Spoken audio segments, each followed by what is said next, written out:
Alright, welcome in YouTube. Hope you're all good. Appreciate you clicking on the video. For those of you that are new here, I'm Toasty.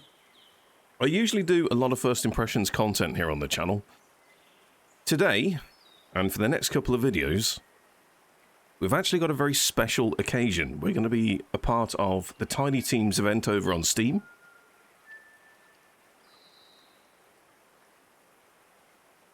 There is currently a sale and a games showcase that's happening between the 6th of August and the 13th, so you can go on over and check out a whole host of new games and upcoming titles, along with some of the updates on existing ones as well, which is super cool. You'll find a link to the event in the video description. Go and check it out for yourself. In this video, we are going to be checking out Cast and Chill, which is something that I've had my eye on for a while, and should be pretty good. Let me just pull up the script here.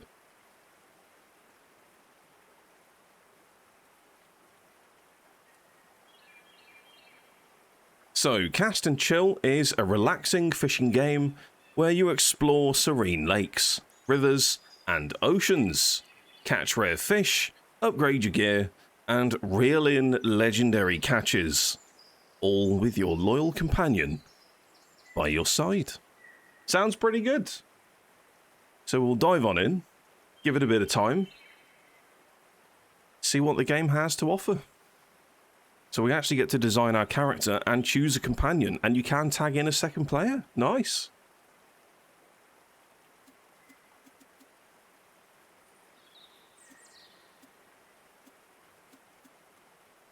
What kind of fashion do I feel going for today? Is that a headphone? Oh, that's me, that is. That's 100% me. We either go with that, it could be an earmuff, but I think it's a headphone, so we're sticking with that.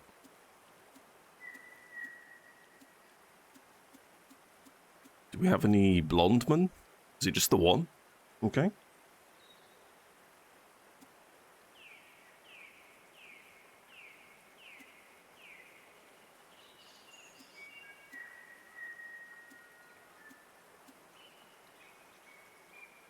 Now, I quite like this colour combination, but I would like to see if they have, yes, like a turquoise hoodie. Perfect.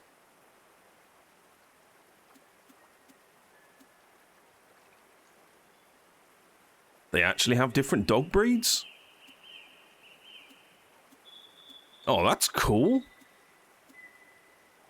Oh my god, yes. You're our friend.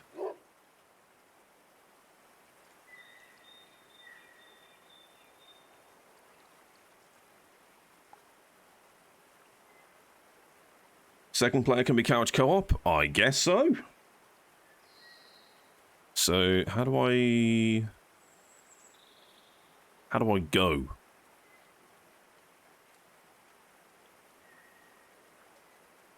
Ah!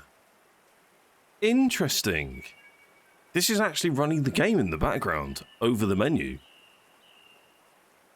Alright, what are my controls? What am I looking at here? Change rod, lure, cast your line. Right, so I have to click on things on screen. Go.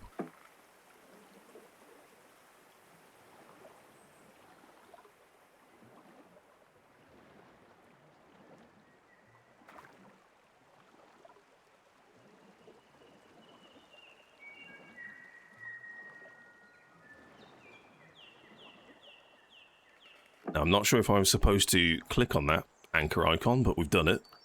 Cast your line.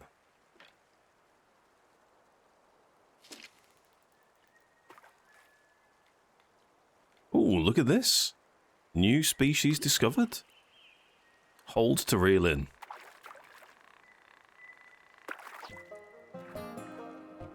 Oh, the music's nice.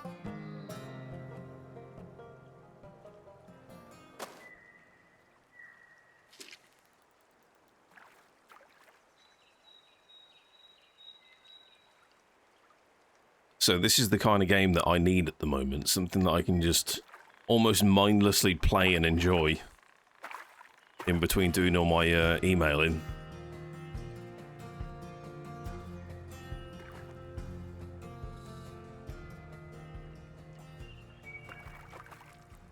We're going to have to see if we can go for a personal fat fish record here.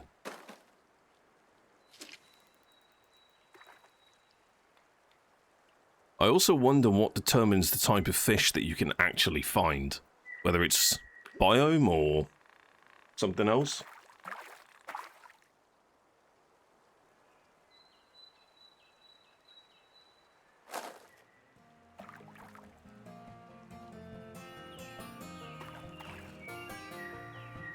Got a lovely pat the dog animation there. Can I click on anything in the background? Oh, there's a map up here. Oh, wow, there's different places to go to. Look at that.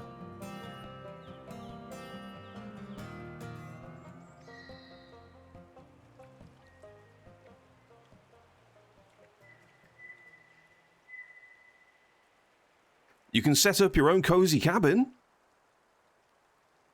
Hell yeah, sign me up. So how do I see my storage? Is there a hotkey for this? Ah, okay, so we've got like a nice guide. So we've seen these, but we didn't catch any. We've caught 3 of these. And it tells us with what rod. Hello, sir.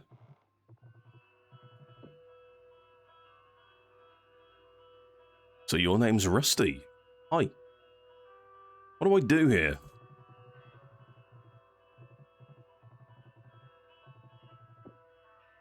The whole shebang. Holler if you need a hand or a good story. I got both in spades. Okay. So we got some rods. We need to make some money desperately.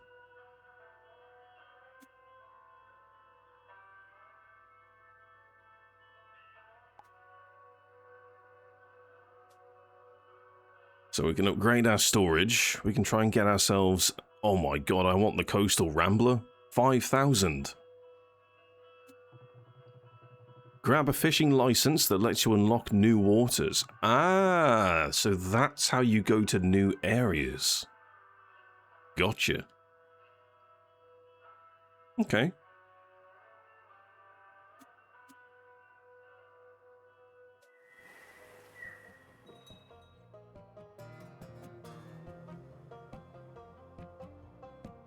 So, did we automatically sell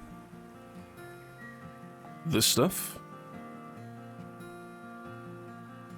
I saw some hotkeys then. B, M, T. B, M, T. Okay. So we can get some crankbaits. I'm going to buy this.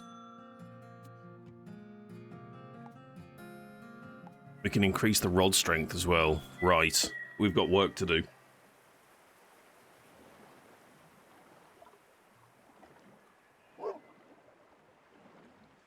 So for anyone who's unfamiliar with incremental games, with idle games, the general gist of them is you sink a little bit of investable time into the title, and then you will naturally start to reap some sort of currency or resource that will allow you to have some power gain, make the game a little bit easier for yourself, so that you can then farm things a little bit more efficiently.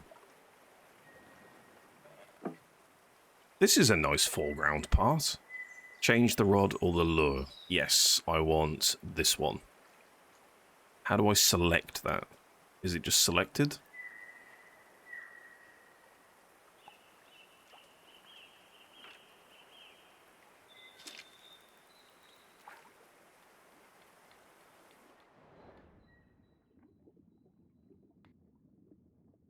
That's a big one. Catch him.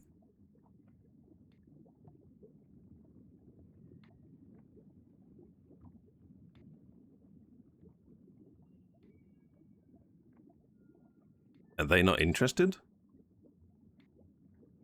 Oh, come on. Come on. Go on. No. Can I, like, wriggle the line a little bit?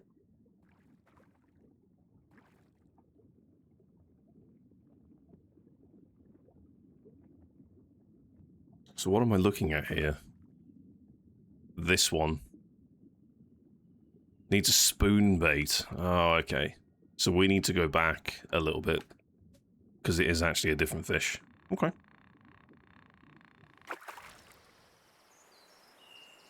That is fine by me.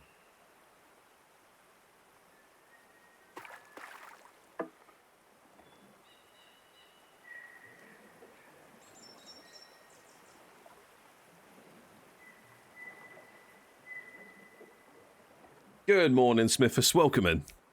How are you? Oh, by the way, chat, we do actually have, the button doesn't work.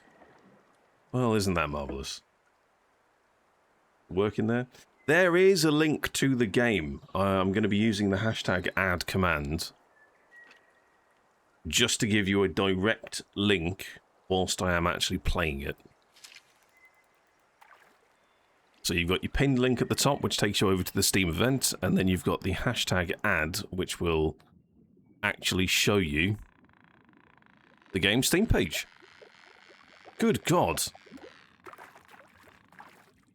Stop reeling when the fish is fighting. Oh, good to know.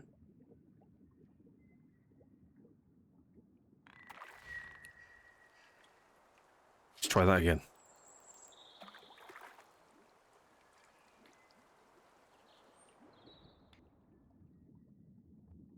Bob Ross environment vibes. Love it. I wonder if I can get the frequency of the music a little bit higher. Okay, we're not fighting. We're not fighting. Now we take him. Don't fight, don't fight, don't fight.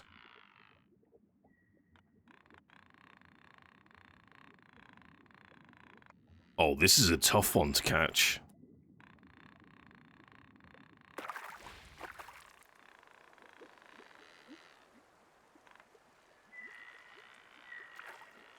He's going to snap the rod.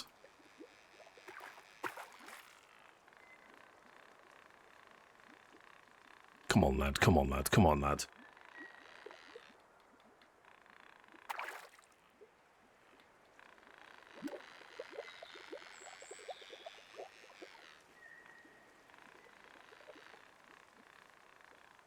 How on earth am I supposed to catch this guy?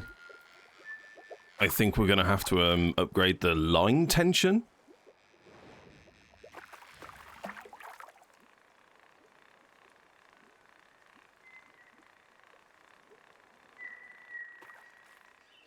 What a struggle that was.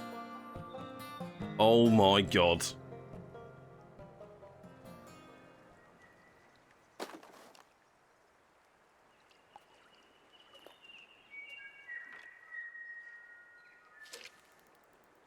Let's get the bobber out.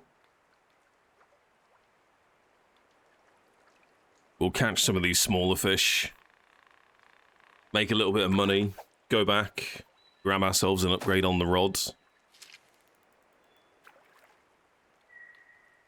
It's probably going to be the pound tension, maybe.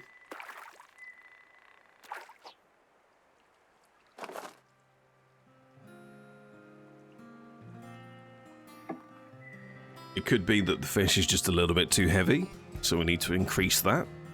Let's go find out.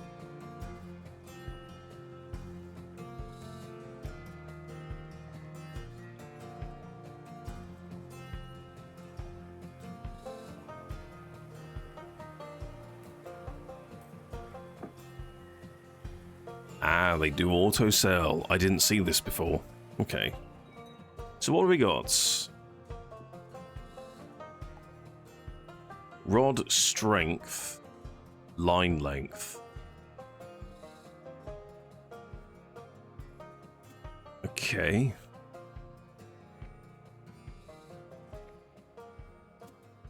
We need more money.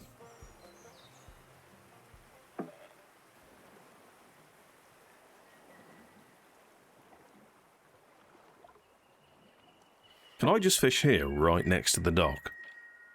Are there any fish actually around?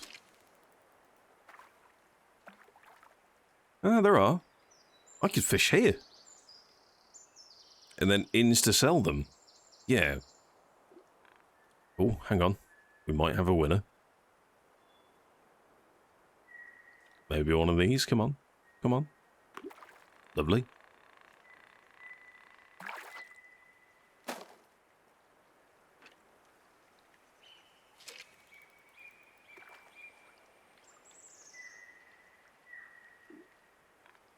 Oh, I thought he was taking that then. Oh, good lad. Yeah, if we can cheesify it and just keep harvesting here, insta-sell, then we should be good. Where is the hook?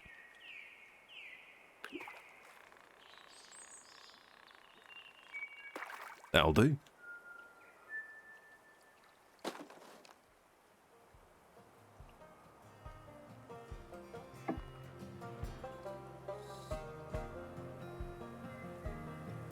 We may not even need to move, to be honest, if I can just cast after we've been to the shop.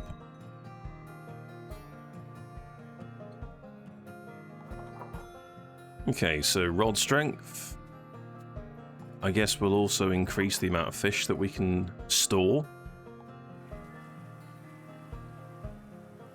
So I have to leave this bit, but then I should be able to just cast here immediately, right? No? No. Sad. So we just need to go out a tiny bit and here. Lovely.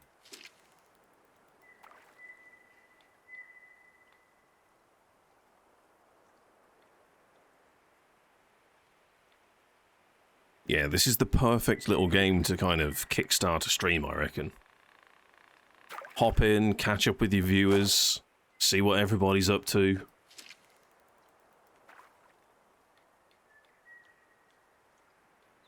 Nothing too stressful.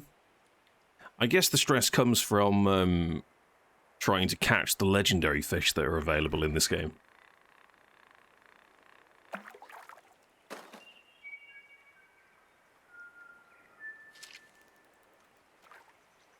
But that's then when you ask your chat for the power of elbow, and they actually pull through and help.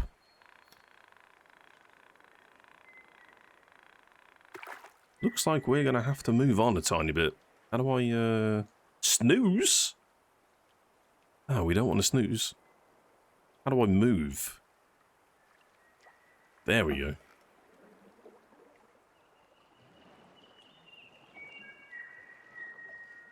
Stay there.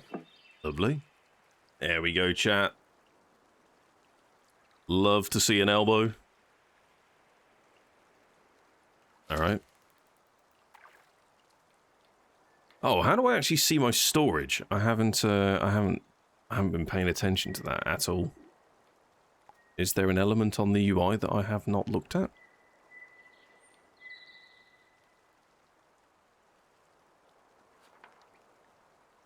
Is it here? No?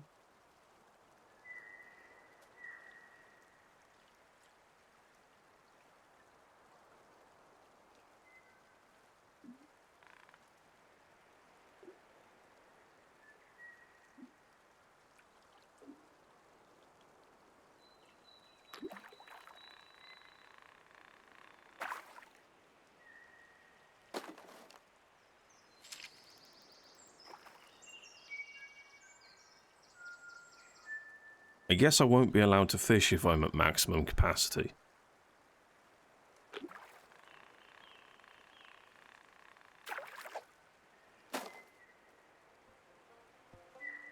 Interesting.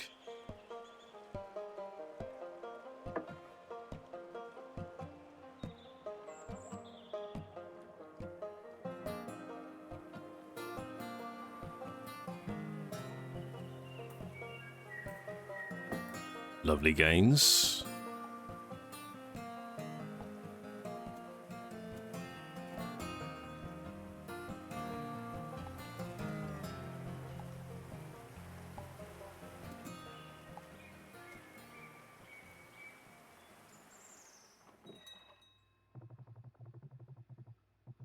Yeah, it's pretty much, you need to go to the dock tip which is nice.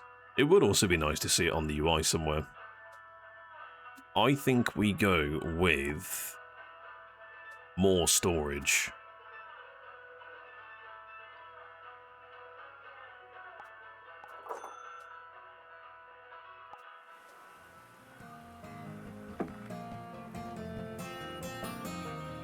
Now we've got music. This is better. This is where we chill.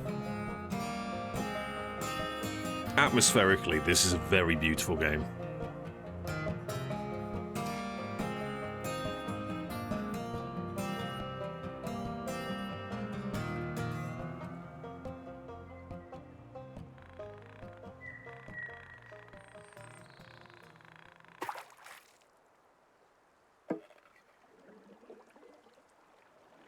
So, I think we need a name for the dog.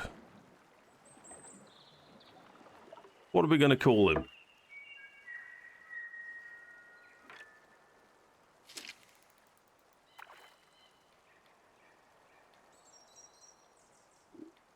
Oh. There we go.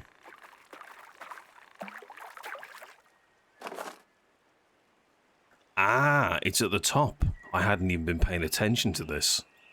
That's the storage.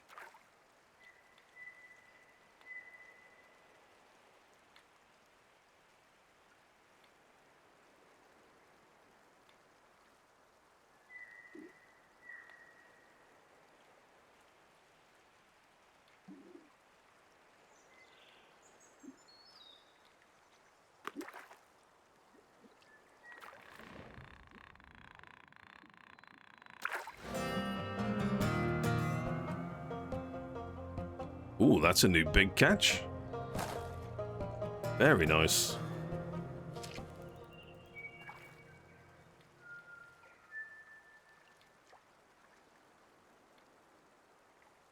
Wonder what the size of the legendary, like, fish are. I also wonder if there are other things, like a couple of sea creatures that you can find at the bottom of the riverbed.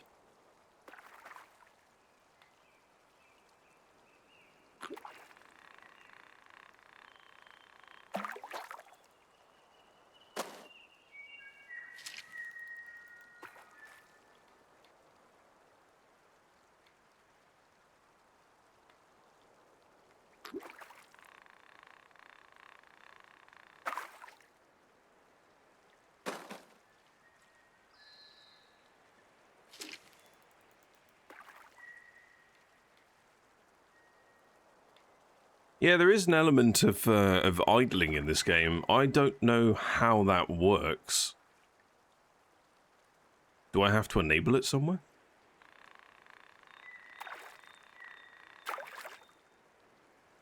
How do I see the UI? Reel in, turn around, cast, snooze. Is it snooze for me? It might be this.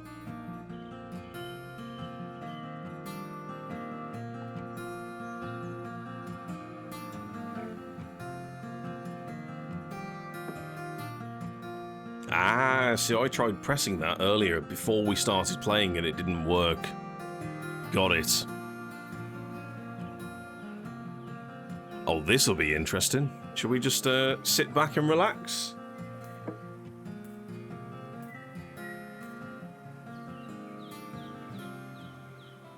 So, what are the games are we going to be checking out today? We have a wave-based hold the point style game with dwarves called Hold the Mine, which looks really good fun, very roguelike.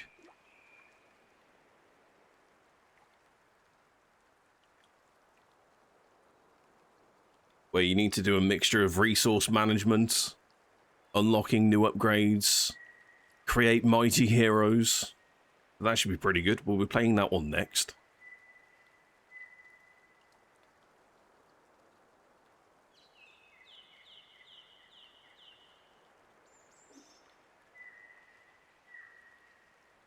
We're then going to be having a look at an exclusive playtest for an underwater atmospheric drilling roguelike which looks really bloody good fun. And it's also got an element of horror thrown into it, so that should be pretty interesting. That one's called the SUBMINER. Should be pretty good. And then we'll be rounding out our little 6-hour-ish session, get your words out, today, with my first look, actually, at Tales and Tactics. And hopefully we can throw in the DLC as well, and showcase some of the new stuff. Tales and Tactics is a squad-based auto-battler. Looks really good fun.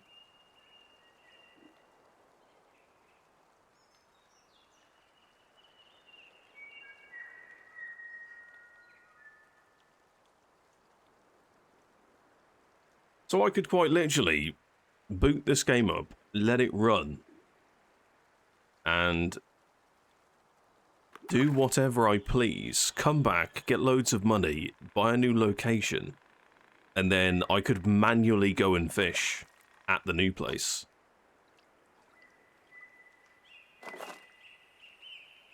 That's interesting. It's catching different types of fish that I've not been successful with.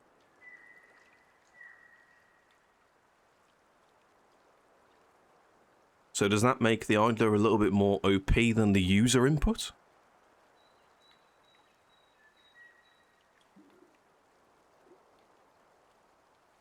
I mean, I'm fine with that. If it wants to get me the bigger, better fish, and I don't have to buy the lure for them, then that would be great.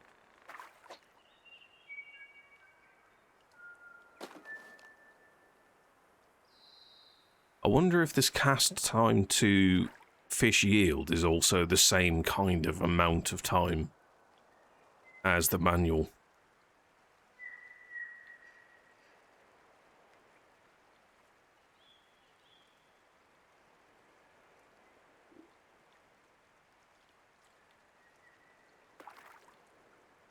It's definitely a little bit slower, isn't it?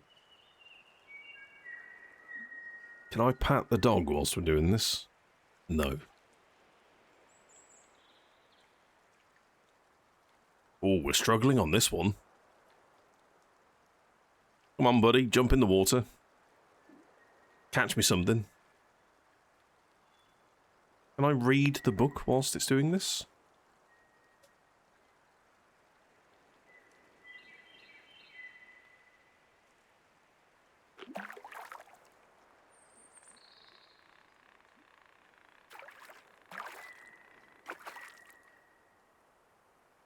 Oh, very nice. Good money, good money.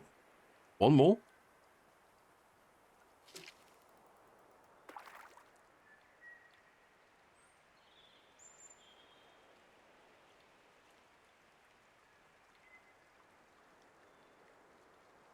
Is there an option for music frequency? Ah.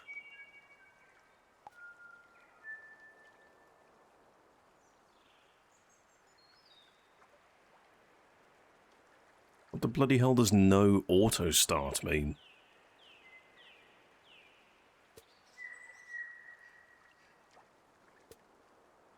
Catch everything and sell. There we go.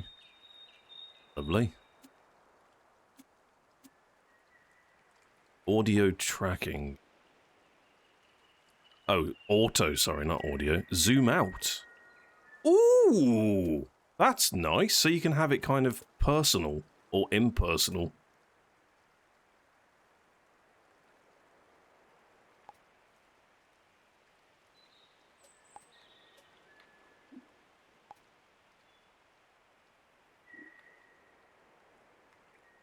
Okay, so I've got it on catch everything and sell.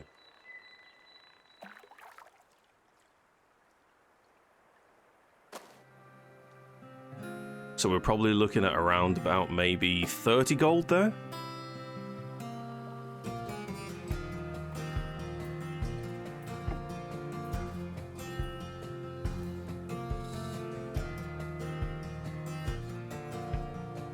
I mean, 25's fine. I thought that these might sell for a little bit more. So the value that's on the tooltip is the gold cost.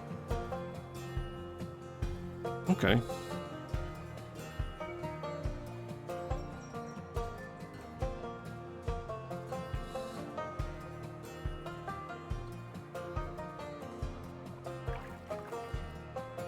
such a peaceful game. Oh, it's selecting our lure for us.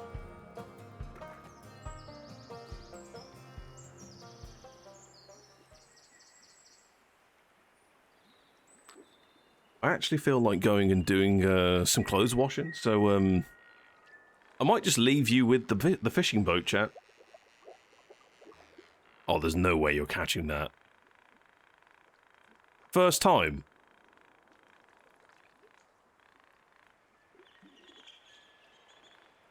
Struggling. Reel him in. And it's gone. Goodbye.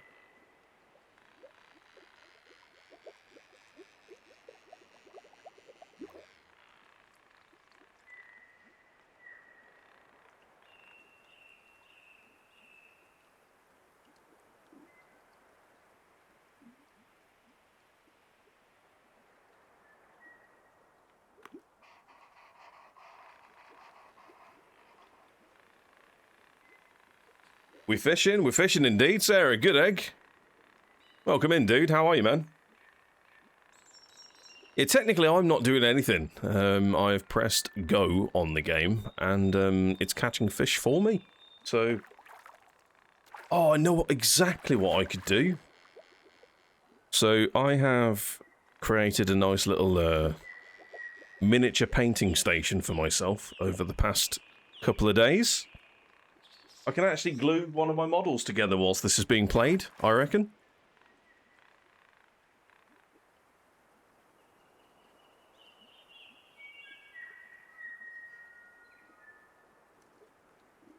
Now, the question is, do I go with one of the D&D characters that I've still yet to actually unbox, or do I try to build one of my Adeptus Mechanicus horses that I've got? That's right. You heard that correctly. For those of you that watch or know the Warhammer universe, that is an Adeptus Mechanicus horse. They do exist. I didn't believe it until I saw the model.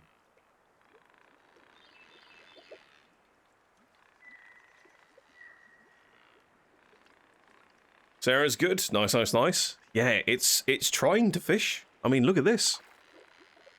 That's a bendy rod.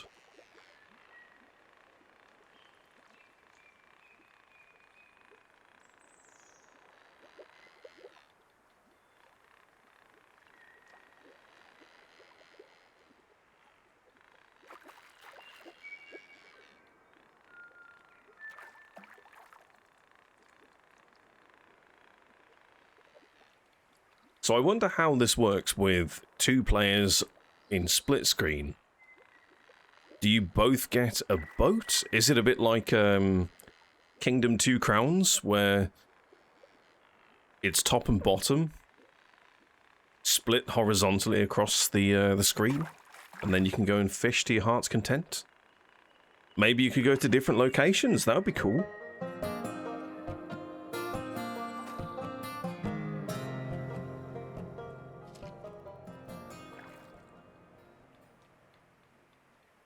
Well, that's a new catch, and it definitely means that the little round logo that looked like a 5 is actually an S for small, because that one had an M.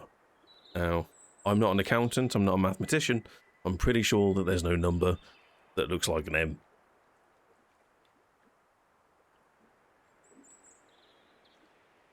So how am I catching that trout with a different lure that's outside of it? Is that just luck? There's got to be an element of luck to that.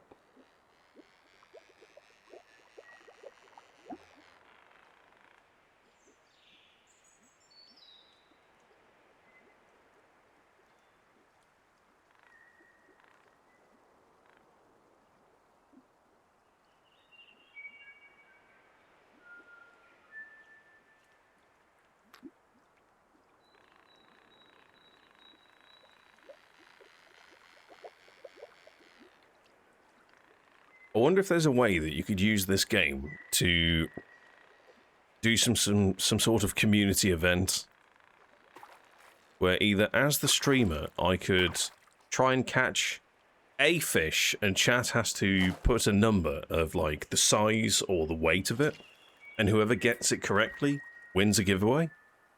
That could be interesting.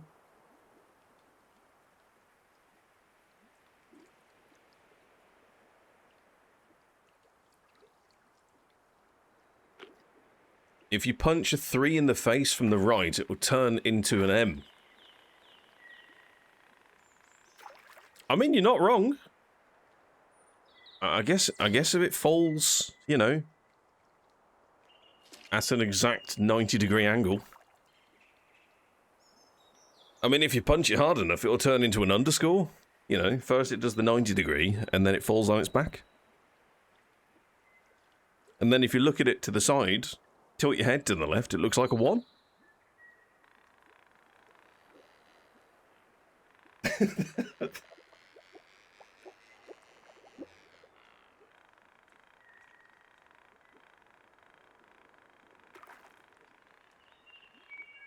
That could be a thing. Morning, Panda. Welcome in. How are you, man? Also hard, and it dents and becomes a B. Yeah.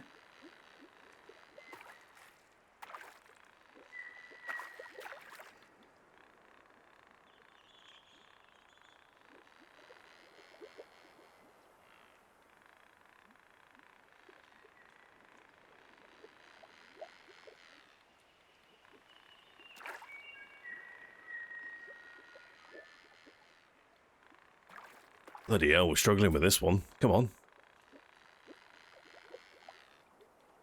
I really want to go into manual mode, just to kind of have a look under the water. Can I change that in this, actually? Hang on. Settings. Track under. There we go. We're not just looking at me. That's better. That's more immersive. And technically, it's more submersive, but we'll take it. Whoa, he's big!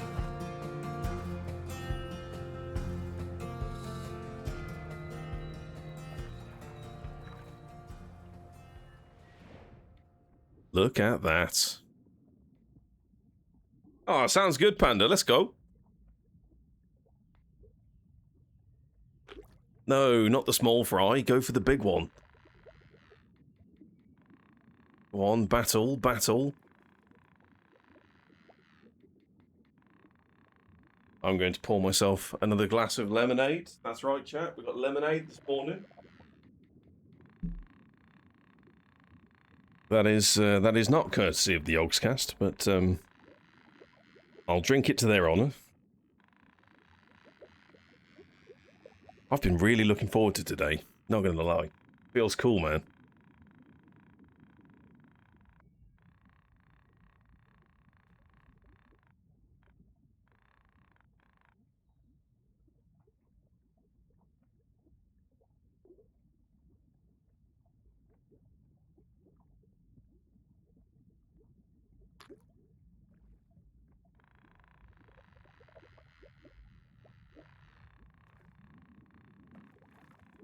Appreciate you, Panda. Solid 3-0, that is. Solid.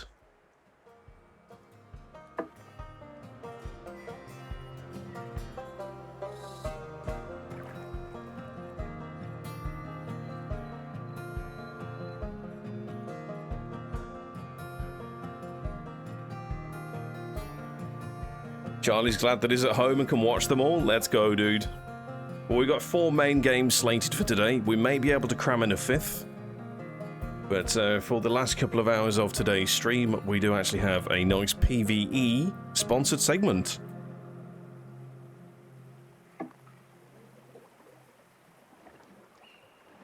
More details on that later.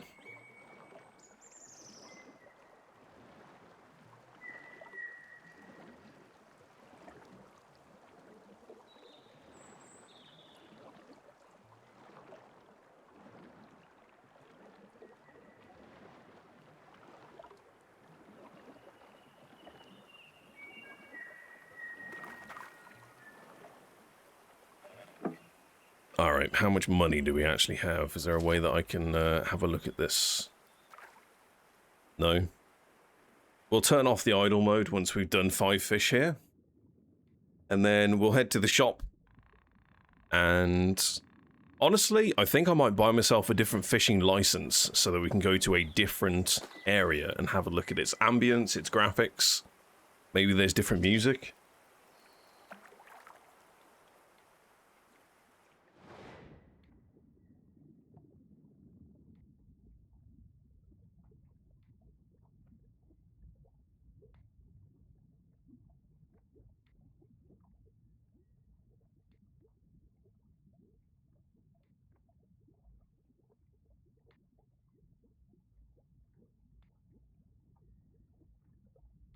If you are watching this on desktop or mobile and you'd like a link to said game, you'll find it in the Twitch chat right now. If you're watching this on YouTube, I'll still put a link to each of the games in the video description in order of playtime.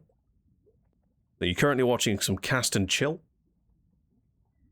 I'll also timestamp the videos so that this will be one long VOD that gets chopped into multiple areas within the actual skippable time frame on YouTube.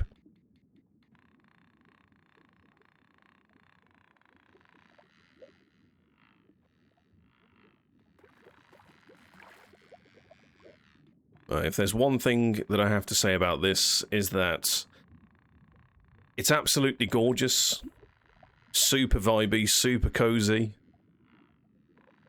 I love the fact that I'm able to do something else whilst the game is doing some of the more laborious work for us.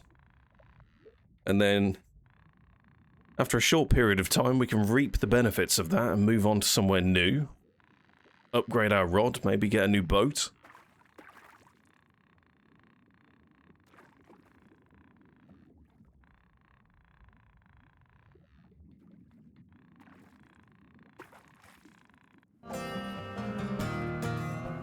Very pretty game, love how they do the reflections. Yeah, it's great, right? It's very tasteful. Okay, right, we turn off the auto mode here.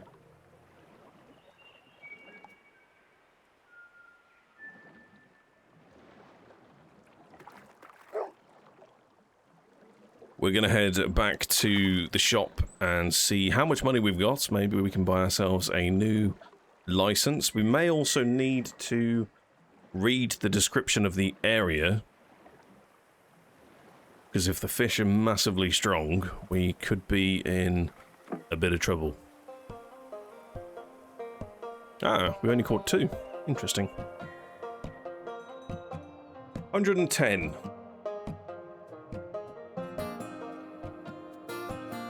$250 to get to the next place. What do I want to buy?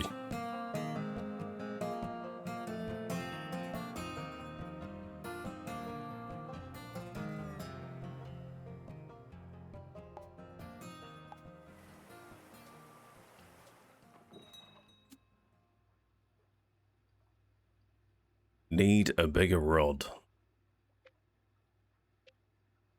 Okay, so what type of fish have we actually spotted? Bobber crankbait. Spoonbait. Maybe we try and catch some of these.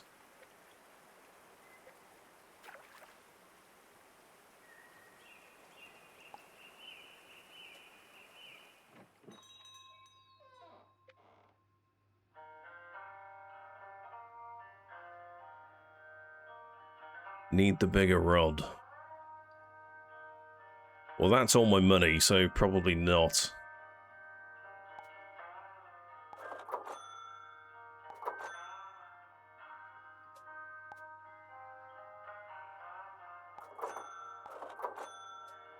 Let's do that. We'll make it a little bit more strong and extend the line out a bit. Ah, I wish I'd purchased this. Never mind.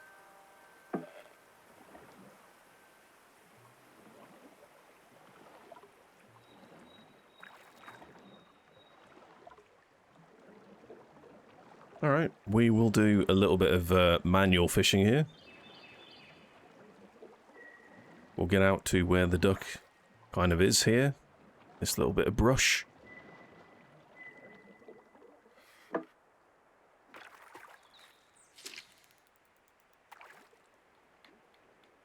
So this is the bigger fish bait. Oh, we're actually at the bottom here.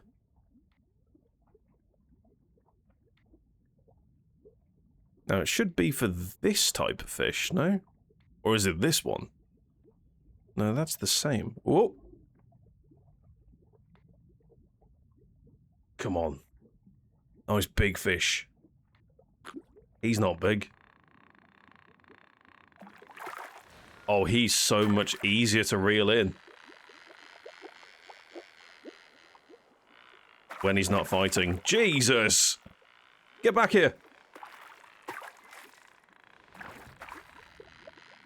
I spoke far too soon.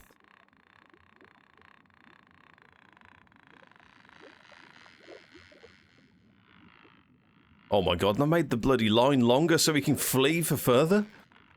Oh no.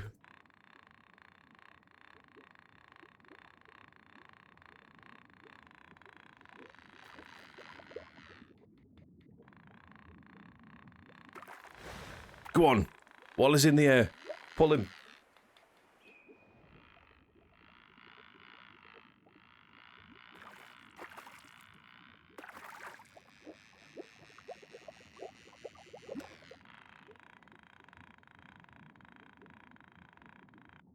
Unbelievable.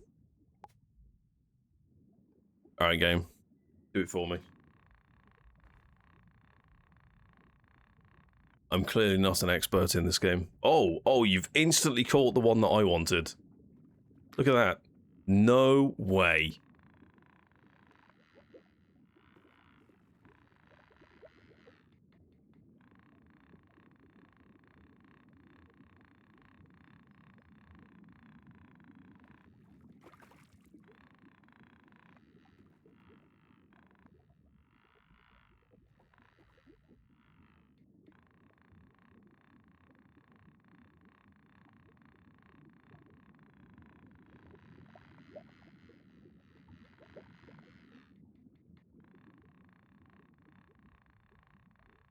I feel like it's going to be a while until not just we've got some money, but until we catch this one particular fish. We release him? How do we stop this? Yes! Perfect. Reel it in.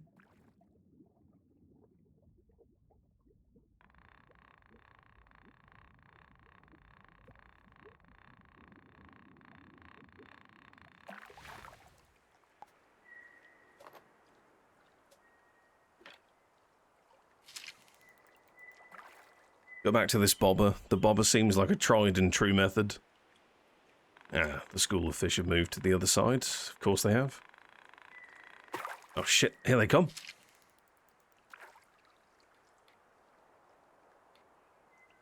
Come on, fish. A lovely little hook here. Oh? What's he doing? That's it. That's it, come on. Come get your food in the water. Now you're in my boat.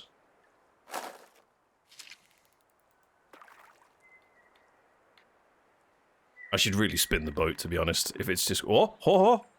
Wait.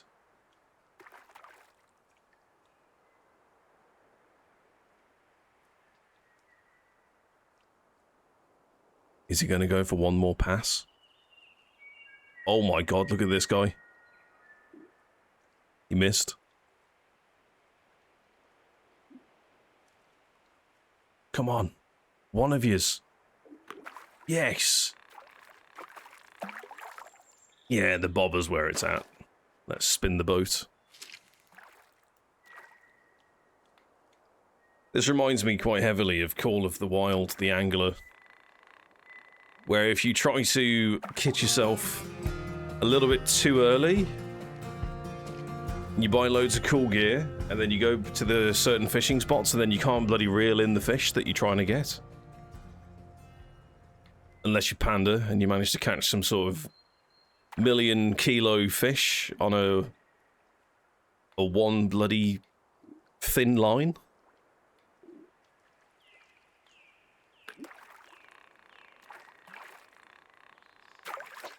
I think that's one of the coolest competitions that we've had on the channel, to be honest. Or most of them in the fishing game, actually. That was a good time to be alive. That was a nice freebie game to pick up from the Epic Game Store. Even crazier to see that my footage was covered by the publisher, and then they sponsored the stream like 3 weeks later.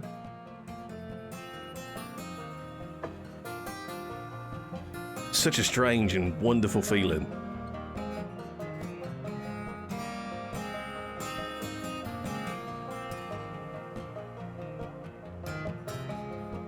Still don't know how you caught that fish. Honestly, sheer brute strength and determination.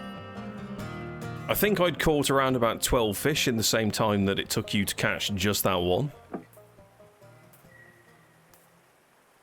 Okay, we got some money. Let's do... Now that's what I call a comeback. It is indeed. More storage, please. And then we're going to go... We're not going to go idle mode. We're going to do this for ourselves. It seemed a little bit quicker, especially with the bobber.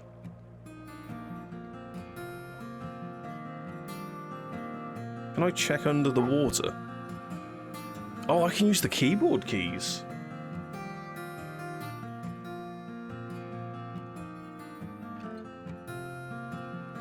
Not quite. I can use the WASD keys to actually move the boat and stop, which is kind of cool.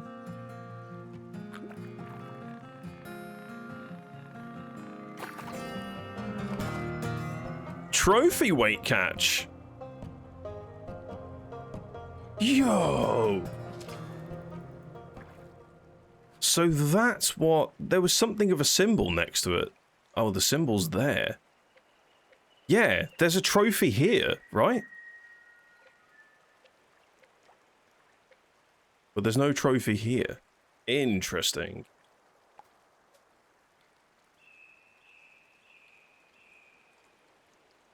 Oh, we'll take that. It's a lovely little thing to accomplish. Whilst checking out the game on stream. I will be playing this a hell of a lot in my own time. A hell of a lot. It's got so much charm. I'll more than likely be doing some chores, tidying up the place, leave it on idle, come back, do a bit of manual fishing myself. I wonder if I could actually run this alongside my my current competitive stint in Marvel Rivals. Because I could window this, put it into a tiny little, like, 1280 by 720 screen. And then just hit go whilst I'm doing some comp.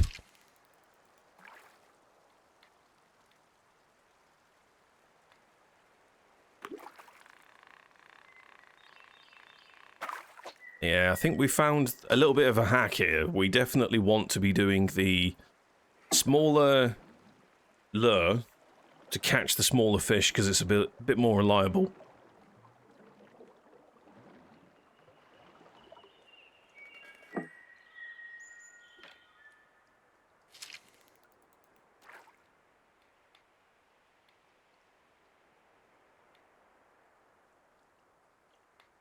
Here we go.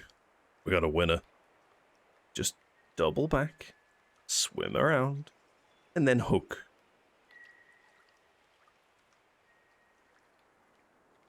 He's interested. He's closed his eye. There it is. Eye opens.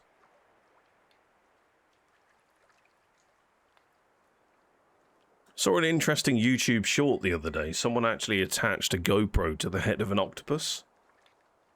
Deep in the underbelly of the ocean. They then GPS tracked it. Recovered the GoPro and uploaded the footage of where the octopus went, and the view, the perspective of its journey was absolutely incredible. The way it just glides across the ocean floor, tentacles just dancing in front of itself. Very cool to see. Nice to be in an age where we can actually do that kind of thing, because, you know, 20 years ago, 25 years ago, that wouldn't have even been fathomed.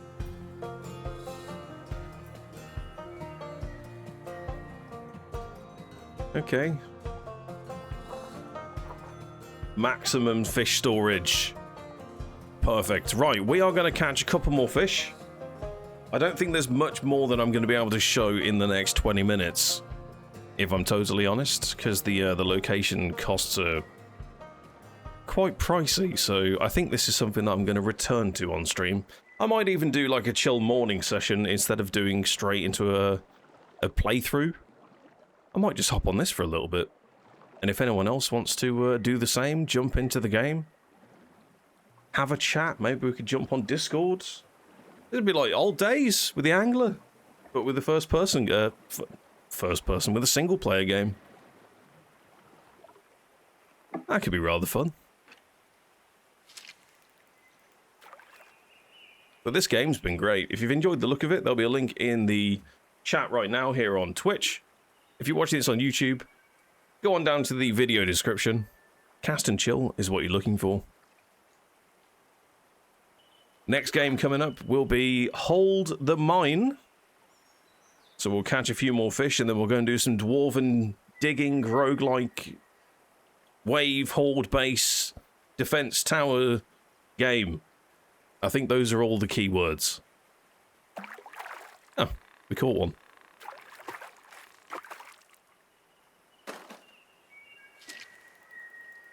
Look at all that storage. Ooh, that's nice.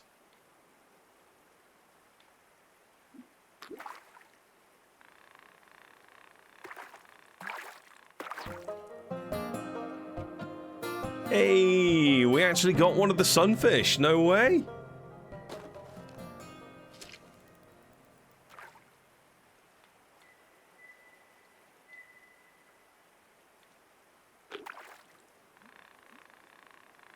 You know what I'm going to try, actually? I'm going to try once we've, I'll do it now so that we don't have maximum inventory. Can I go further to the right? Does it take me somewhere? No, it auto stops here. Okay.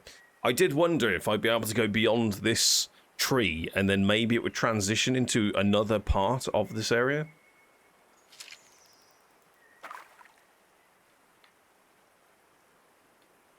Like, do another embankment perspective, you know?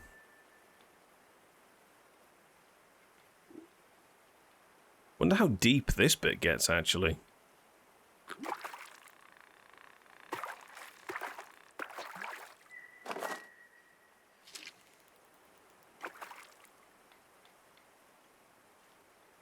Is it quite deep? Well, we'll change the lure over, because the bobber's going to restrict me to topside.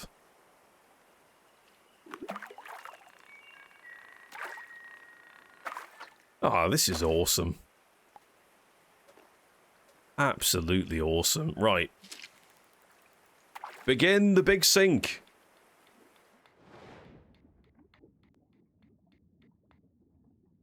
That's not too bad. I was expecting it to be a little bit deeper.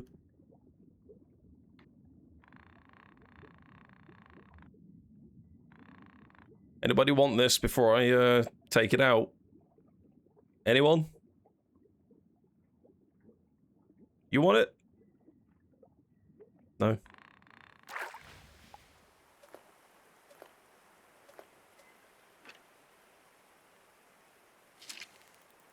Have you got the line length upgrade yet? Yes, I've extended it twice, I think it was. And that is not at maximum capacity. The only thing that I've got that's at cap at the moment is the amount of fish that I can carry on this boat. So the first boat is capped to 8. I would assume that that then goes up to maybe 12, then 16, then 24. Depending on the size of the boats. Can't see it being a massive jump. I could be wrong.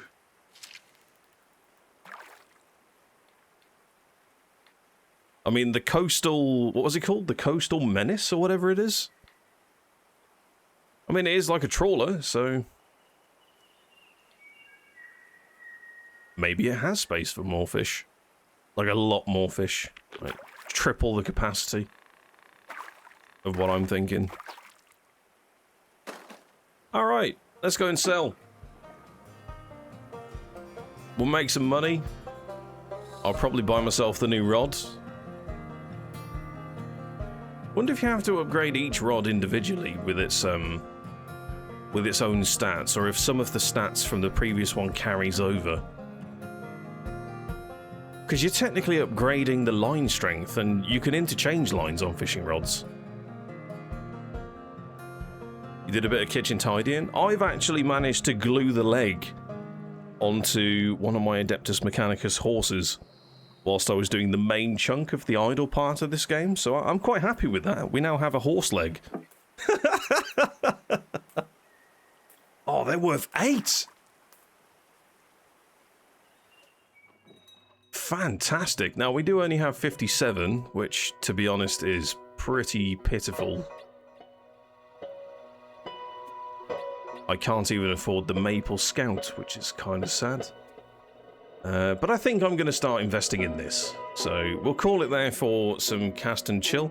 Absolutely lovely game, very atmospheric. Extremely simple gameplay loop. I love the fact that it has an idle button so I can basically gather resources whilst I'm doing other things IRL. It's a nice feeling. I can then come back and spend all that money.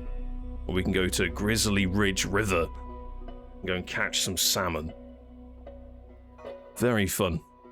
Very fun indeed. Right, if you're watching this on YouTube, there will be a jump cut to the next game. Coming up is Hold the Mine. Alright, game number 2 that we're looking at in today's massive long video. Hold the Mine. Explore and defend your mine against waves of monsters in this innovative roguelike survival game, Hold the Mine.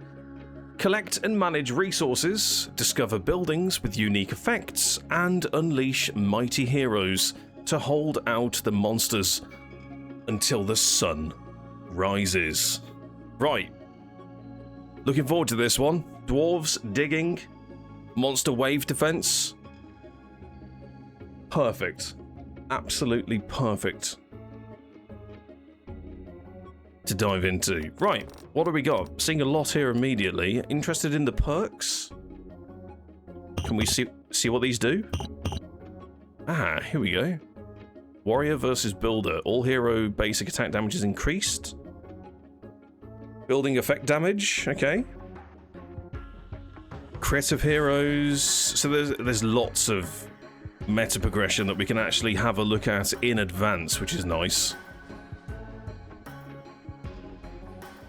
Blocks with gold have chance of containing more golds. We can find mushrooms, moles, barrels. We can bomb stuff. Right, we'll look at that once we've actually achieved some sort of way of unlocking it. Quests. Win a run. Difficulty King Under the Mountain. Win a run with the Necromancer. Okay, so there's classes in the game. To some extent. Lots of do and reap the rewards. I like it. Play. We'll do classic. Interesting what conquest is. We got minor, which is medium. Survive 10 nights. Starts with 10 health. Okay.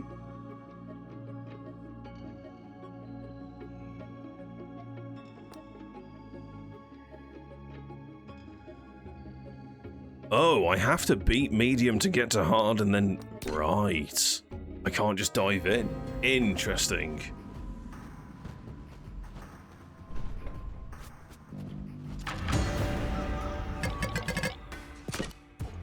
Alright, the first step is to dig blocks in the mine to find a hero. Oh, interesting. Look, someone's calling for help. Let's dig there. Remember, your lantern determines how many expeditions you can run each day. For each expedition, use pickaxes to mark blocks to be mined. You must use all of your pickaxes each time, but your supply is refreshed after each expedition. That's a very long way of saying that do lantern, use pickaxe, got it. So this is me. Someone's down here, break into it to release a new hero. So do I just click here, or do I need to press this?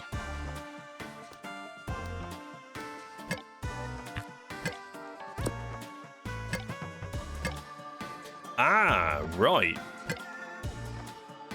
Okay. So can I do that? The number determines the number of blocks you can dig during an expedition. So I have to click all of them. I don't know where this is going to go, though.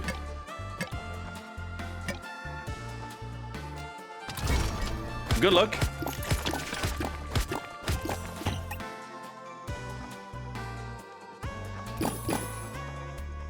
Okay. Break into it to release a hero. Choose a hero. Oh, look at these guys. So we've got the astrologer. Let's have a look at your powers. Thunderstrike. Applies shock. Does more damage. Summons a star at the start of the battle that attacks an enemy affected by shock. Okay, so that seems pretty good. You can apply curse, 40% of the enemy's maximum health after 3 seconds, so that's big chunky damage. Lightning rod periodically throws out at random locations. Okay. Meteor. Random location. Alright. Rogue, you a little less random? You do damage to small area. Okay. Crits with chance become brutal. Death mark on the most dangerous enemy. So this is good. So we've got some heroes that do random area effects. Some that target a specific type of creature. So we want to be finding a nice little balance here. I think we go with the astrologer. Choose a blueprint. We've got the experimental tank, double damage from poison. A pickaxe museum increases the amount that you can do every day. This seems like a great idea. And then unlocks time stop. Okay, congratulations, you freed a dwarf hero. They've gone to the surface to defend the mine from monsters at night. In the meantime, let's continue digging. You need to construct buildings to improve our defenses. And to do that, you need to find blueprints. Okay. So we need to find blueprints, we need to get resources. How do I build? So I need 8 stone to actually make this. And I assume... Oh, that's a rune. So we need to find a way of mapping an area.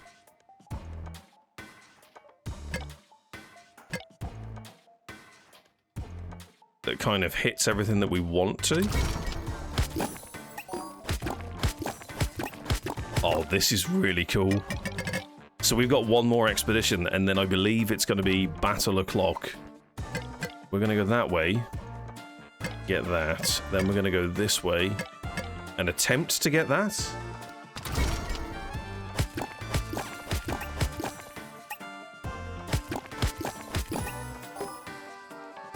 I really like this format. You've used up all of your expeditions for the day. You can still construct buildings if you've got ruins available. Ruins available? Okay. You can also check your heroes and unlock powers if you have enough runes.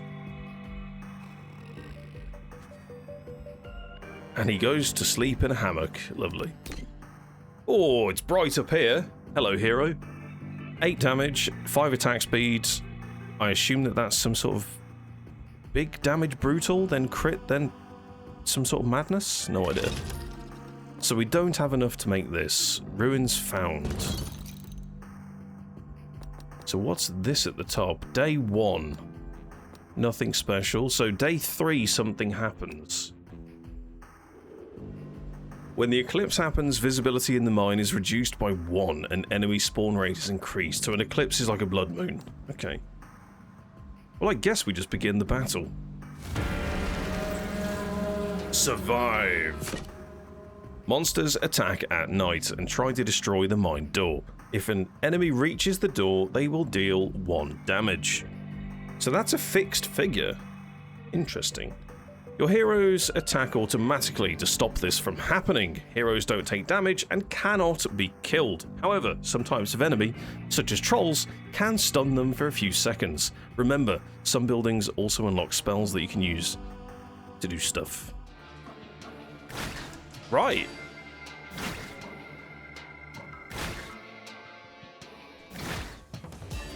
So I just need to survive the time, not kill X amount of creatures. Okay, I'm down for this. Yeah, this is cool. Congratulations on surviving your first night. The dwarf army will only arrive after a certain number of nights. Until then, you'll need to strengthen your heroes by unlocking their powers, constructing buildings with powerful effects, and creating your own synergies to repel the monsters and win the run. Good luck. That's a dragon. Is that going to be a problem? Just going to knock that down a little bit because I keep bringing down the Windows audio. Hang on, there's another up? No? Jump to dwarf. Can I crack into this? A location which allows you to construct a new building using a blueprint. Oh, interesting.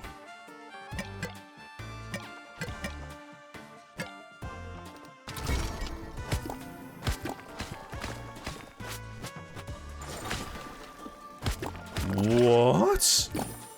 He just tunneled? Choose a resource. Hero powers.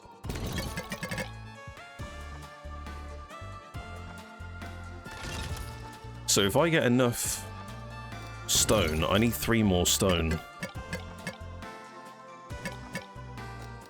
Do that, buddy.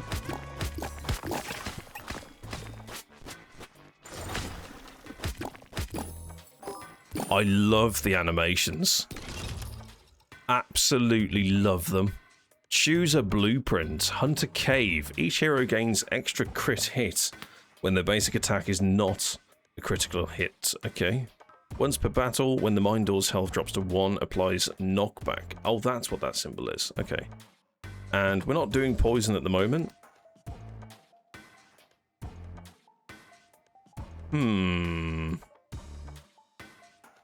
Like the idea of the hunter cave.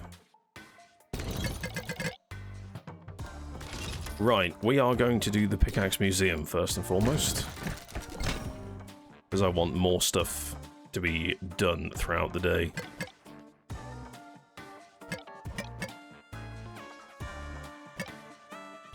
Probably don't need that. Let's go down and explore here. Maybe we'll hit that.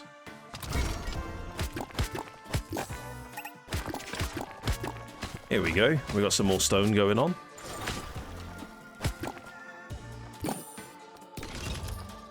Runes or gold? Let's go with more runes. I'd like to get the heroes as strong as possible.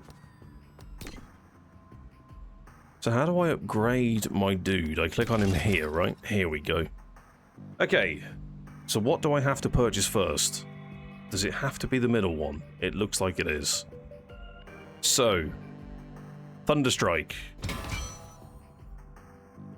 Increases the crit, attack speed, damage, damage.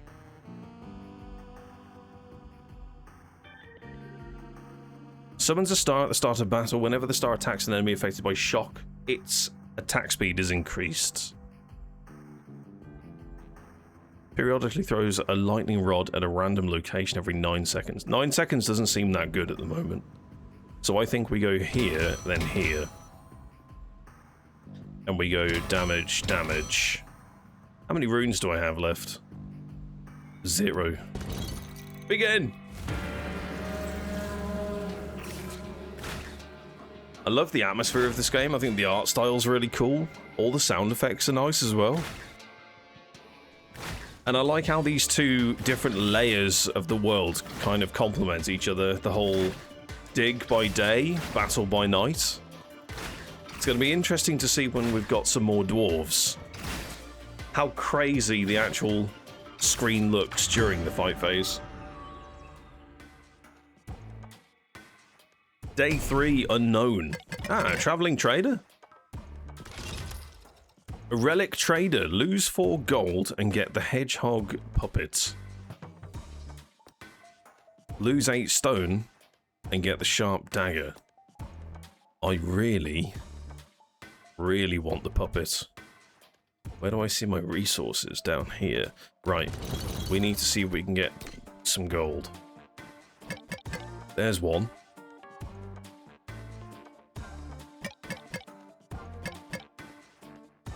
I guess that's a day. Well, an expedition. We've got a hero down here.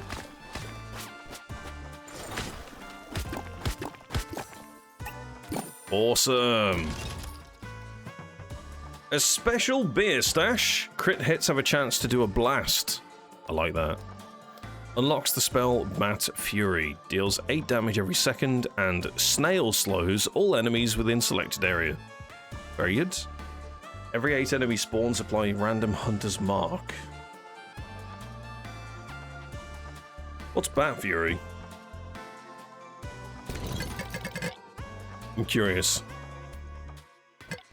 Right, we need this. That's the gold. We need this guy because that's a new hero. We need relics so we can power people up.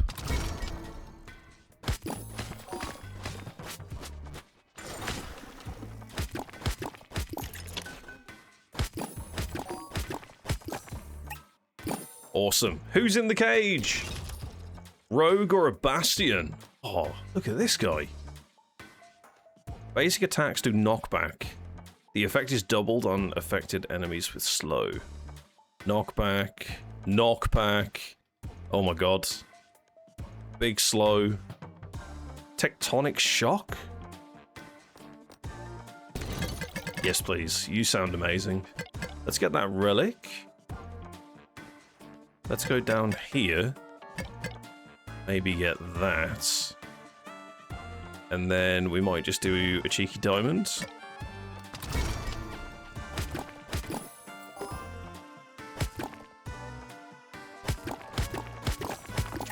Ooh, there's a chest. We can get that on the next day. Let's get the stone. I need to find somewhere to build. That's my next problem. Oh, I can use WASD to move the camera. Nice. Nice, nice, nice. Increases the number of pickaxes available for each expedition by 1. Alright, cool. Up. So here's our new dudes. We are going to get the summon attack. Ah, so it goes here. Lovely. So summon attack speed is faster, which means that our star is going to be better.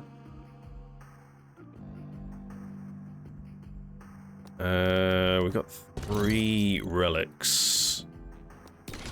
What can I do with you? We definitely want heavy slam. And that's all of them. Knockback is more powerful. Adjacent heroes basic knockback. Ooh, lovely. Every 8 seconds. Unleash a giant snowball. I think we go for the giant snowball. I also like the fact that I can actually pause the game and I can speed this up if I wanted to. We'll put it on 1.5. I never like playing these games too quick because I like to kind of see what happens as well. Oh, look at this Bastion just tanking the left side. That's lovely. So it does also appear that I can swap hero positions as well by doing this. Interesting. I like it. I like this a lot. Very simple, effective game. Let's get that, and get those. I like this fog of war as well. It's going to be interesting when we get to the eclipse where we get less vision when we're down here. Harpooner. Oh, whenever a summon is invoked, has a chance of summoning 1 more. We need the summoning altar. Heroes' basic attacks have a 30% chance of applying knockback. Increases the mind door. No. Blood dagger. All day, every day. Big knockback. Let's get this. And we'll dig down that way. 2 more. That's a guarantee. Oh, yes. We found gold. We found gold? Lovely. What a delightfully satisfying game this is. We'll take all of that. We'll go down here and get that. You know what? No. We know that exists. Let's just push down and do a random shape like this.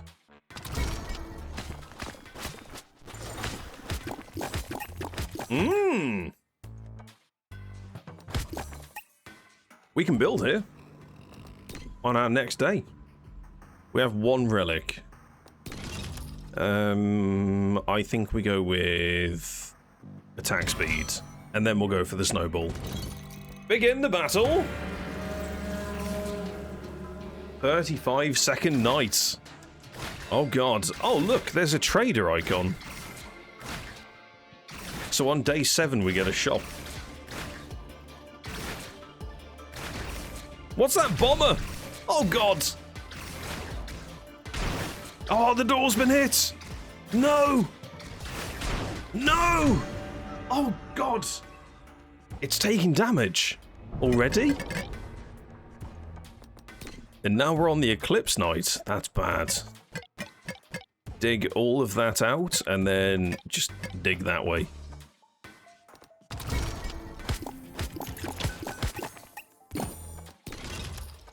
Alchemist or a cursed apostle? Basic attacks do stacks of poison, poison shower, slow, extra poison, attack bounces. Interesting. Curse does maximum damage after 3 seconds. Poison spreads.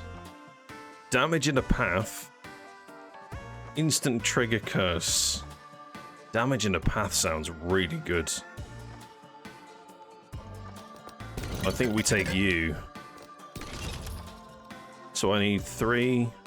Which one's this? Attack speed. So I need lots of relics at this point. Okay. Chance of summoning an extra one. I think we'll do the summoning altar.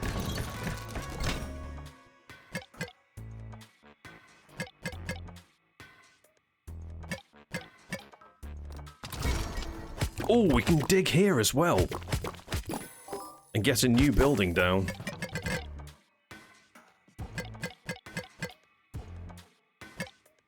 There's a bomb down here as well. Can I get that? I don't think I can. We can start working towards it, though.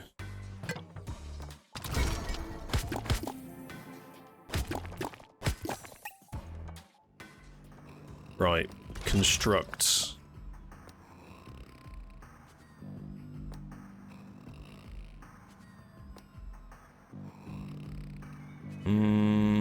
Let's just build that. Because then we've got some kind of crit on the go. I don't know where I want to place these dudes. I guess we just start and pray. So we've got a tank on the left, we've got lightning in the middle, and we've got chaos with wave clear on the right.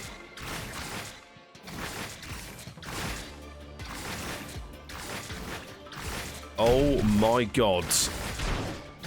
We're in trouble. Bomber! It's looking bad.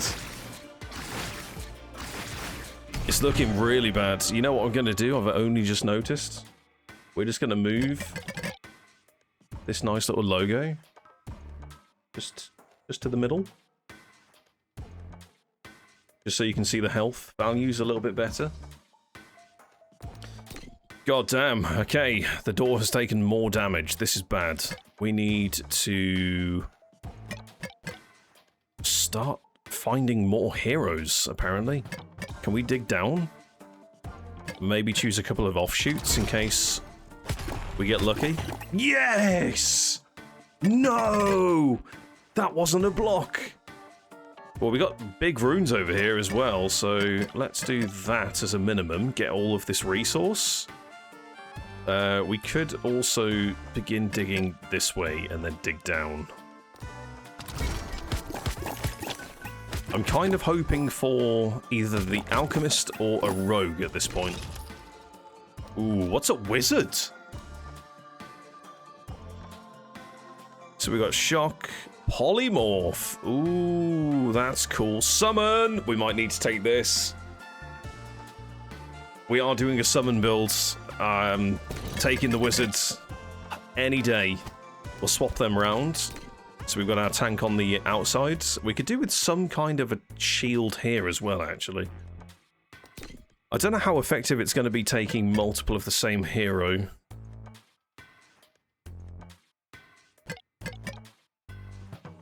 How many more digs do I have? 1, 2, 3.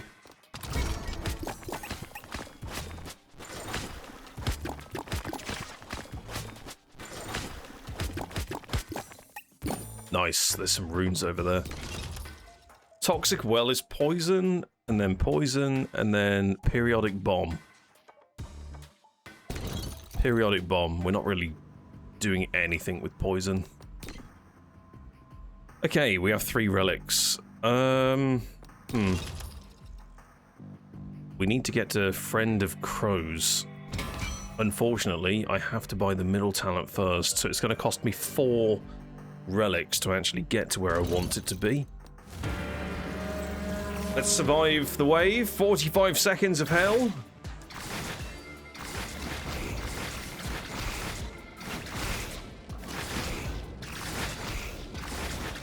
The knockback on the bomber. Oh, it's so good.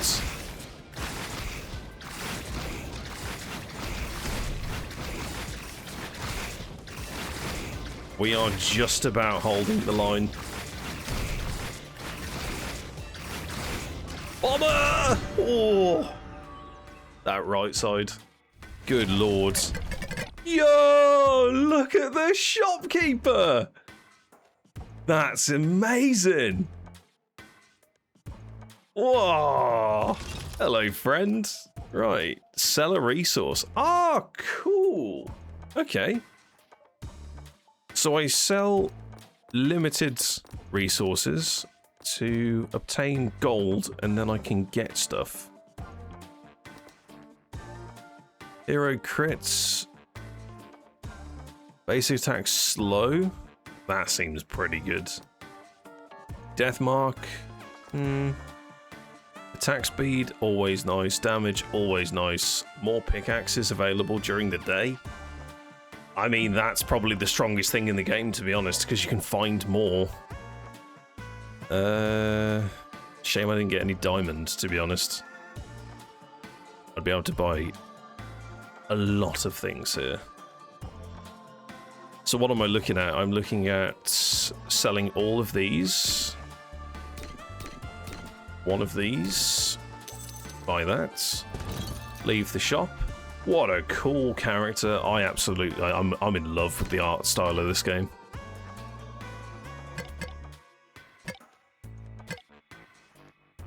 Are any more diamonds that we can actually get to? Not really. In that case, we will go like that.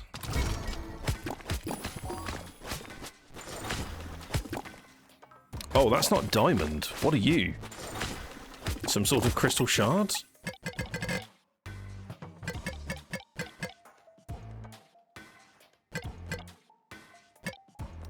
Let's try that. What the fuck?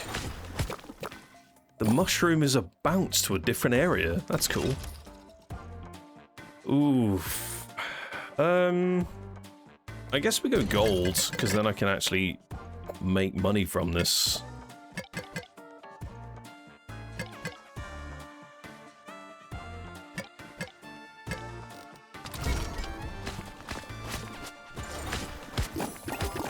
Mushroom!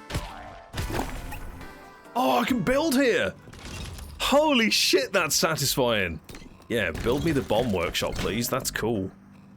Very cool. Okay. Shop. What do we have that I want? I really want the basic attack slowing stuff.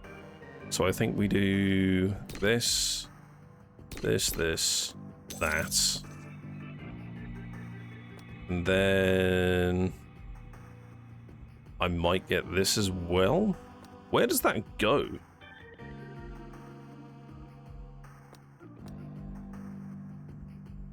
Do I know where that goes?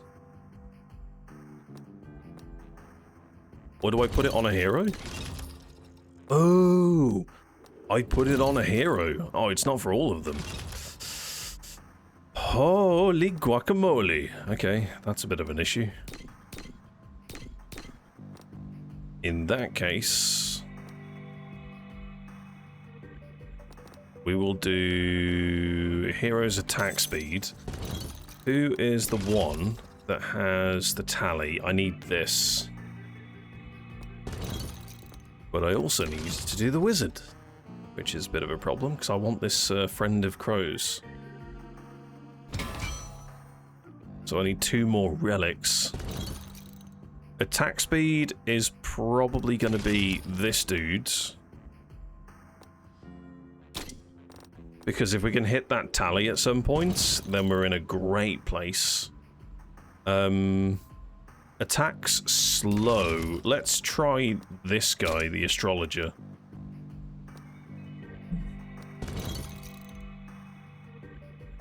I don't know how good that's going to be. I guess we'll just have to find out. Goodbye, mole friends.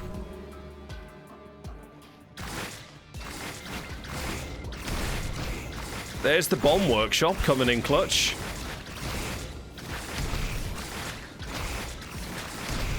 Oh, God.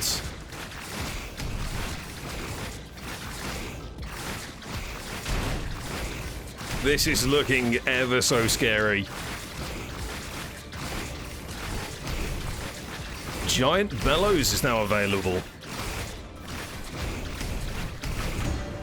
Oh my god. Okay, so it's lost an extra health. It were 5 out of 10. Oh god. That's not good. Hurls the dwarf in one direction up to 5 blocks away.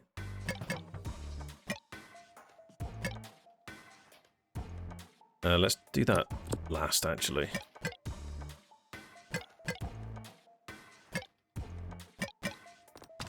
Good luck. Holy shit! So he does it in proximity closest, right? It's not my order of input. Rain of arrows. Oh, that could be kind of good because it uses a different resource. Yeah, give me that. Increases summon stats. Puppet box. Yeah, we're leaning into it. Oh shit, I can't dig there.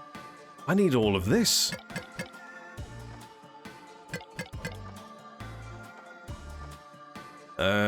We need to get the gold. Can we get that this turn?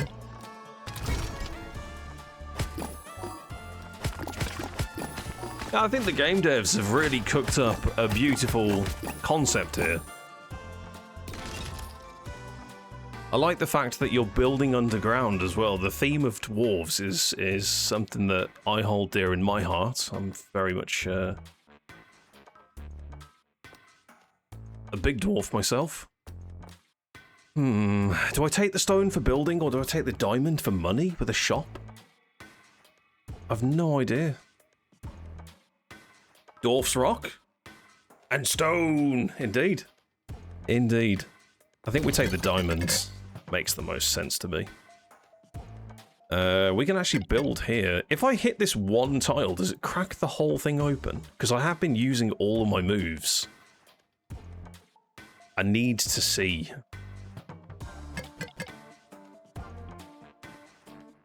I guess we need this and this.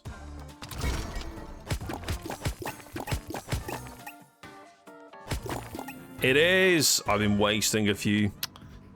Shit. Okay. Right, so we can do the rain of arrows. Awesome. So what does that look like on the top side? Do I get an ability to click? I'm not seeing one. We did get some more relics, so I should be able to get the crows. Summon 2 crows at the start of the battle. They attack and stay until the end of the night. Fantastic.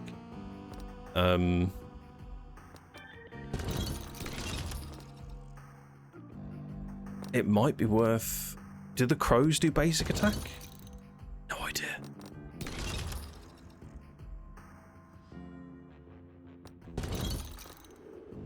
Begin. Come on! Ah, we do get an ability. And I get 2 of them. That's a very generous rain of arrows.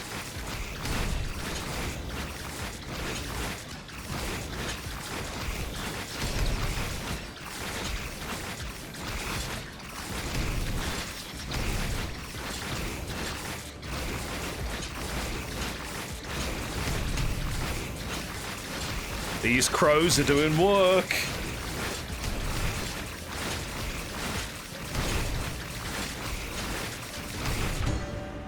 Very nice. Day 9, meteor shower. Periodically drops a meteor on the battlefield every 7 seconds. On impact, it does 20 damage to all enemies within the area. Meteors must be destroyed in order to attack enemies behind them. Oh, interesting. Very interesting. Okay, well, we are going to go and explore this way. What else can I do? I guess I can do that. And get some gold.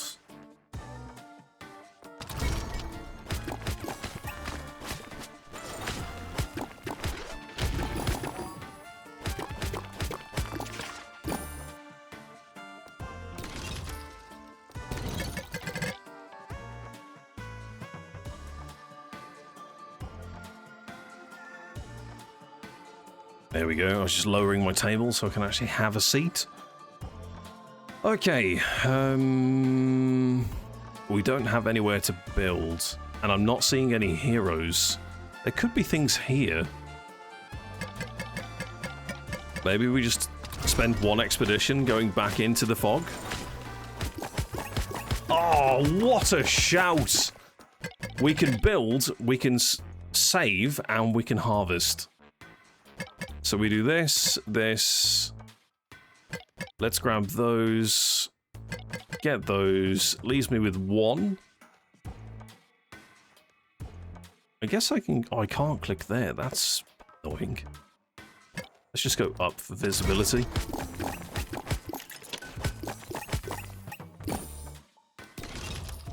A huntress! Periodically trigger rain of arrows on a random location. If it's the same size as the ability, that's crazy. The big dudes aren't really getting close to the actual gate, so I don't think a rogue is worth it. I think we take the huntress. We've got 6 runes as well, so we need to do a little bit of an investment here.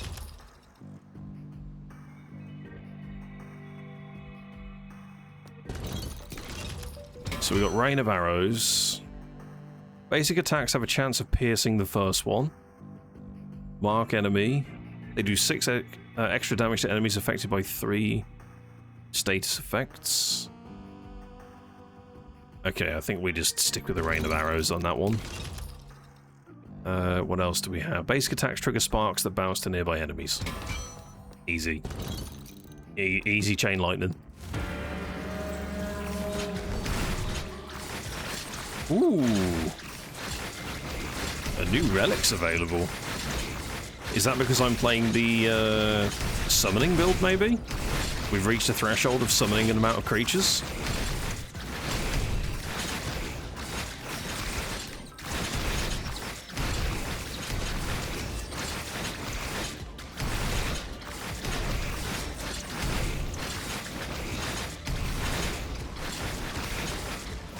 Oh no!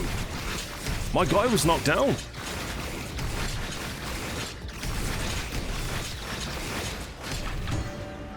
Holy shit! We are just about holding the defenses. Good golly gosh. Right, what can we actually build? Yes. Do that, because then at least we can do an AoE slow, which will be absolutely perfect. We need these runes. So let's mine out that area. There's a rune as well. I guess we can start to go down.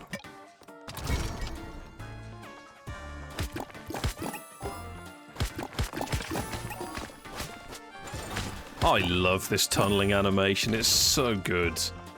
Right, hospital, dealing damage. Damage dealing status effects instantly deal for 150%, then expire. Good. They have a chance of applying knockback. I think we might want this. Now we need to find somewhere to build it. So we're going to do a little bit of an excursion that way. No, dude! Ah, tragic turn.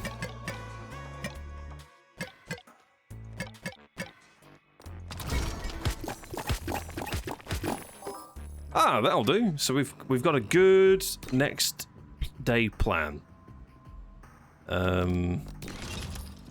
What have you got going on here?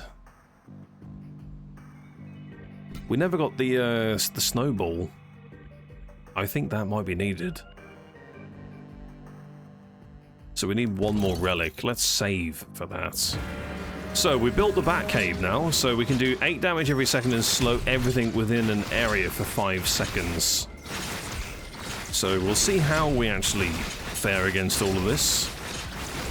That side is looking really danger. We'll do a slow here.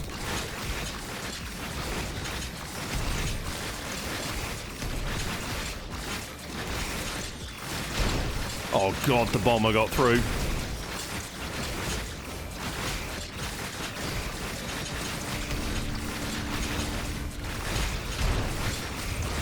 The door's on 3 HP! The mine is saved! Yeah! Oh my god. What a lovely game this is. 3 quests completed. Okay, I need to have a look at this. Yeah, this is a very fun game. Very fun. I'll tell you what it reminds me of. It reminds me of the Gate Must Stand that I played a couple of weeks back, which was a Spawnode stream courtesy of the Yogscast. It was absolutely fantastic fun to have this like hero placement tower defense kind of game. This is a little bit more inclusive for the player because you have to plan your route as you're digging in the underground. And like you just saw in that last turn, my second expedition completely failed because we're digging in the dark and we hit all of the areas that are impassable. So we ended up losing out on an entire turn pretty much. I really like this game. I think the concept is solid. I really want to see more. Really want to see more. We'll do another run for sure. Right, we got the Necromancer unlocked. Let's go. Endless mode. Oh, that's a lovely option. I did wonder why there were more days and that there's this snowstorm icon. I'm going to continue this run. That's what I'm going to do. I feel like we're in a great place to actually do so, so why not? I love how I can just play with the mouse as well. I'm using the right mouse button and then just scrolling up and down to actually move. Very cool. So I could play Hold the Mine on one monitor and I can have Cast and Chill on the other. I think these games are going to get quite dangerous for me. I'll be multi-stacking games in the background of playing my PvP game. It's going to be great. I have one more dig. That.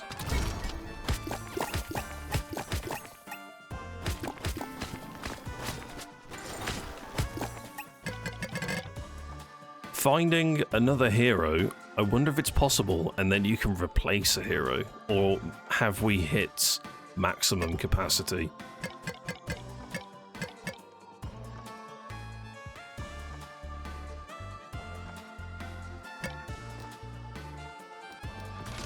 What do we have here?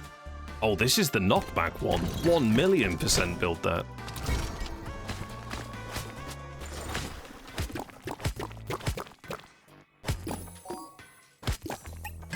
We have a nice little bounce barrel down here. Let's grab that.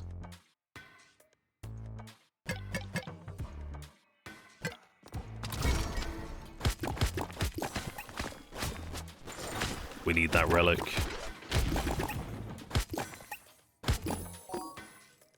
Lovely. Okay, we have enough. I wanted the snowball, didn't I? Give me that snowball, and then we'll increase your base damage. Seeing as you're a frontliner. I think we're going to swap these two round. And then 3 HP in a dream?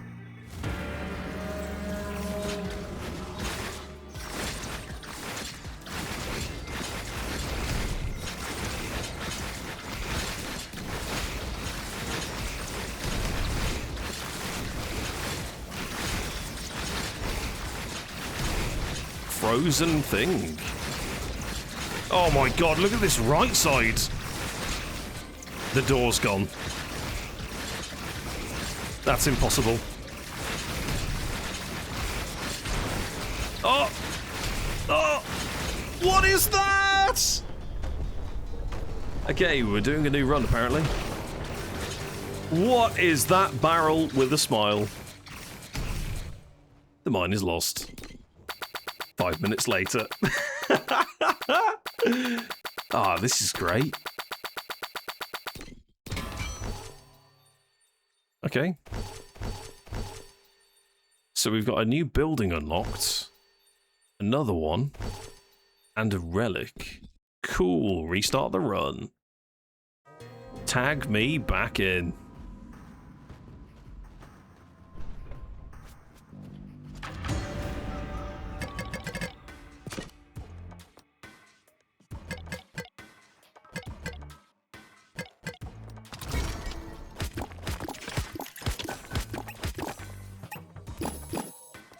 Okay, what do we get this time? Whenever a tally effect is triggered, fires a random rocket that burns. Periodically triggers a strong wind in a random direction every 12 seconds. I think the burn might be quite interesting. We never tried the alchemist. So we're just going to immediately pick it. We're just going to no-look rip that one open.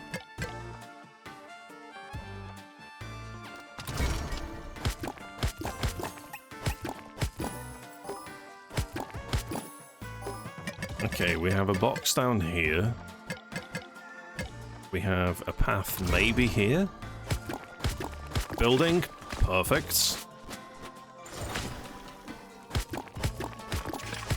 Relic. Nice. We'll take the stone. Increases the mine door max health. Yes. Right, we have an alchemist that can't do anything yet, but will get poison effects. Good luck. What's the range on him? That's pretty good.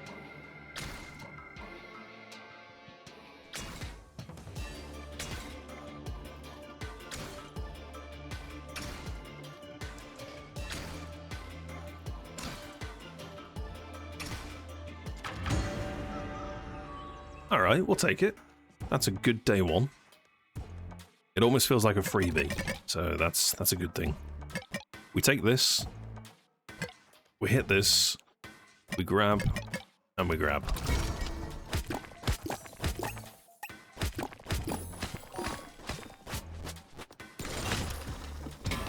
Poison on our dude. Lovely. We're going to go down here and grab all of that, and then start digging this way.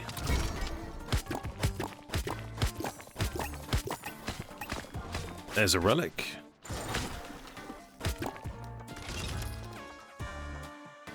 We don't have a tally thing yet. I'm not going to build anything, actually, because both of them are kind of situational.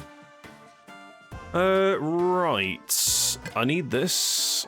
Definitely want to grab at least that. Let's do an extra down, and then let's go down here.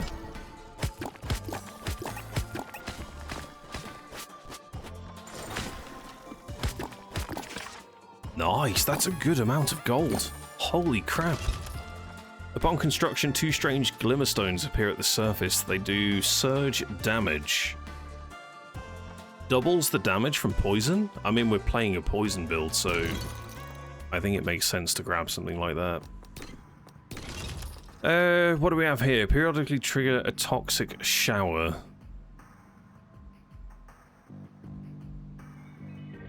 There's a tally attack.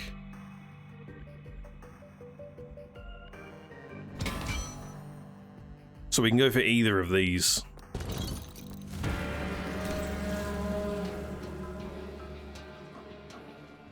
Okay.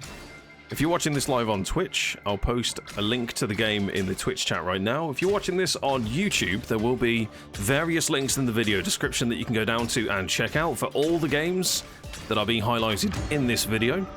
There are also timestamps so that you can jump to them conveniently. Who are you? A wood scavenger. Lose 4 mind or health and gain 50 gold. Oh my god. Yes. I will happily do that, because I should be able to at least reclaim 3 of that from a building. So that's fine. In fact, we can do that now. That's totally okay. Let's do that. Down to here. Maybe try and dig that way.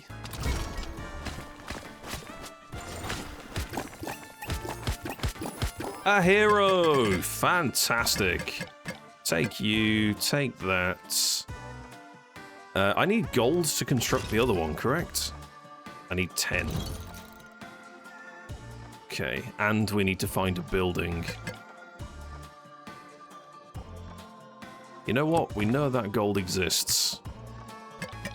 Let's do that instead. Because maybe we can find somewhere. Yep, perfect. And we can mushroom bounce to a random location. Who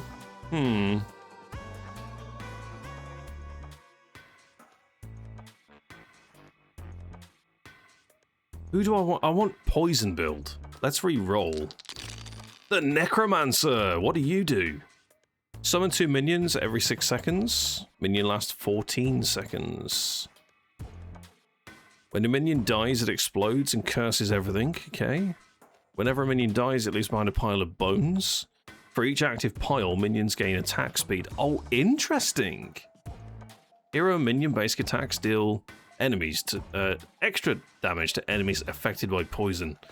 Well, welcome to the team, friend.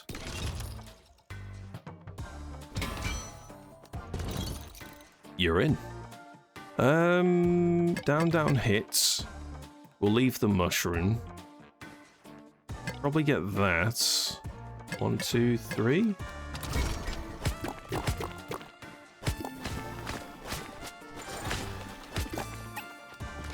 So I essentially need 5 gold, and we're in a good poison space. Oh, look at the Necromancer. That looks awesome. The area attack is a lot smaller, so we're actually going to move them further out. And I might move him further this way, just so that we can start hitting at the edge of the screen.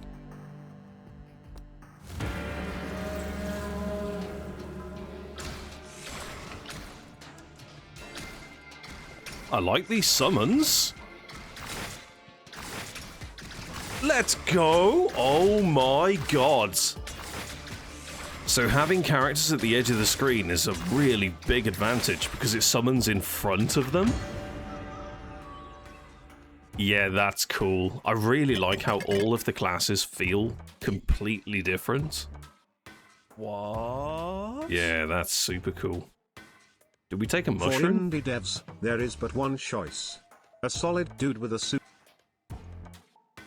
With the Sue! Exactly. Exactly, Sneaky. Appreciate you, dude. Welcome in. Thank you for the resub. How are you, man? A solid dude with a soothing voice, a breakfast staple, and gracious host. The man, the myth, the legend, Toast. Appreciate you, dude. Oh, that's super kind. I like that. I like that a lot. Right, we need more gold. Gold, gold, gold. How do I get down here? Like that, maybe? You never finish your poems. You need 4 seconds of poem. That's what you need. It goes 1, 2, 3, 4. And that's it. That's all he's paid for. A war horn?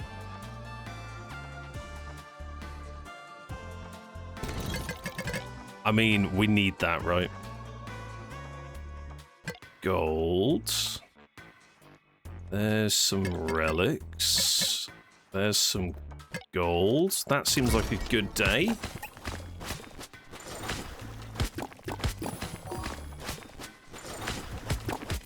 Alright. How have you been, Sneaky? What have you been up to? How's Tiny Teams going? Found any good gems? I've played Cast and Chill so far this morning, which is a nice little semi-idler incremental fishing game. Super vibey, very cozy. And now we're having a look at Hold the Mine, which is a game of 2 halves. You essentially have a day phase, which is what we're currently in, where we start at the top of the mine shaft and we have to dig our way through the darkness to harvest resources, find dwarves, and then take them topside, give them a class, so that when the night phase rolls round, they defend the mine doors from enemies that appear left and right of the screen, trying to break into it. We have a health bar for the door at the top. If that reaches 0, it's game over. We have different days that bring maybe an effect, maybe an event, which is super cool. Each of the heroes has its own talents, and you can also find gem slots to enhance them even further. Super good. There's different buildings that you can find, and what's really cool about this game is you find ruins. I'll show you one. There's one here. You find ruins underground, and then you actually build in that slot. So if I can find 2 more gold this turn, I will happily show you how that works. So we have a certain amount of digs that we can perform, and we can do 3 like big digs per day. One more. I guess we can go down and try and get this building on the next day. Oh, there's a hero. There's a cage. We can get a 3rd person topside. Okay, he goes to sleep.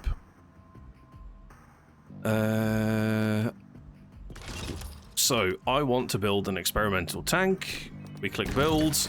It then builds it on top of a ruin. We now gain an effect from it. So all of the buildings that we eventually construct are buffing all of our team in some way.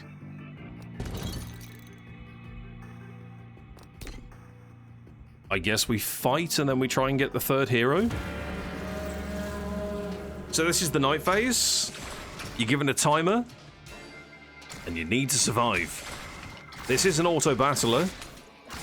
However, you can get abilities depending on the building types that you construct. So you can just let the game play itself in this phase, or you can try and intervene and be like a hand of God. And add an effect to the battle. You can't directly control these dudes. Right. Creates a cross-shaped blast that destroys blocks and automatically collects their resources. So that will hit all of that. That opens a building. Let's explore this way. Relic, nice. Back visiting parents, nice. Then you got a few bits. Currently building out the Pantheon of Gods for D&D and got artwork. Let's go, dude. Oh, that's exciting. I'd like to... Does this guy poison? Oh, shit. I didn't want to recruit him. Never mind. We have an apostle. Does he poison? Whenever the basic attack hits enemy with poison. Yes. Oh, we got lucky. We got very lucky. All right. Let's do the Warhorn. Relic. Relic. Gold. Don't need that. This could be good. You rang. Hey, Relic. Welcome in, dude. How are you? Right, get that. Hit that. Oh, God, we're going to have to kind of go, like, this way. I'll tell you what, getting the extra digs per day in the first run was so strong.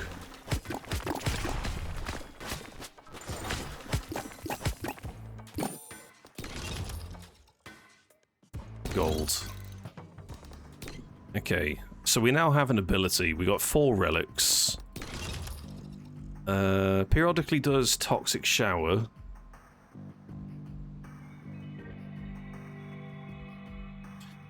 I think we might get Toxic Rain. Oh, can I swap them here? Ah, I just saw the arrows last second. When a minion dies, it explodes. Where's that thing to do with the bones? Here it is. They gain attack speed. There are a lot of minions. Maybe we don't care about the Toxic Shower.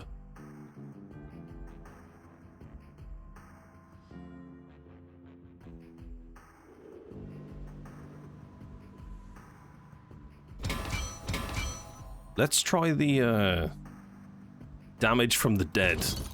See if it's any good. We now have the Warhorn. Increase attack speed of all heroes by 100% for 4 seconds. We'll see if that's needed. These these minions should create a pile of bones. There we go.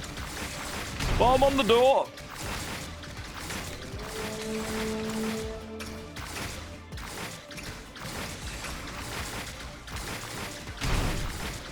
This is bad. Okay, bombs are getting through. We need a tank with knockback, maybe. Problem. Take that. Definitely dig down to that. Let's blow that up and see if it reveals a bit more vision that way. 2 digs. I guess we can do something like that. That's a waste. Hero, perfect. Perfect, perfect, perfect, perfect, perfect. What buildings do we have? A tally effect. I'm yet to pick one, to be honest, because I don't know if it's going to be needed. We do have a shop coming up as well, so we should probably hit some of these golds.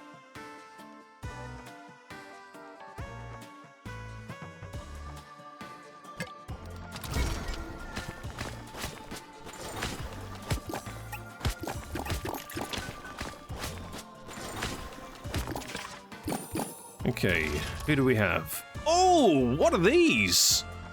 A knight. On tally, gain attack. The attack gains a limited range. Oh my god. And then we could do fire with that? Very promising. Increase attack speed whenever a crit is performed. I want the knight. And building. Burn damage is triggered twice per second during a knockback. Whenever a stack of poison is applied, 20% chance to trigger a toxic flood. Oh.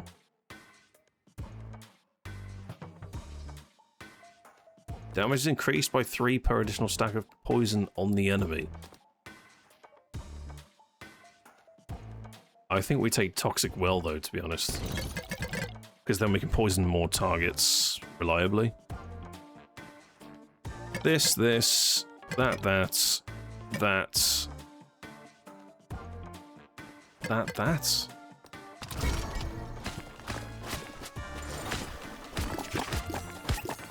Perfect, we got someone we can build.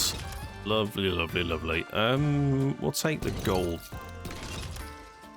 Increase heroes' base damage, or the tally of 10. Blocks dug, gain additional stone.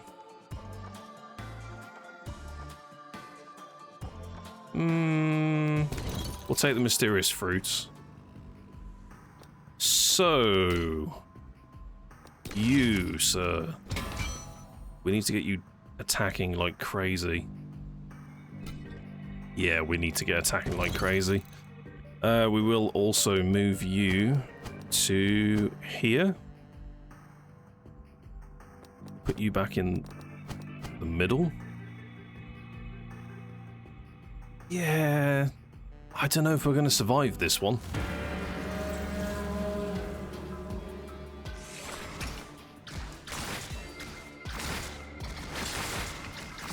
We're going to wait until enemies... Bomber! Never mind. The bomber! Oh my god.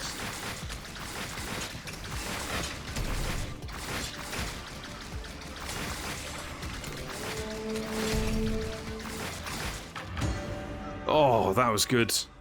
That was good. Chat, look at the shop. It's a mole. Love it. Absolutely love it. Burn status deals 1 more damage per tick. That could be fantastic. Nope.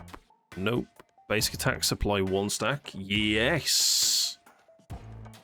Yes. You. Reroll. 1,000,000% you. Basic attacks to a random status effect? Basic attacks to another stack of poison? How much do I need for that? Do I have a building that relies on gold costs? No? No. Lovely.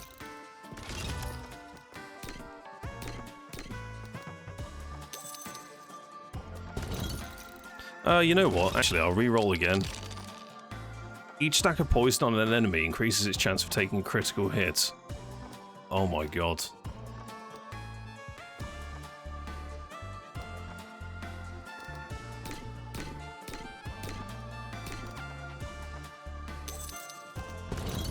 Poison build for the win. Okay, so what do we have? We have poison. I could actually put poison on this dude. Why not? I don't know if the poison works with the summons. But we can definitely put it on this guy, because it does 1 extra. He's already doing a good amount. Okay. We are in a good place. There's a help. Dig that. Dig that. Dig that. There's a relic and there's a building. Fantastic.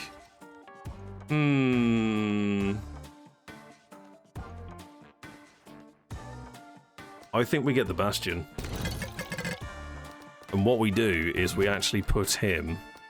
no, he's in a good place. This side. So we got like a tank either side, essentially. Yeah, we need some more relics, and then we can buy his ability. So let's do that.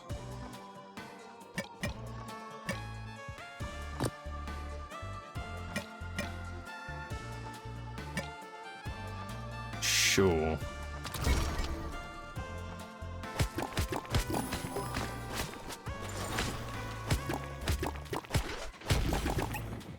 Okay. Diamond house.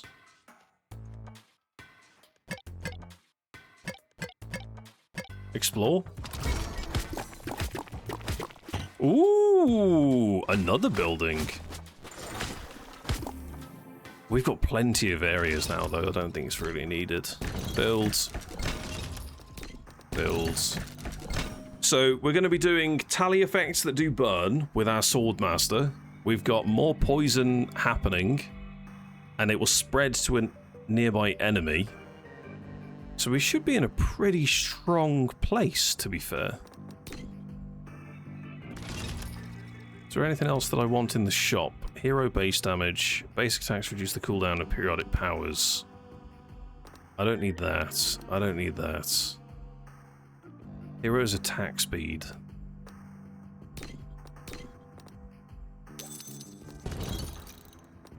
We're going to give this to the other tank. We really need to get heavy slam. Basic attacks do knockback. It's going to be so good. We just need one more relic. Onwards!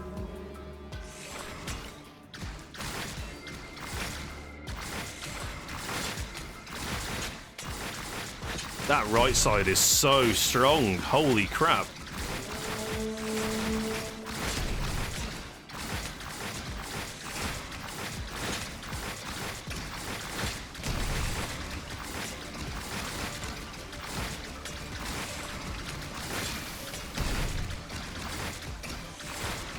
Yeah, poison's a little bit nuts in this game, isn't it? Holy shit, they couldn't even get halfway across. That's so good. Alright. Back into the mines. Let's try... find some relics. Let's dig that way. Then we'll dig that way. There's one. And that's a dead end. Not the end of the world.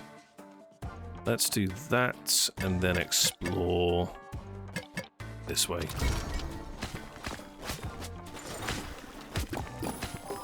There's a bomb. Oh, lovely. Lovely, lovely, lovely, lovely. We'll get you a nice big slam, friends. There we go. I guess we can do that. We can also hit that. There's another one. There's a double by the looks of it. There's one too. Awesome. Awesome, awesome, awesome. Tally. Double the effect of the gems equipped by the knight where possible. Oh, interesting. Whenever the knight is at the front, the first hero behind him gains additional damage and attack speed. Oh my god, we want that.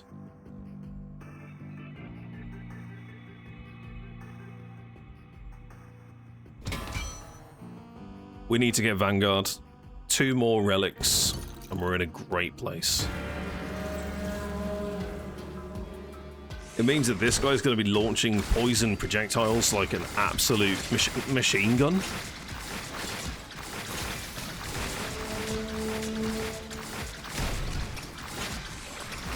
Don't forget, chat, if you're watching this live on Twitch, you'll be able to go to the Twitch chat and have a look at the link that will be posted. You can do hashtag ads. And if you want to go and check out the Tiny Team's Steam page, it's pinned at the top. Oh, the engineer! We got a new hero!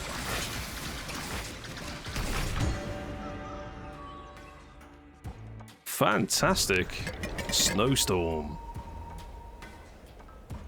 Slows enemies. Oh, good. We like that. I like this snow effect as well. This is very pleasant. The snow hides the nature of the block. Oh, interesting.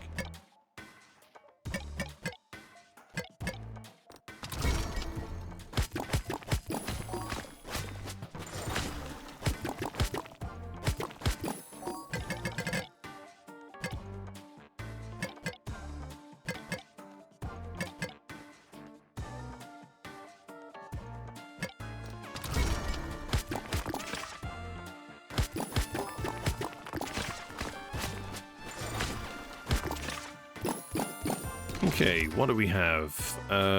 We'll do diamonds for money if we get another shop.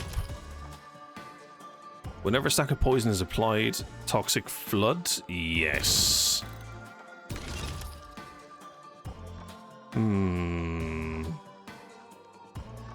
Periodically launches a fireball every 6 seconds that deals 5 and burn.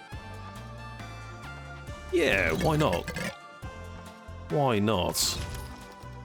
We'll do the sewer. I need somewhere to build this, so we'll cave that in there. What else do we actually need? We can explore that way. That way.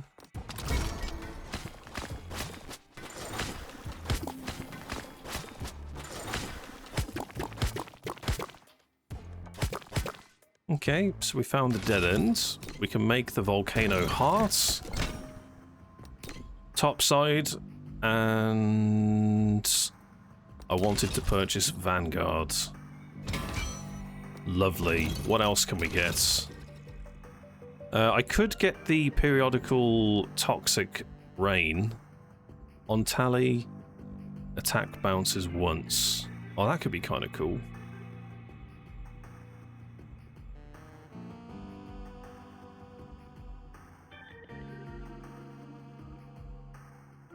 Though, you know what? I think we're going to do that.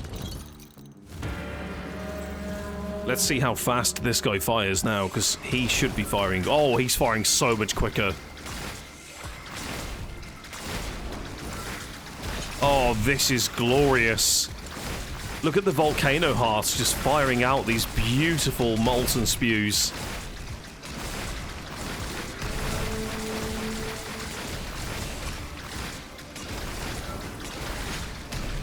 There's the toxic clouds. Nice. Very nice.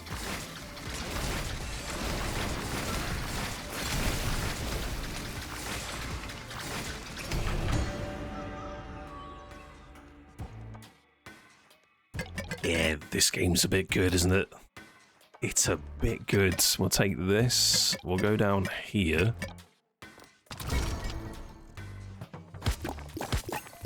Yeah, the level of detail in Hold the Mine is so gorgeous, and it just works. For an early access game, it's great. We don't need buildings at the moment, and we're surrounded by a lot of stone, so I'd like to take a reroll, actually. Let's check that direction. We could also look here and see if there's anything. No relics? Sad. Ooh. That's a new relic unlock.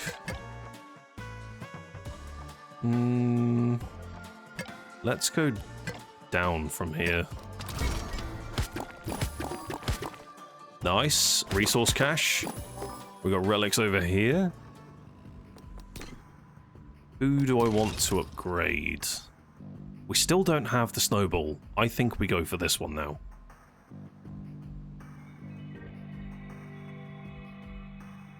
How do I know when I've purchased one of these areas? Tectonic shock.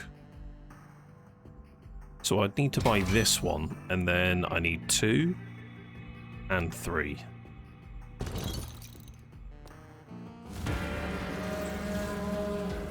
Begin! So we've got acid rain, we've got poison that chain links between enemies, we have molten comets, attack speed buffs, the summons that buff themselves when they die and resummon, the Swordmaster that's doing insane levels of fire-like damage to everything.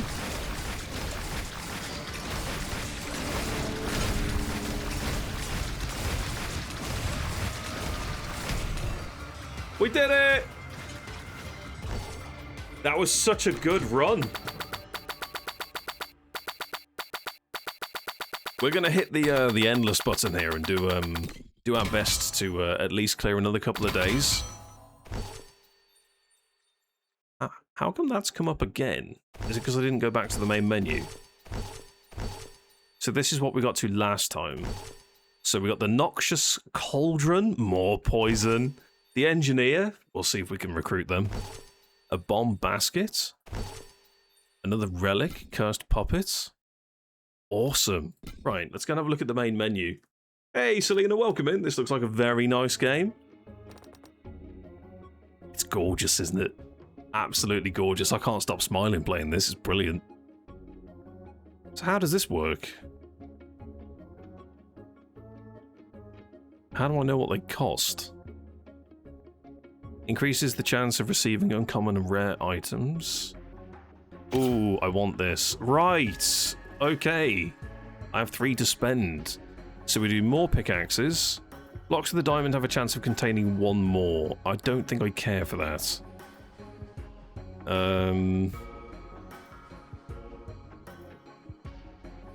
Oh, curious. Honestly, I don't feel like the damage is a problem.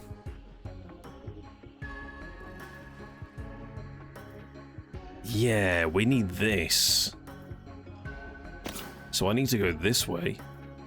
Start the run with 3 runes. Holy! That's so good! Alright. We'll do a cheeky another run. It's not going to be a full run. I just want to have a look and see what this is. Survive 15 nights. Mine door starts with 8 health, so it's 2 less. 7 pickaxes, so it's 1 less. A random boss appears during the run, and enemies have more health. I don't want to do a quick run with this. Okay, so here's what we're going to do. I'm actually going to play this again on a future stream, and I'm going to do hard. We're going to go into the Lord of Stone, and then we'll see if we can do King Under the Mountain. I think this is a must-buy for anyone that is looking for fun. That's it. Doesn't matter if you're into the genre or not. I think if you at least pick this game up and play it, you're going to fall in love with it. It's super good. Super good. Yeah, I want to give this game more time. We've got more games to showcase today. So that's what we're going to do. We're going to switch it up here. If you're watching this on YouTube, there will be a small jump cut to the next game. We're going to be having a look at the SUBMINER. Right, it's time to have a look at the SUBMINER. This is an exclusive playtest build. We're going to be diving in, seeing what the game has to offer. I don't get the intro again. Oh, when I booted this the first time, it started doing all sorts of stuff.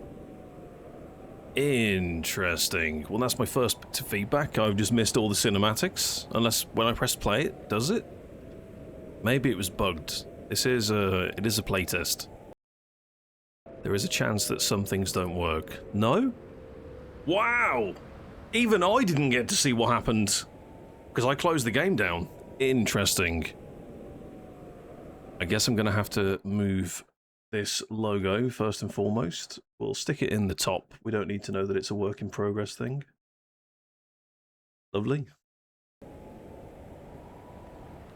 Right, the SUBMINER is an atmospheric underwater drilling roguelite set beneath the icy crust of Enceladus. Pilot your submarine, explore hidden depths and mine resources through procedurally generated caves, and upgrade your base. Each dive is darker and more dangerous, and you must face the terrors lurking in the shadows. Live, dive, repeat. That's the game in a nutshell. So this is me, is it?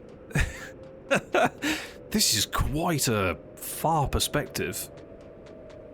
Okay, can you hear me? Get down here, use the elevator. Go near the elevator and press E.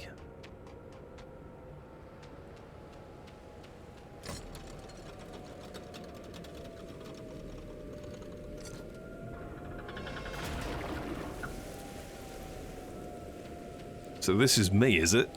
I like the diving outfit. Oh, wow. Okay.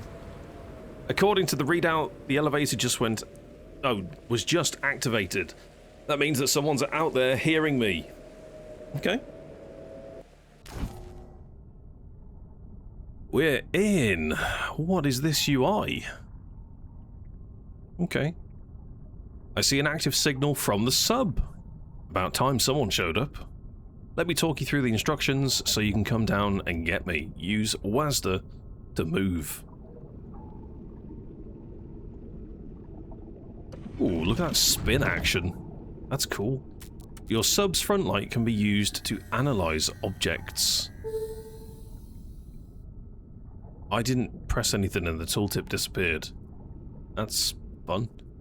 Okay, scan reads a jammed lock mechanism. There's a switch on the right side of the fuse box. Try shooting it with the main weapon. Left click. The second fuse box is on the left and jammed as well. Use right click. Whoops. I think I was supposed to turn. Lovely. Still shut. I figured blowing out the fuse boxes would open it. Instead, it left a current leaking into the door. Oh god.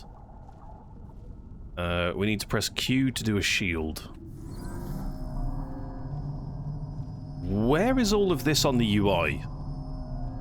Here's what I want to know. Do I just need to remember these buttons?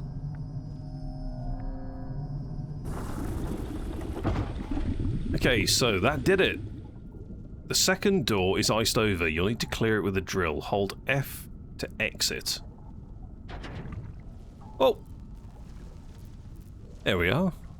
And we're chain tethered. I like it.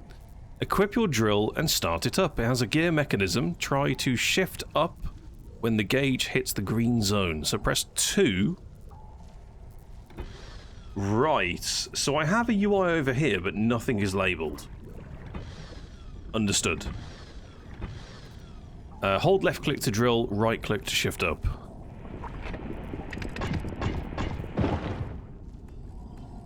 That's cool. If you discover any ore while mining, you can use your drill's vacuum function. Hold right click to vacuum. That'll do. Keep it up. Break the remaining blocks.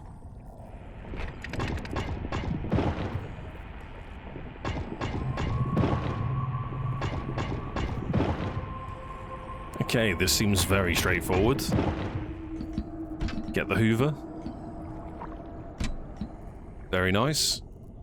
If you get into trouble, you can use the emergency retract. Press Q to activate the diver item.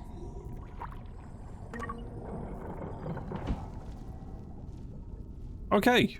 Pretty straightforward. I'm not seeing that on the UI anywhere though, and there's no hotkey to kind of remind me. So, exits. If your drill fills up with ores, you can deposit them in the rear section of the sub. Go near the rear and hold E. Ah, look at that. Okay. That's cool. The next door is out of power, but it has a manual override that should be compatible with your drill. Go to the drill dock and hold left click to activate.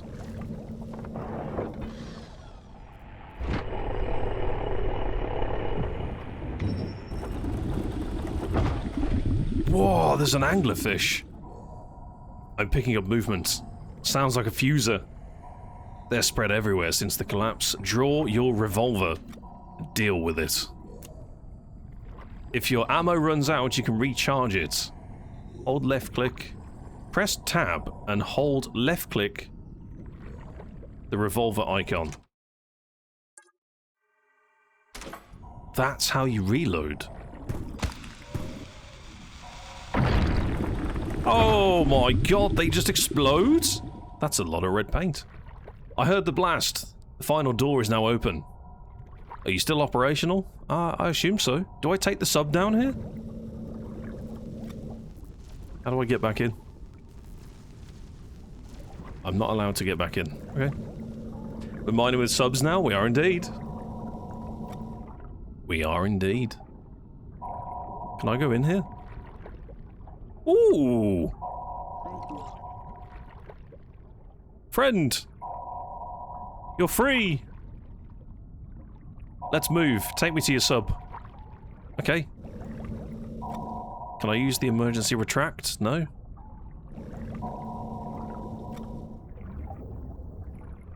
That's it, follow me.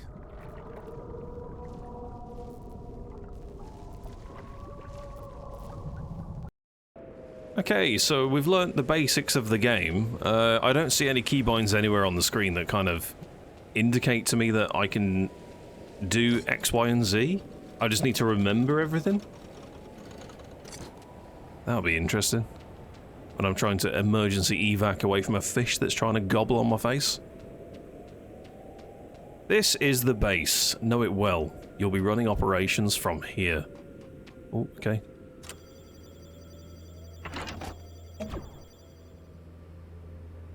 Module repair.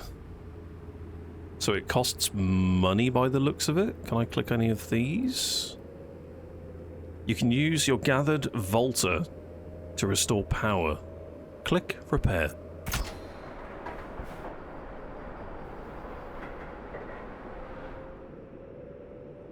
Power's back. I'll sort out the inside. Get in. Oh wow, you actually go inside.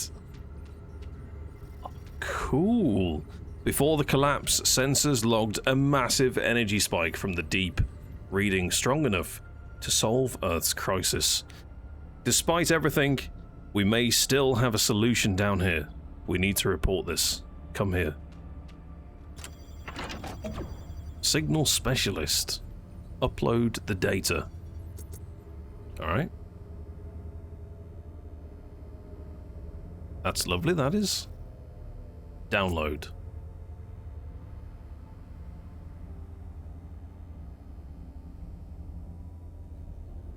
Earth's response is predictable. The energy source is the priority. Investigate it. Ah, we have a talent tree. Okay, so... Oh no, these are tasks. Complete a mission and return to the hub. Outcome. The submarine main weapon capacity 1. So I guess we just get more weapon. Explore the depths by swimming. Okay, click to activate project research. Again to stop. Oh, fun! You can have 3 active at a time? Is that what that means? Okay. Can I move anything here? Are there any, like, wurzels or doodads? No?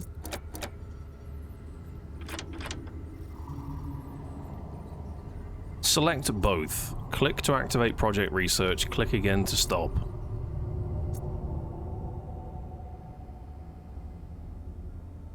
Am I missing something here? Select both. Will I have them both active?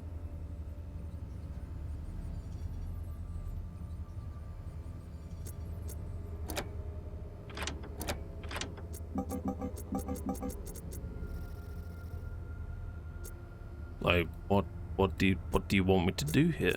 This? I've assigned the tasks to your system. Complete them and we'll be able to unlock those technologies. Track your tasks in the upper left corner. Okay. The emergency rescue system will extract you automatically. Right, so we need to explore the depths by swimming 100 and then complete a mission and return to the hub.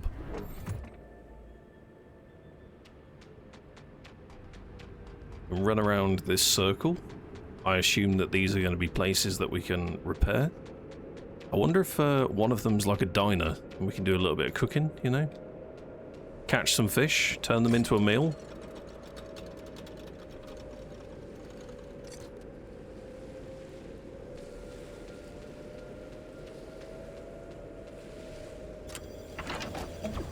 Mission terminal. Okay, here we go. So, recover submarine engine. Recover the upgraded engine from a supply chest. Or we can do the diver's suit. Both of them have the same outcome. Can I take both quests at the same time? No? Okay. Ooh, we have a loadout.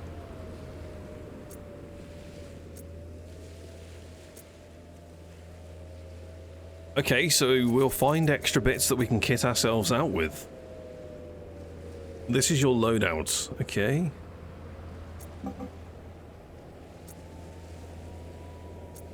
Right. Oh, and there's the submarine. Very nice. Head back to the diver tab. How do I... What, this one? See the mini buster? This thing? A tiny tool with a big impact, perfect for breaking stones in targeted areas. Drag it to your active slot. So instead of the SOS beacon.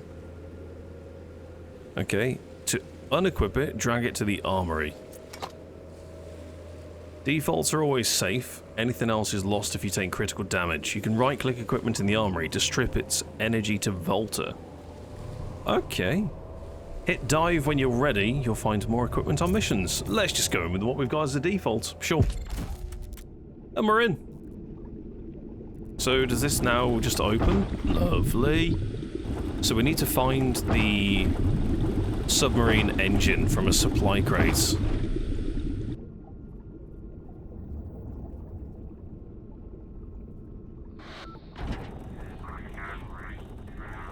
Very cool. So I essentially just need to mine out whatever I wish. How do I exit? It was F, correct? Yeah, so I think my first bit of feedback will be, it'd be nice to see keybinds on pretty much everything that's on screen in some way. We need the drill, charge it up, switch gears. So we need to vacuum all of this, otherwise we'll never gather it. Is all of this mineable? Oh my god. This is wonderful.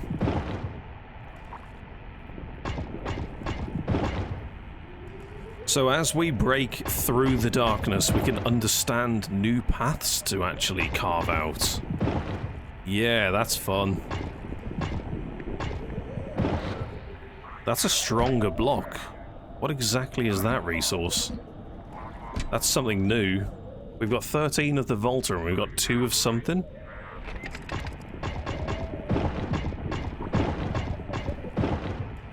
Ooh, what's down here?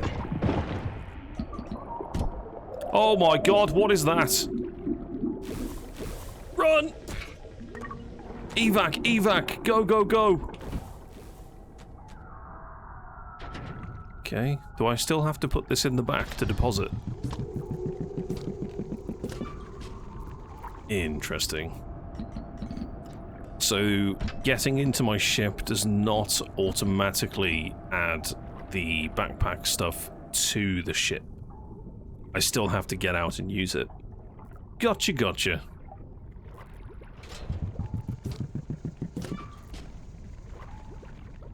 Let's have a look down here, shall we?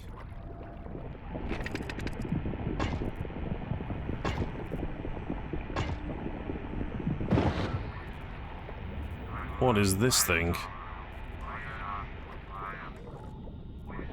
Do I have to dig it out fully?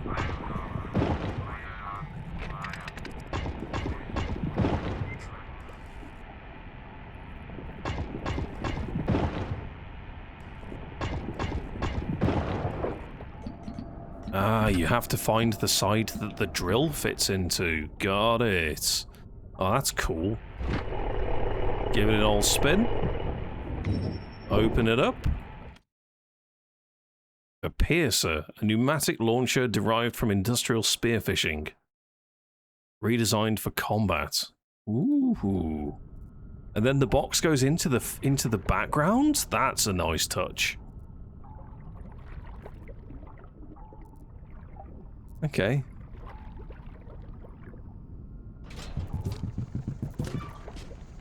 Still need to find the engine.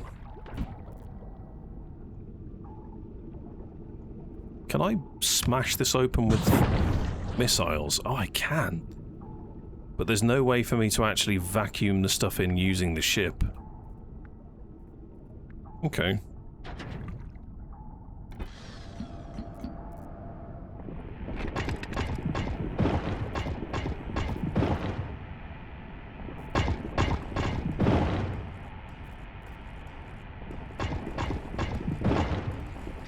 What's this sonar ping that keeps going off as well? I'm noticing it in the bottom left. I wonder if that will show me a direction to swim in for the actual objective.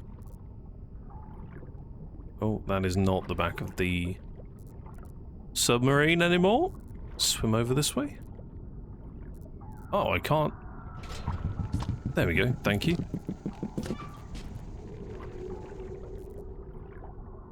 So, there are elements of horror in this game. I think that's going to come in the form of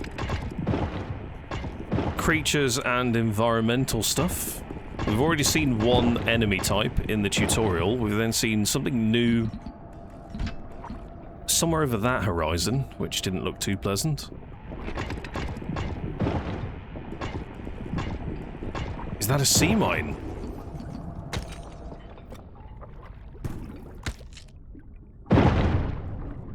Cool. Okay. Give me the loot. We're at maximum capacity. Emergency! Now, do I fit down here?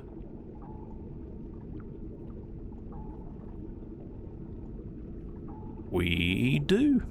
Perfect.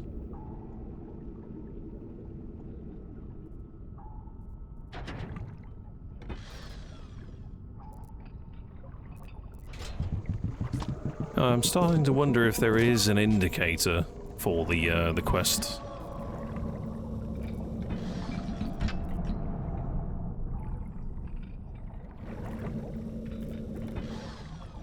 Oh, that's my boost in the bottom right. Got it.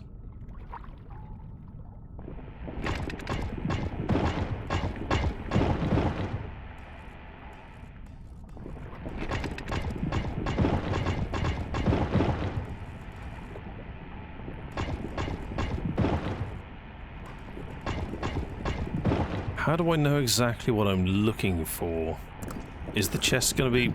Whoa, whoa, whoa, whoa, whoa, whoa, what's that?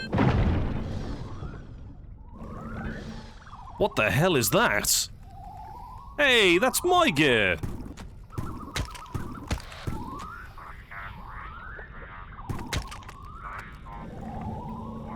What do I do with you? Are you a friend? I mean, you bleed. So we can kill it. I think he's genuinely stealing all of the stuff. Oh god, how do I reload? What's the button? I don't remember the button.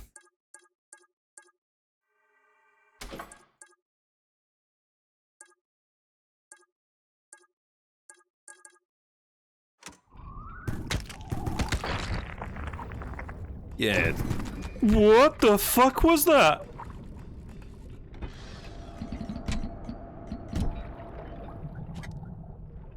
Emergency!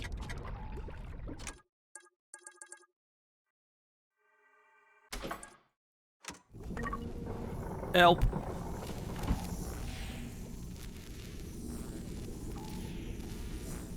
Have we taken some sort of damage? I don't understand. Not having any kind of keybind on the screen is really wigging me out.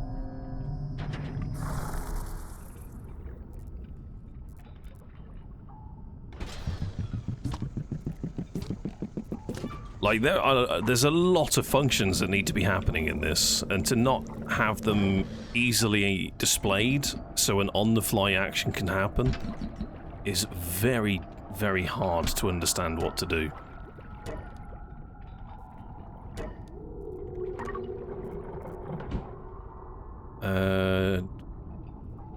Do we have some sort of ping to know where we're going?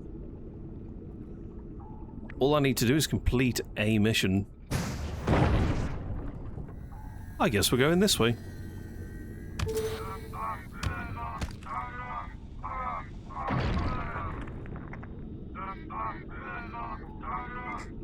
Well, we can hear someone this way, so that's gotta be good, no?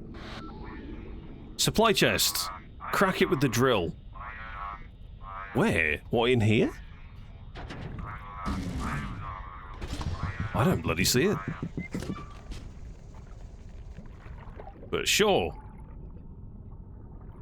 Is that it?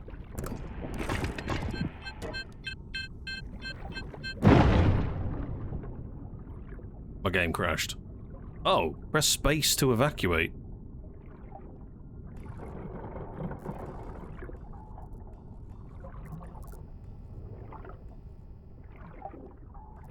What happened?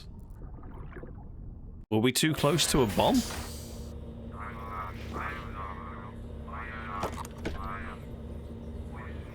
How's this going? I absolutely love the idea of it, but I haven't got a clue what I'm doing. Well, that's wrong actually. I know exactly what I need to do because the quest is very clear. But the navigation is not, and the lack of keybinds on screen with all of the interactions that you need to do is quite overwhelming. Your dive reports, mission results, rewards, and any lost equipment or salvage stuff, review it. So, did the bomb hit the ship and that was it? That was GG? Or did it hit me?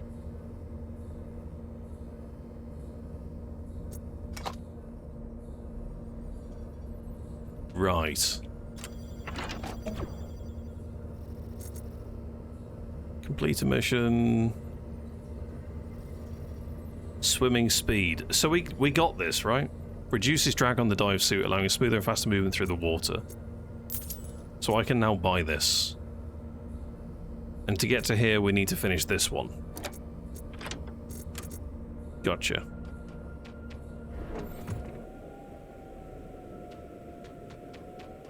Alright, let's go and do another dive. I just need to remember 1,000 keybinds and we'll be fine.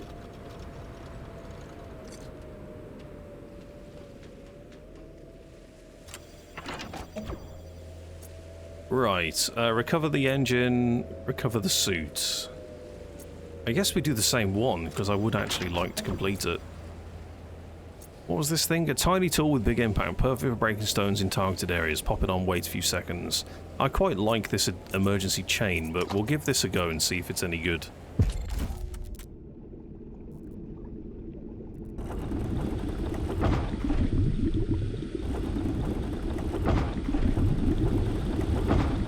This kind of feels like I'm playing Dave the Diver meets Super Breakout, where I've just got to smash through tiles and then suddenly treasure. You know, avoid the danger in between.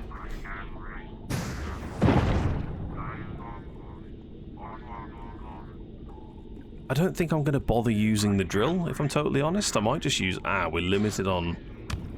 I see, we're limited on rockets. Never mind.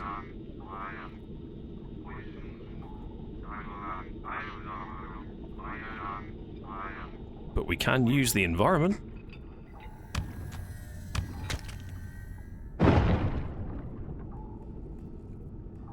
So is that a volcanic block? How does that work?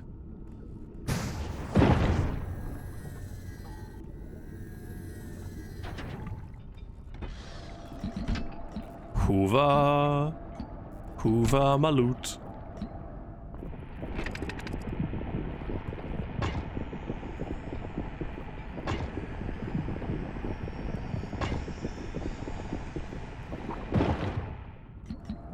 Oh, it's red crystals.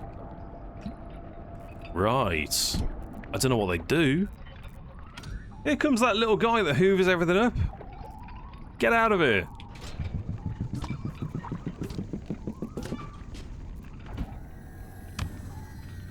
The gun is so inaccurate. You'll hear it before you see it. Mines detonate on contact. Yeah, don't worry about that. I will do my best to avoid them like the plague. Oh, something just fell on my submarine.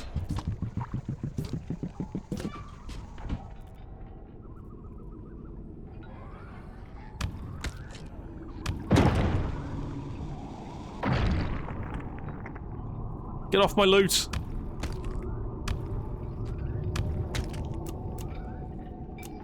Oh my god, the gun needs to be reloaded, but I don't understand what the keybind is.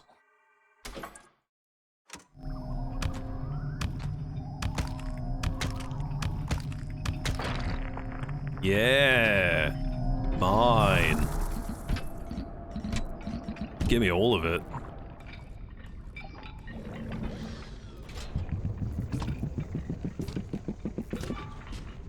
So I think we're going to try and dig down this way.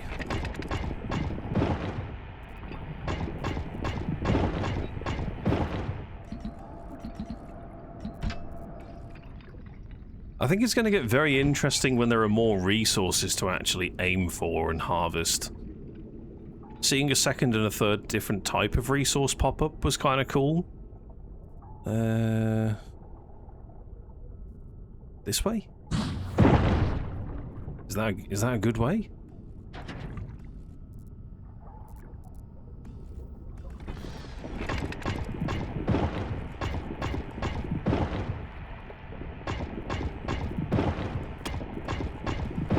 I don't really know how we found that first objective so easily. What the fuck is that? Now, is that going for me or my boat? Me. It grabs the chain? Get off! What the fuck?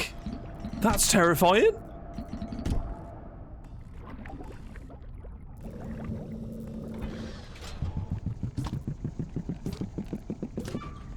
Okay. Interesting enemy type. Interacts with the emergency chain. Oh god, what is that noise?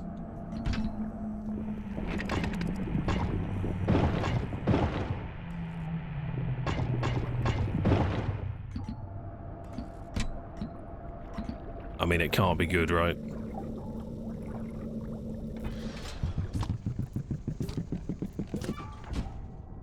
Let's go and have a look this way. Hopefully, we can be okay. That's revolver. That's torpedo. So I'm utilizing the resources that I'm finding to regain my ammo.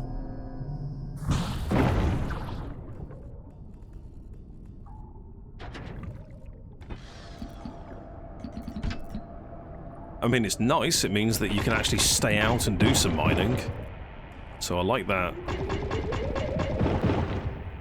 The actual navigation seems a little bit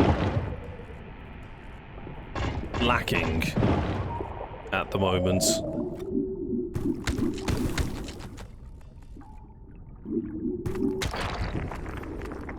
Because I don't really have many indicators to understand where I'm going. We got very lucky on that first occasion. What the hell is that? Oh, that's my new mining tool thing. Okay. We'll give that a try in a minute.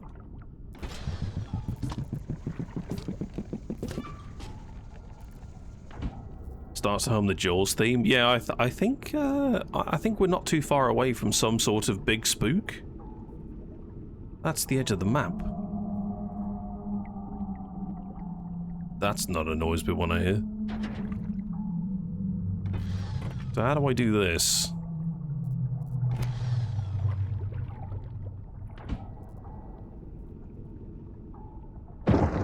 Oh! Bloody hell! Make it rain?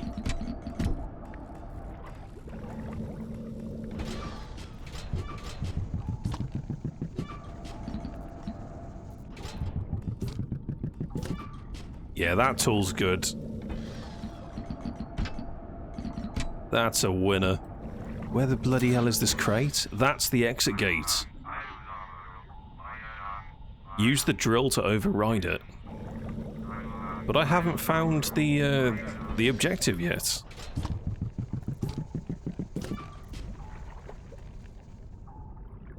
So I don't think I want to be doing this just yet.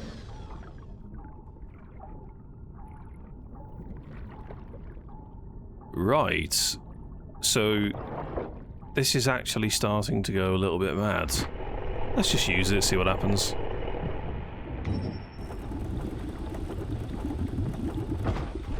I assume that I still need to pilot the vehicle into that, so we will open this up. We need to try and find this supply crate. I don't have any more boost. So, what's the button? This one? 50 to get boost refill. I don't have enough to do anything else.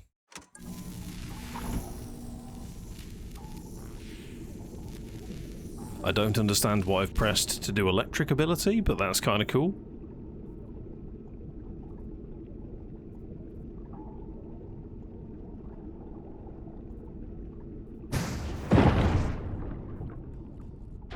Do I have another drill?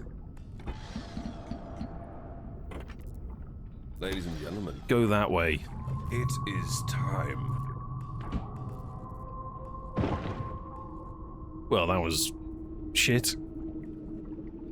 What's that there? Anything? No?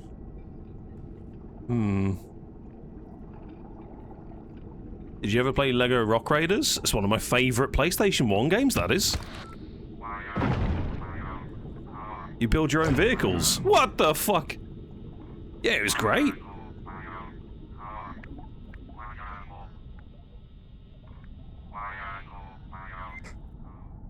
Exit. Deposit.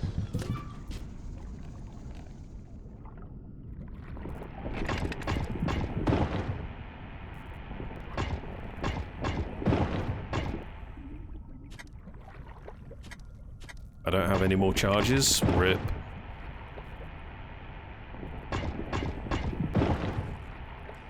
Yeah, Lego Rock Raiders was fantastic fun. I played that game so much that I scratched the disc.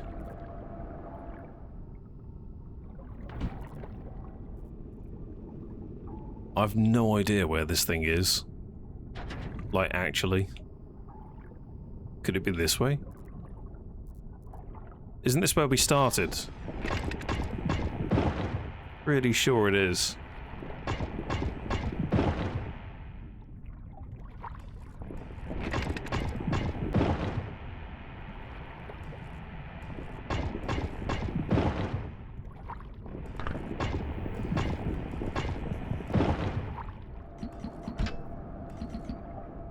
Okay, let's see if we can squeeze the sub through there. I'm just going to check here and make sure that this is actually a wall that goes fully vertical.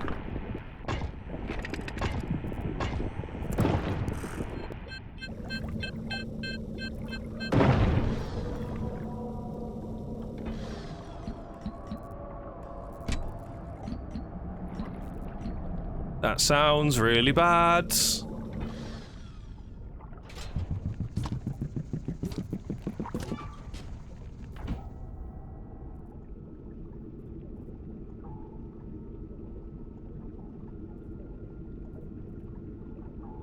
Yeah, this is where we started. So where the bloody hell's this supply crate? Could it be here? Is there a map? No?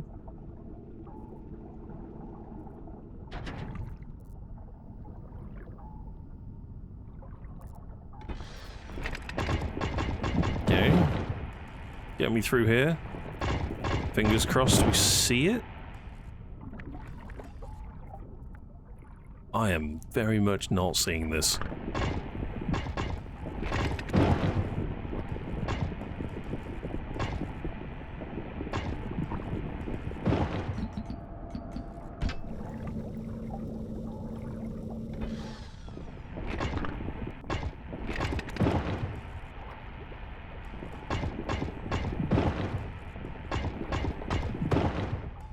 So we've got a marker underneath us, but I'm pretty sure that that's the gate.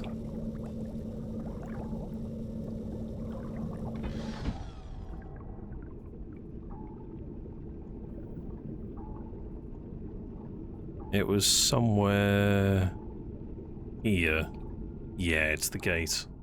Yeah, it's super lost. Don't really get what I'm looking for. Which seems to be a bit of a problem. What are you?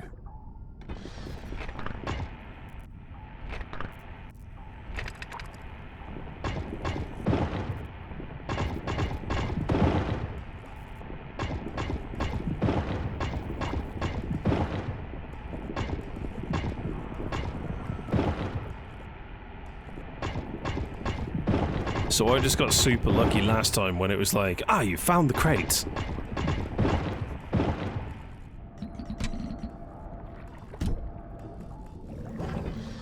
We're now out of boost again.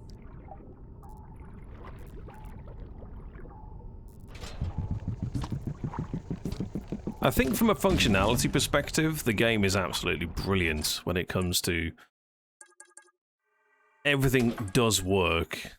But when it comes to a let's go and actually play the game scenario, I'm very much struggling to understand what I'm looking for. I'm going to take this exit and we're going to go again.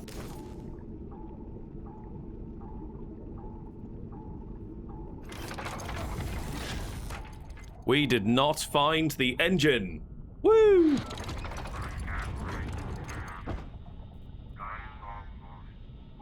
I'm still underwater. Reading a wreckage in this cell. Your objective is in the equipment chest. Oh, interesting. We're not done. So what did I find in the first map? Now I'm starting to wonder.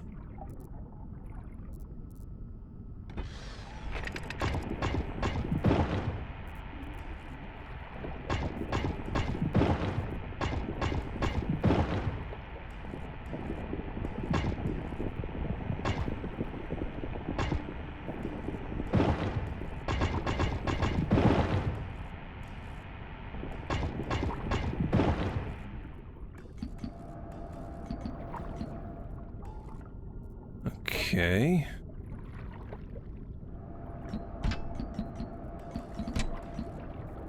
Yeah, I don't quite understand what the first... When I died the first time, it said, you found the chest, now extract what's needed. The next thing that happened was there was a big explosion, and I was forced to leave the area. So that's kind of confusing. Here we go.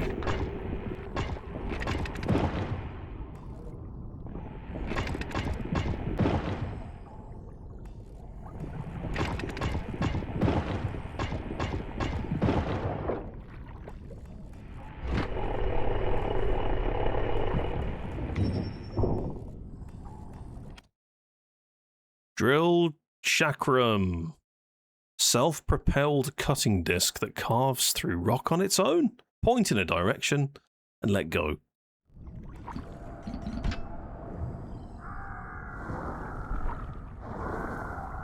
What the fuck is that?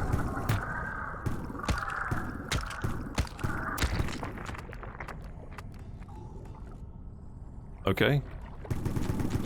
Oh, you can right-click with the gun out to do a mad spray. Okay. Good to know.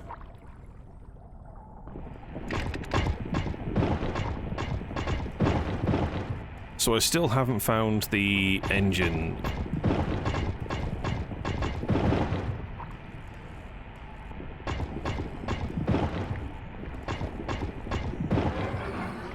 Ooh, ooh, what the... I've got no ammo! Help! That's not good.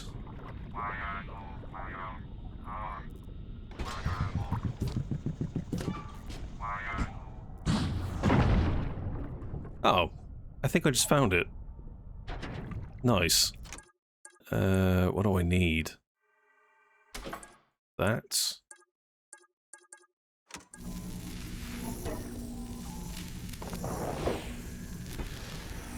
Are you what I need?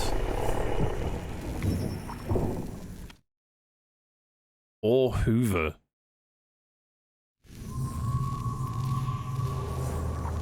Oh god.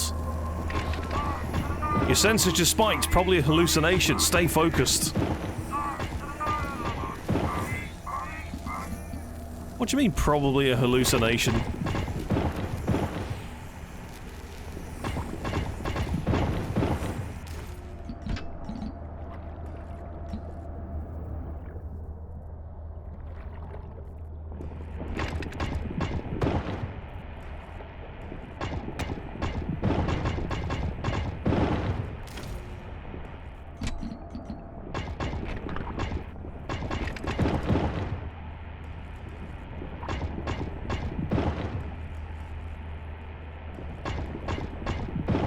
That's me in the corner.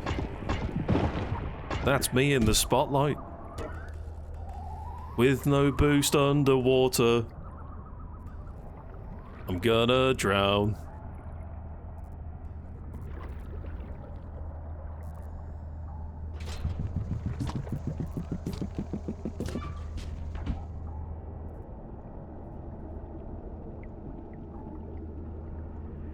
I think we're gonna be okay.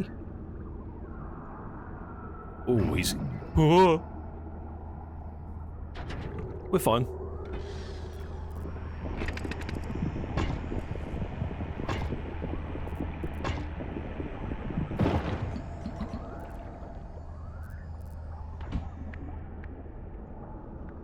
Does it go down? What are you doing down here? Can I drill him?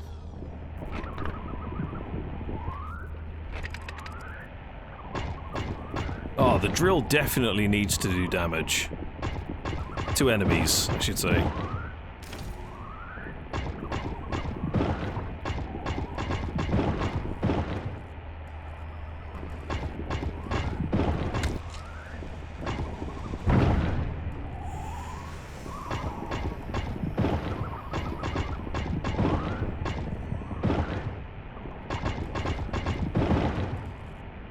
Ooh, what's this down here?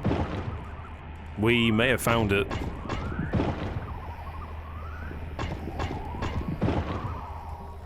Is this it? No, it's just another molten rock.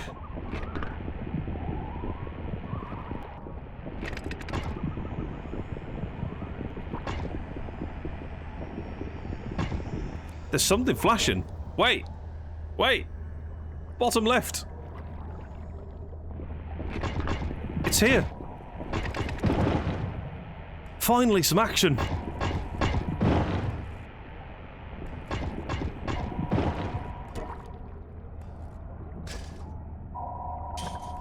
I can't go any further!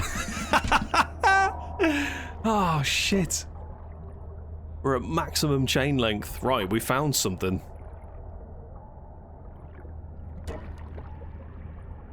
Wow, not having a jet boost underwater is kind of hellish.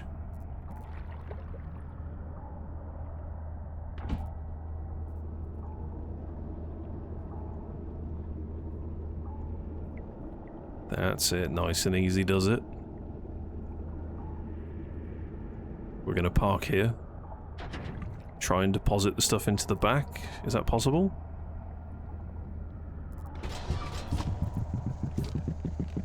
Lovely. Let's get the gun out just in case.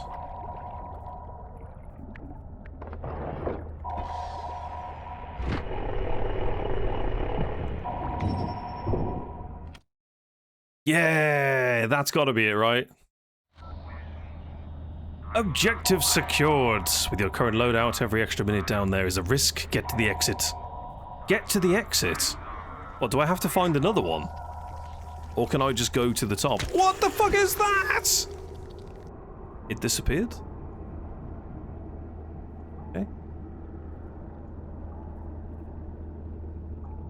Hopefully we can just go to the top. Otherwise I've actually got to find the exit. I have to say, this looks great. I absolutely love the concept of it. I really do.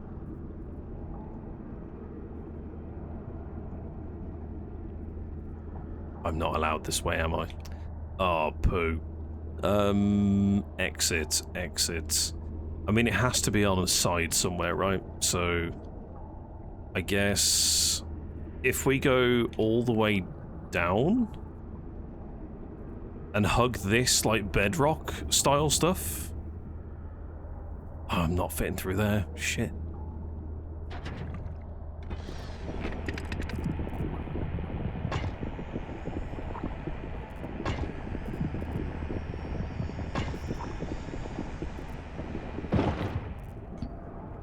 Yeah, I'm super looking forward to seeing how this game actually evolves over time. This is a playtest, and there's a huge emphasis on giving feedback for the of the team so that they can then mold the game and push it forwards. Do you reckon it's here? It could be here. There's a chance it could be here. Can I build another one of these mini busters? Brilliant. Let's put a mini buster over here. Yep, I think we've got an exit. Do it.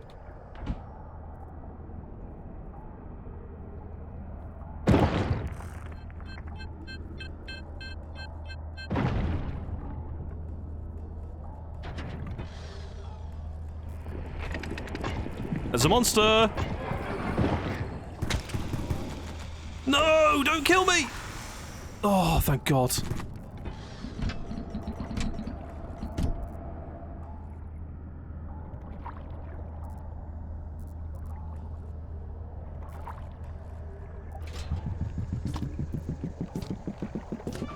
Lovely. Go, go, go. That gas at the exit counteracts the hallucinations. One of the scientists developed it after we were losing our minds. Oh, miners. Got it. Pass through it and it'll reset. Okay. Drill engine grade 2.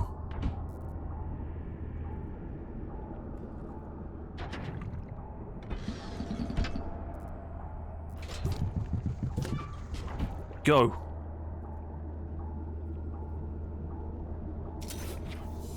Yeah! Task completed! We did it! Oh my God. Alright, give me the sitch. What's going on? Mission success. Didn't lose anything. We got the drill chakram, the ore hoover, and the drill engine grade 2. And we got 165 volta, which we can use for crafting.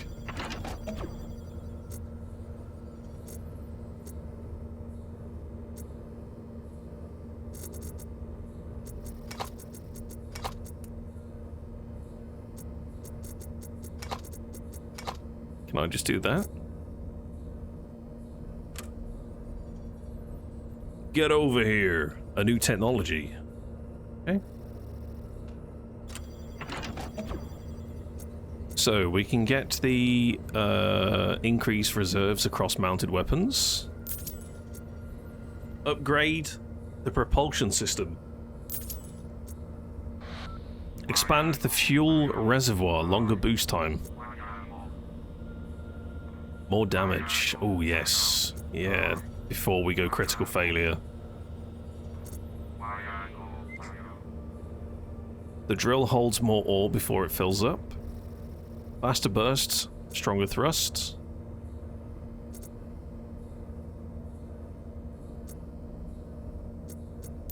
Yeah, give me that. Cool, so where's my next task? Is there something new that I can do? Because this is now just unlocked. Can I purchase any of these out here? How did I do the initial repair thing?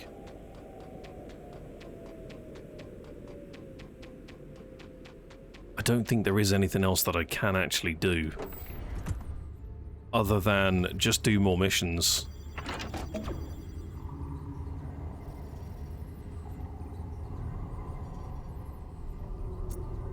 Yeah, it looks like you now just play the game, and that's it. Because this is also the mission screen, and I'm not seeing any missions anywhere. Was that the mission screen? Or was it here when I went into the actual thing? I may be misremembering. It's here. Got it. So let's go and have a look for the diving suit. So, we can take this instead. This essentially fires in a direction.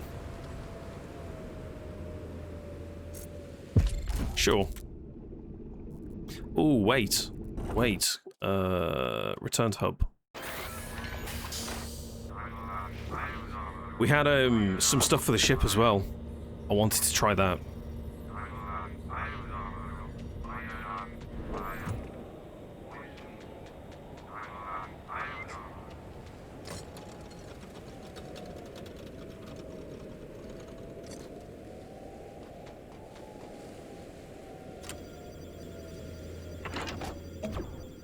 Okay, so we want this.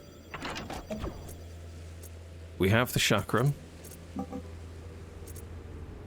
Recalibrated torque output for slightly faster rotation. Sure. That sounds pretty good. During the early days when mining with explosives was more common. Okay, so we've got a hoover.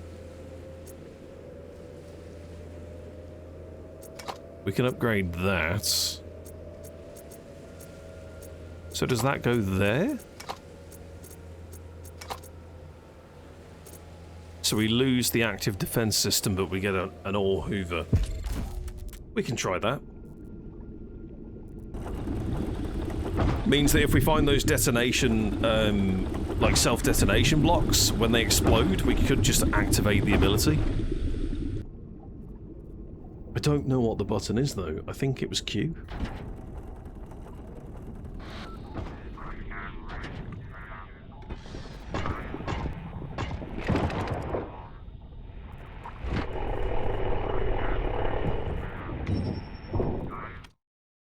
Hydrojet. Oh, awesome. Double tap direction. Very nice.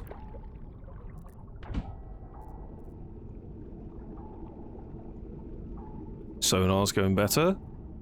So we're going in a good direction here. Now, can I use this thing?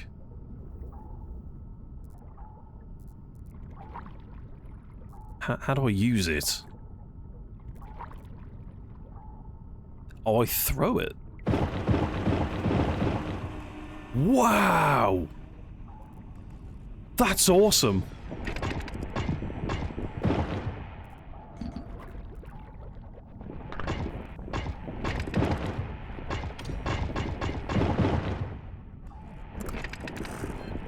Shit. Oof, that's 20 damage. Tragic. So if we get on now, we should be able to use the hoover. Oh, look at that! We're like a UFO. Ah, but we can't pick up any key items. Interesting. I still have to manually do that. So I would assume I go through here to get to the objective. Now, what is this?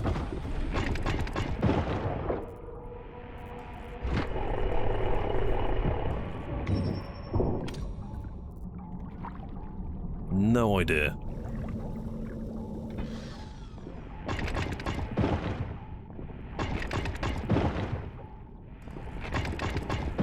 This drill upgrade module is insanely quick.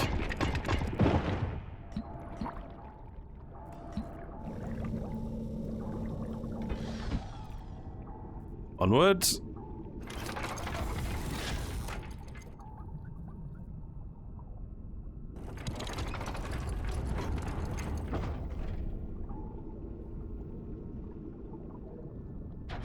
So if we just get out here and just yeet this.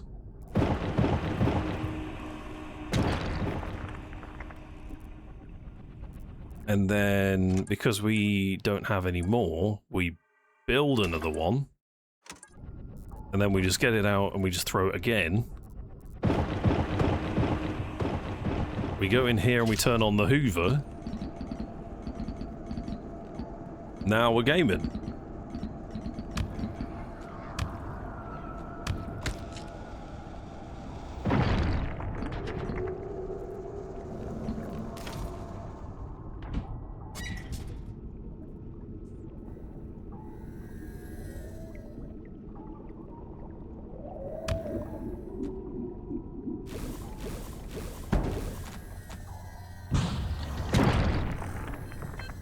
Well, that was lucky.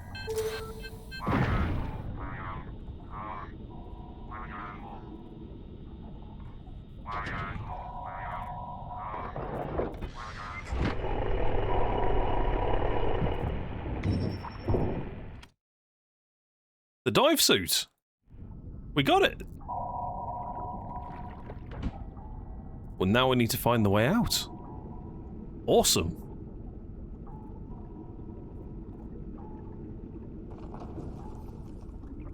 Oh, shit me.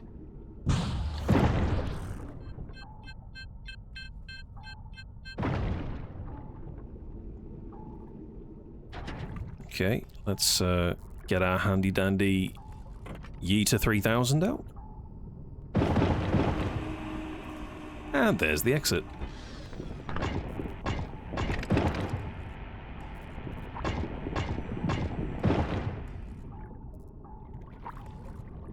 Oh, it's already open.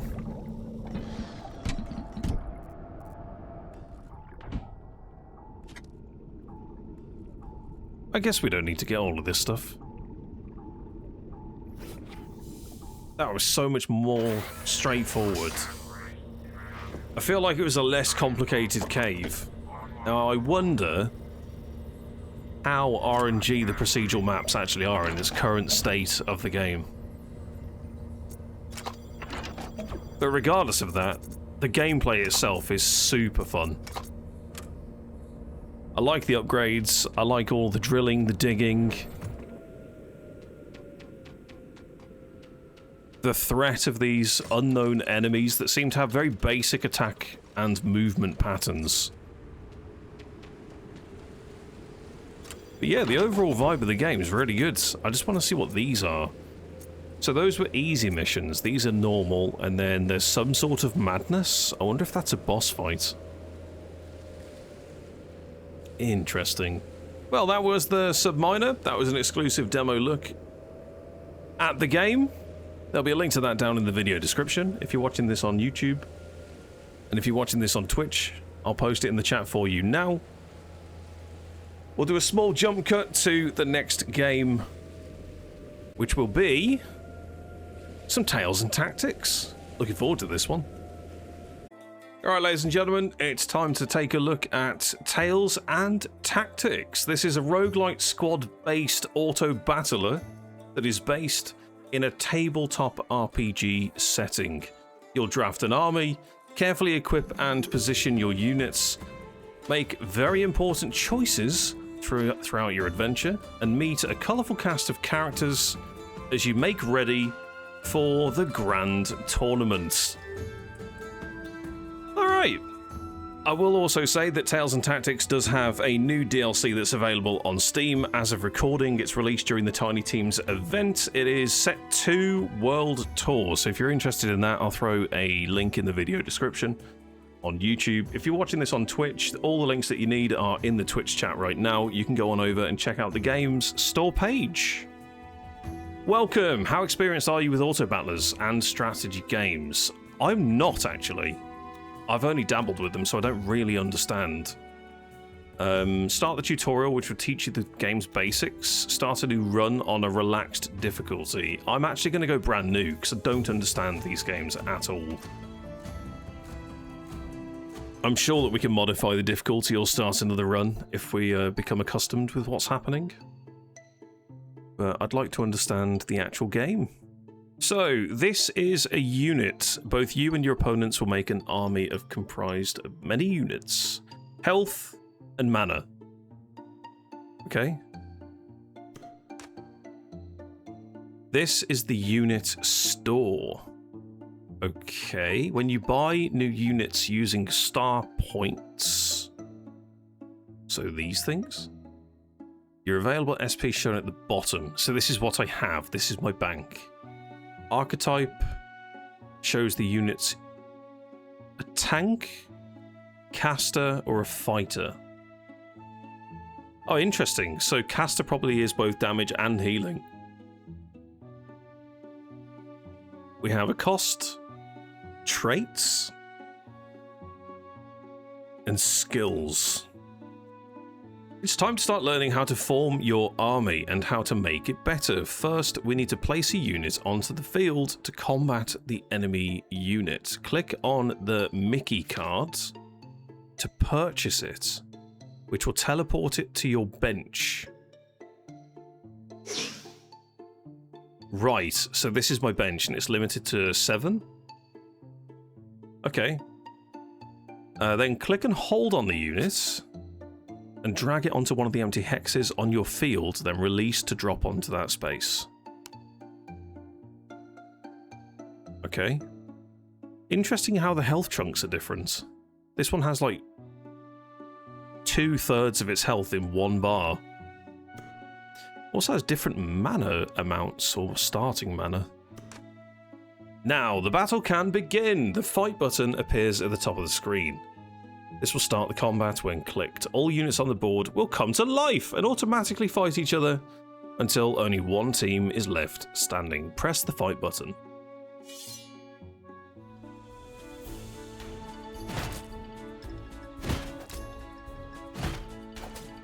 Oh, and we can see the overall team's health here. Okay. Let's speed that up a little bit.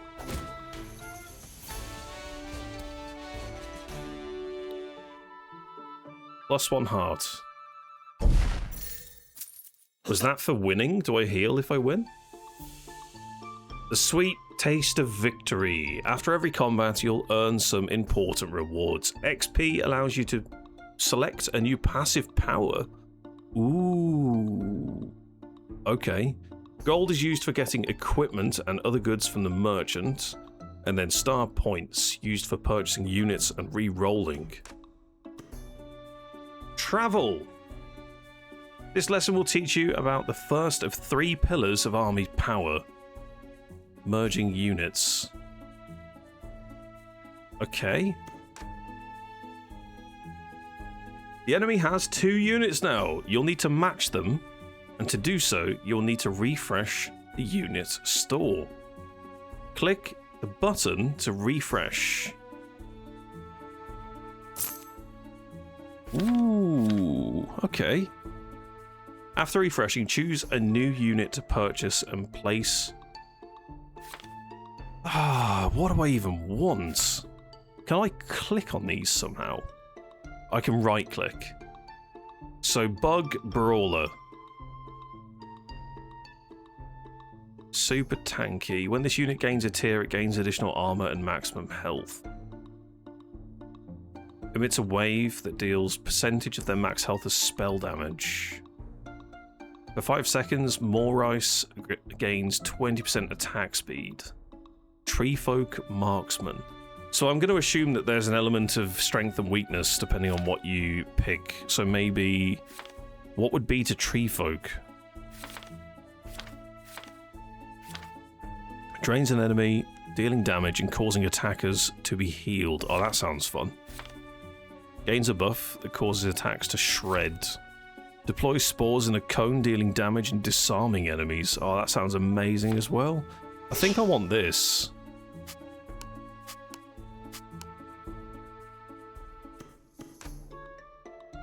While your army is now similar in strength, you can amplify the power further by merging, which increases a unit's tier. Right.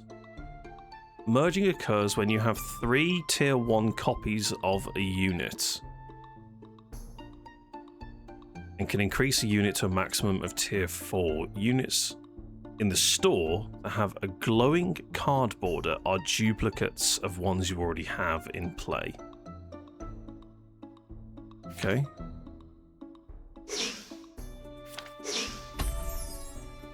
And it insta-merges. Oh, fun. You are now much stronger than your foe due to the presence of a tier 2 unit. This fight will be no challenge for your army now, so press the fight button, but before you do, this is called the battle bar, which you may have seen last fight. Yes, so it's total remaining health of each team. Lovely. Fight.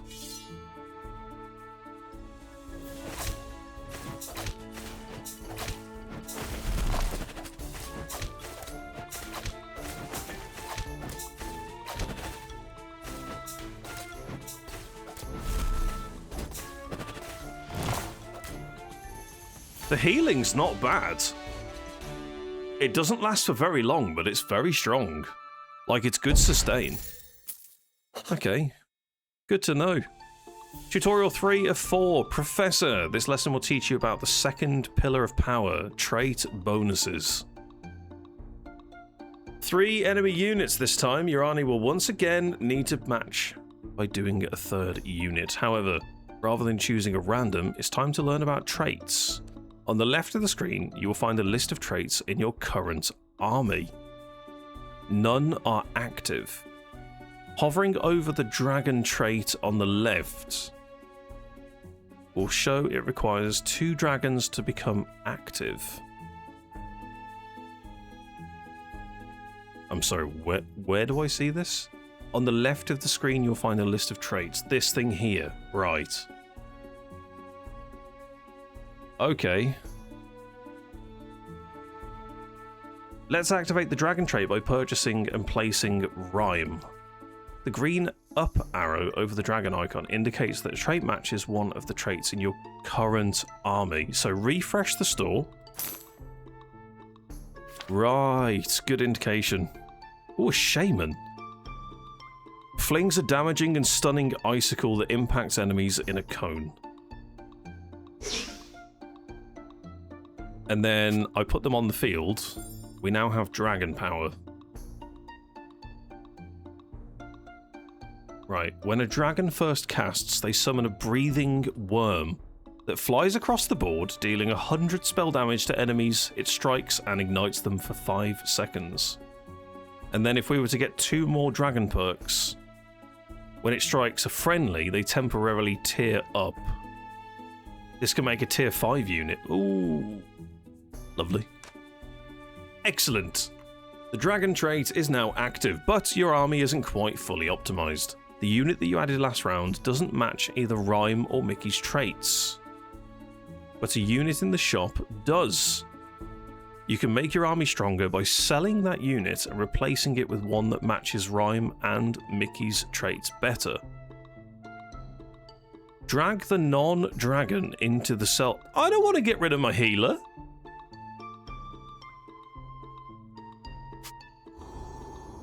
Sell Suzu. Oh. Purchase button.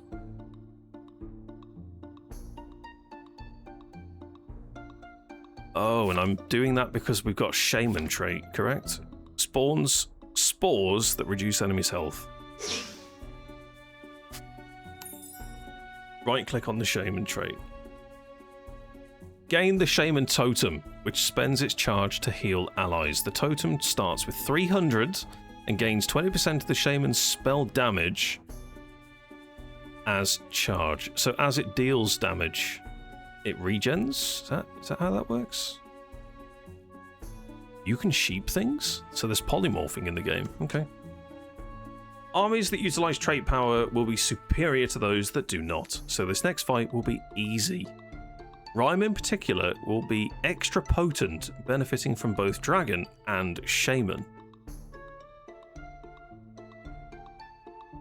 I see. Before you start the next combat, try right-clicking on a unit to bring up its stats. I've just done that, so that's fine. Any keywords shown in orange-coloured text that are ever on screen can be reviewed by pressing the dictionary button in the bottom left. Oh, that's nice. This really is like a tabletop game. I like it. I like it a lot. You know, when you put like you put a board game out for the first time and you've got like all the pieces in place, you've got your resource piles, you've got your deck cards, you've got your dice available, you've got everything, you play a movement, characters and all that sort of stuff. And then you've got the rule book, or a lot of games come with like a tiny little cheat sheet card that show you iconography that match things so that you can quickly read it on the fly. That's basically this. I like it a lot. Fights.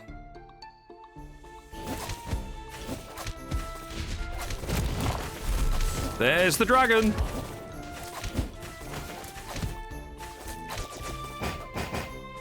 We've lost our dragon. That's bad. I thought that we were more than equipped for this fight. Victory!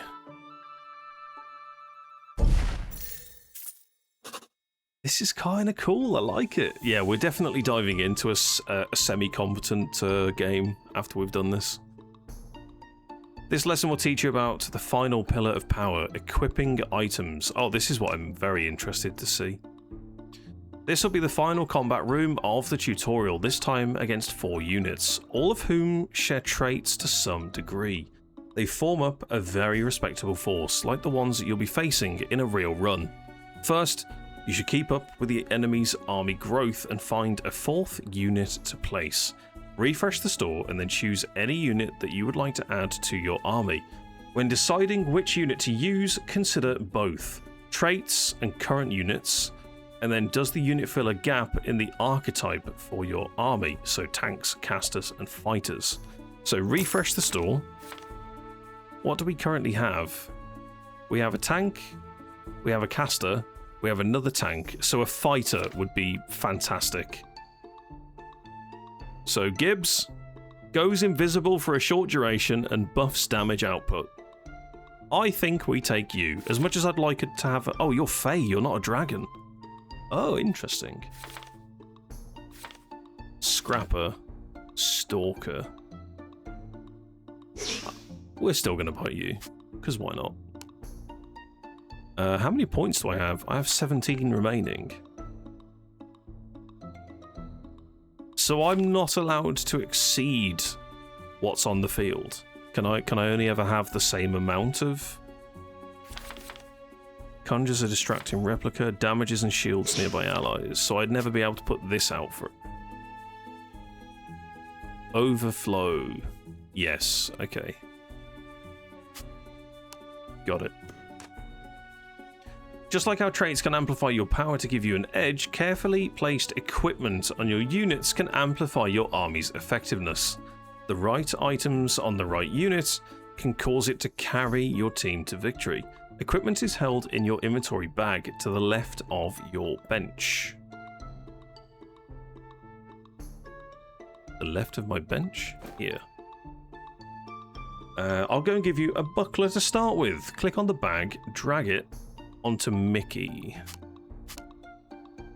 Can I drag it to here? I can. Can I unequip it? Maybe? Most items you acquire during a run can be combined with another to create a more powerful one. I'll give you a staff to combine with your existing buckler to create a Burdana. An excellent item for tanks.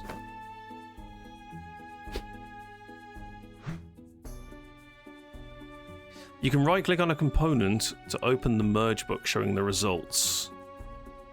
Oh, I could have done that there. Right. You can also open the merge book at any time by pressing the merge book button in the top bar, which is this one. Oh, lovely. Oh, this is like when I used to play Heroes of Newerth and Dota. So you're basically aiming for a particular thing and you need X and Y to make it happen. I like it. Yeah, this is cool. This is cool. Equipment is often best served on specific units, making slightly better use of some of the stats. So armor and health is best for tanks, casters, mana and spell power, fighters, attack and speed.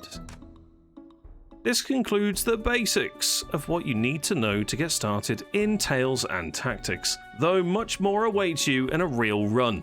Press fight one last time. The recap screen displays to you a final tally of how each unit performed.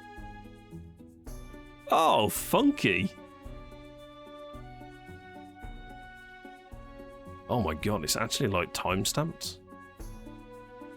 That's crazy. Oh, and you can have specific things showing by highlighting the tabs at the top. Very good. Alright. I think we are very well equipped to dive in and have some fun with this.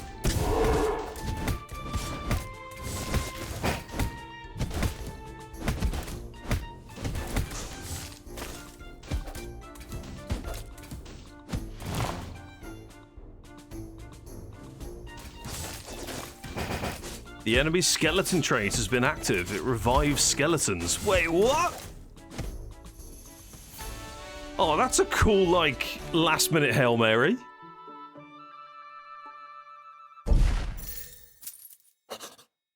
Congratulations, you are now ready to start a full run. Before you go, here are some extra tips and advice. Losses in normal combat room cause 2 lives to be lost. Boss rooms deal double damage. Star points carry over from fight to fight, and while there isn't any economic advantage to storing them, one strategy may be to save a little just before a shop. That makes sense. During a run, you may become cursed, which randomly makes units cost 1 life to purchase. Fear not though, as long as you win a fight, you heal 1 life. Yeah, that's what was happening. Cool, so it is a heal. At the end of any run, win or lose, you'll earn Mastery to unlock more features for future runs. New characters, areas, modifiers, and more await. Lovely tutorial. Very clear and concise onboarding. I like it. Ah, look at these. I'm currently in the process of actually getting my little mini painting studio area built at the moment. And to see this is very heartwarming because if I spin round right now, I can see what I'm currently building.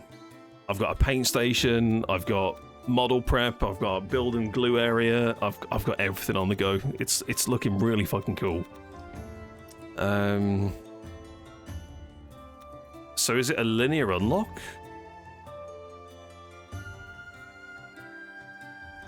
Looks like it.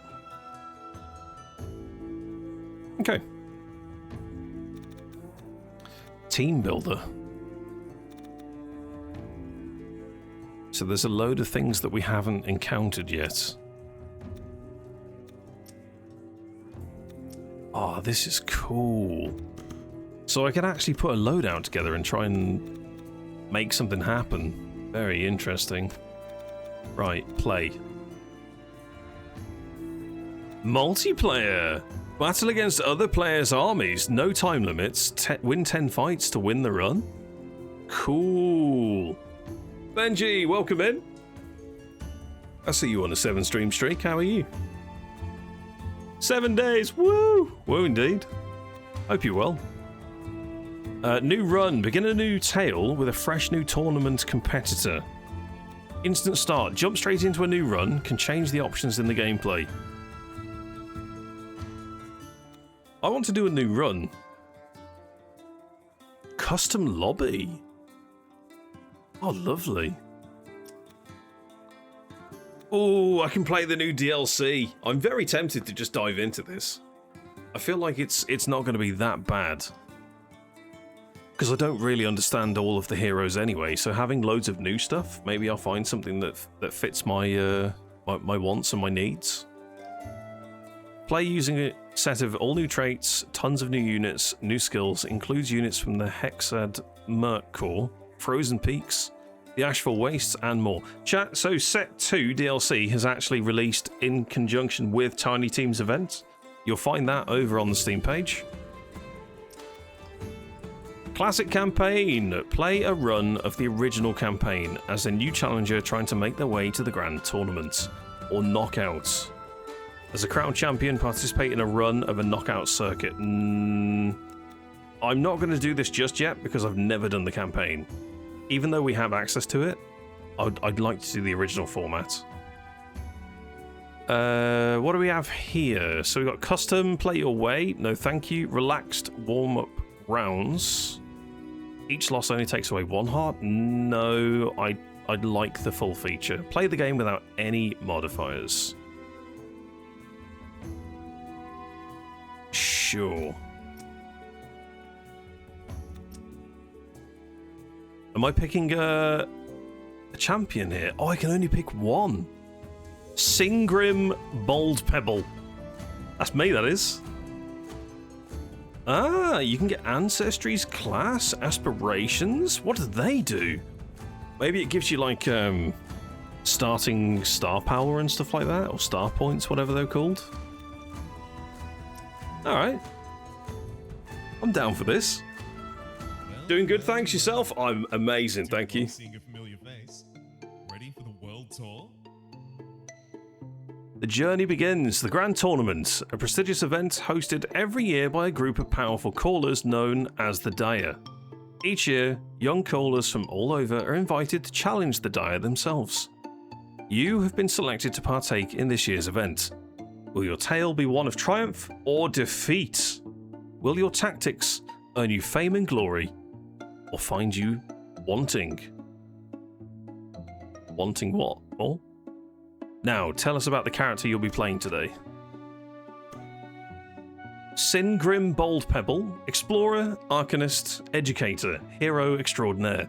From the depths of the Banal Caverns to the frosty peaks of the Frost Peak Mountains, there is nowhere too far to answer the call of adventure.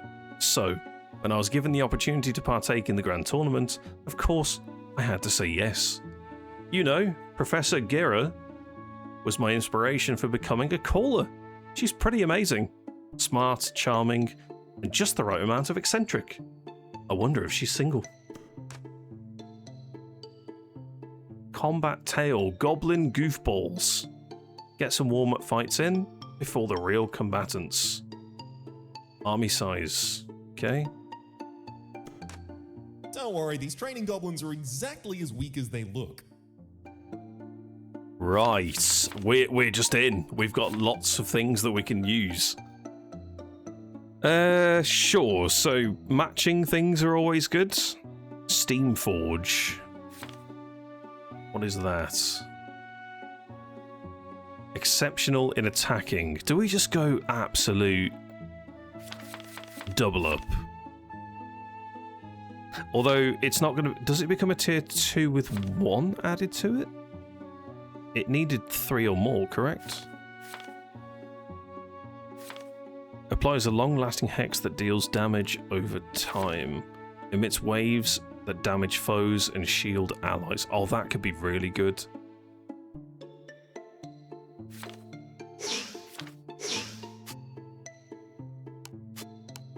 I think we do something like that. You can't begin until your army has been reduced in size. Oh yeah, I only get 1, right? Oh shit.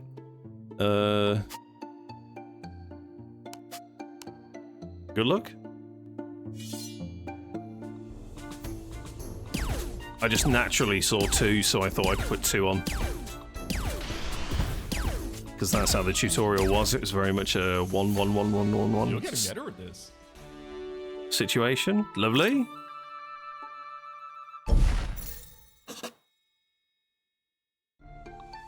Army size 2. Okay. So, if I buy this, reroll, I didn't get one. Sad. Where's the ruling for the tier up thing? It's definitely... I need 3, correct? It was 3 of the same?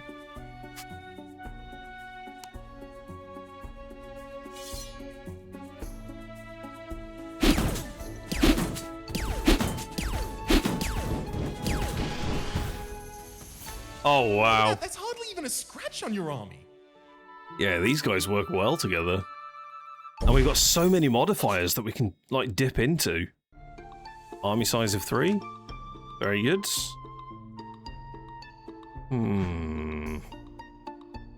So we've got one potential here with Scion. Scion gained 30 spell power. All shields applied to your team are 30% more powerful. Each time... we won't get the 4 on that one. So I'm not interested in looking at that, if I'm totally honest. I will buy you. I will then roll. We've got another machine, the Wonderbot Mark II. So what does Steamforge do? Unlock the unique mod passive on each unit. Units without passives gain 10% damage and resistance. Units without the mod gain damage, amp, and resistance. So other creatures get buffed because they have that. What's Evoker? Evoker gains +1 attack range and charge up time, gaining 2% damage amp per second. Oh, that could be interesting.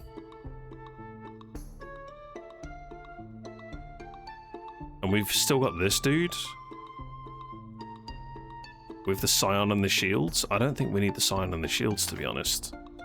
I'm going to buy you and put you into the battlefield. Nice. So, yep, that buffs. Awesome. Let's buy the Wonderbots and fight.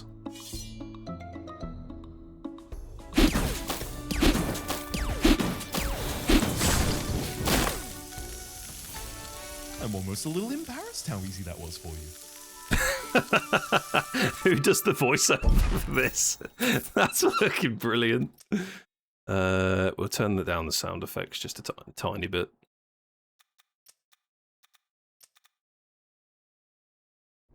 Wiping the sweat from your brow, you forge onwards into the burning sands. Okay. When Ramtha first receives lethal damage for each combat, reforms 10% HP and gains a Mega Shield, basically. Channels holding its target in place and deals damage. If the target dies, they gain mana. That sounds terrifying. Fires a shot for each of the petals at random enemies in range. Waves the staff, firing 3 shots at random. So there's a lot of RNG random stuff happening with here. Okay, what do we have here? We have Ashfall and Frostpeak. Every 400 damage dealt by this unit triggers a Pyroclast on a random enemy. 400 seems like quite a high threshold to try and meet. Frostpeak.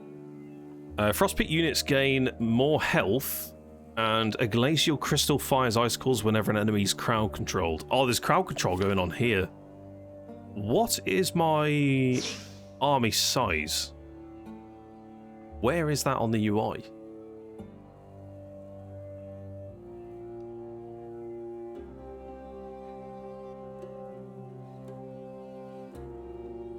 How do I know what I'm limited to?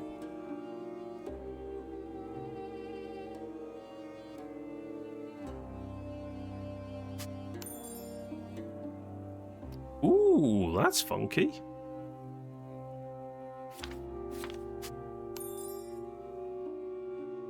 Unit overflow.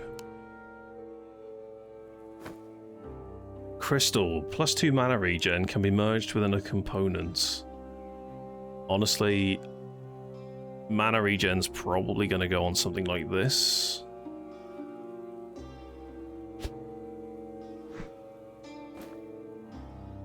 Yeah, anyone in chat know or can see? Oh, is it here? Ignore me. I don't know why, but I still thought that these were the traits, because I misunderstood where that was originally. Never mind, army size 4. Good, good, good. Yamato is ranged, but is placed in the front.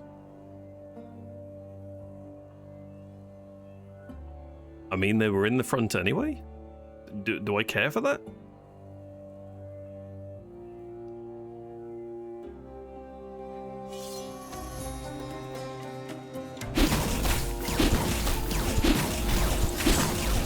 Oh my god, he's got ripped.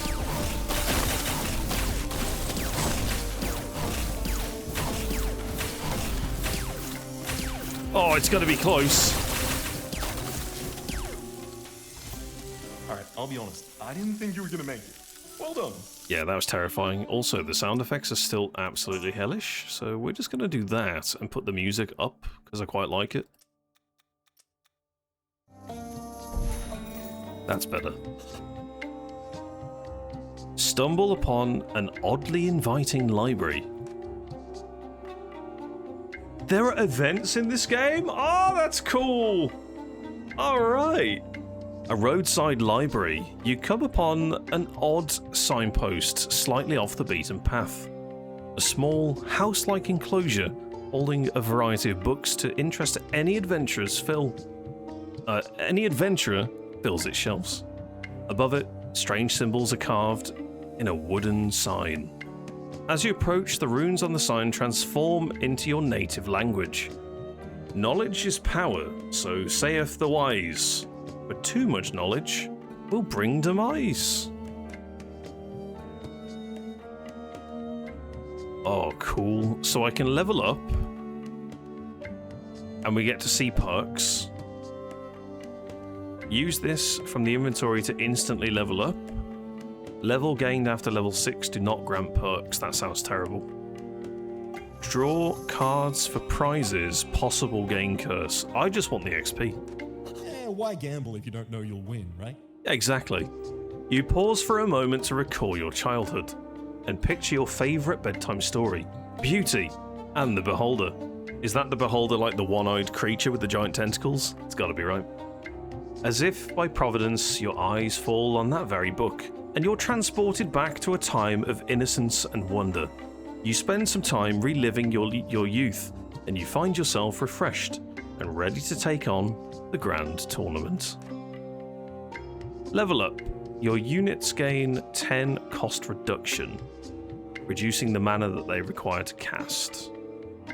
Increase your maximum hearts by 1.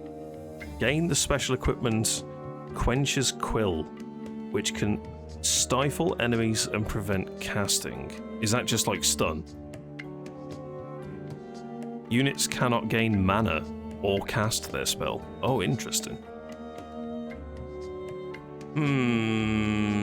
Mana capacitor. Combat Tail. Unlucky Lass hasn't been able to find a good army yet and is stuck with just one active trait. Sometimes an extra unit is all you need, especially when it's a giant crab. The Ancient Crab roars, dealing spell damage to adjacent foes, and allies instead gain shield and mana. There's so many creatures in this game. This is fantastic. Think of the opportunities. Right. I think we need to try and get some tier 2 creatures on the go. Seeing as it advised this guy to be further back, I think we'll put this guy like here.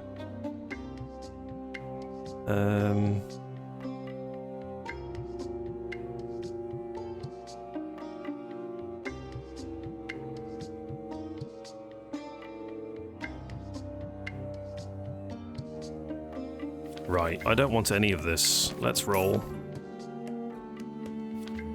Launches a bouncing orb that stifles foes. Could be interesting. We also get the Hexad. Gain lifesteal. Oof, who is that? It's the one that's dying really quickly.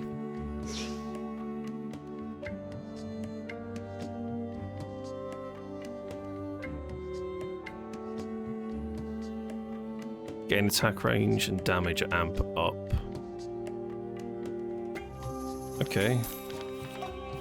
Wonderbot Mark II. There's another Yamato. That's a tier 2. Awesome.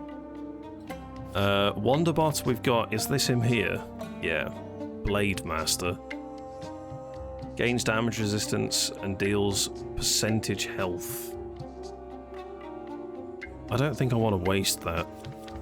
Evoker, we could start pushing into the tier 4 one. That could be interesting.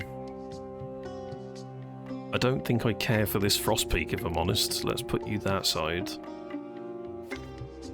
Let's buy you. And you. Roll. Oh, interesting. I could get a level up on my Wonderbot. I have all of these.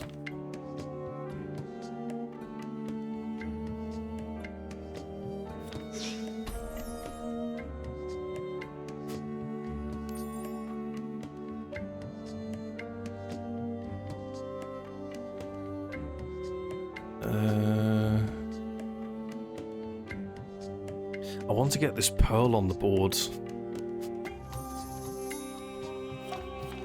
So I think we do this. Where is the Sasha? Oh, it's that one. Oh, I 100% need these. That's a tier 2.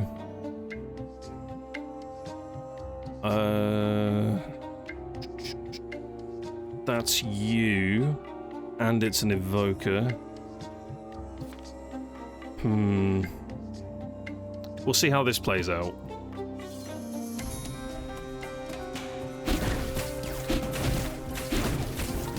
my god, you're getting rinsed!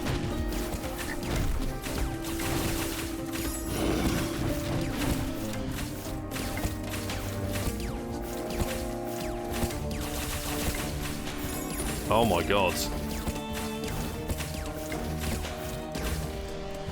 That was rough. Cut that a little close, don't you think? That was rough. Why is this guy dying so rapidly? I need to figure this one out. Right, we can do a region tale. The Merchant of the Sands. You encounter a rug merchant in the vast oasis. Or we can stop at the bar to rest with some shady patrons. I think we're gonna go shady. The Golden Serpent. Wandering through the Golden Desert, you stumble on a small tent, seemingly in the middle of nowhere. Stepping inside, you find yourself in a large tavern, somehow much bigger than the petite pavilion let on. Inside, a heavily shrouded individual greets you from behind the bar. Welcome to the Golden Serpent. You're just in time. In honor of the grand tournament, we're hosting a little competition of our own. Think you're up for it? The prize is a namesake of our lovely establishment. A drinking contest. Skill check reward. Something mythic? Interesting. Choose which of the 3 rewards you want to take if we get the D20. Good luck. Oh, a natural 20. Well done. Let's fucking go! That's the first roll. Hell yeah. Alright, so I just get all of these, right? Or does it change and I get something else, maybe? 15% attack. 15% of all attack damage dealt is stored in this item, and when the wearer deals spell damage, stored damage is dealt to the target in addition. Holy shit!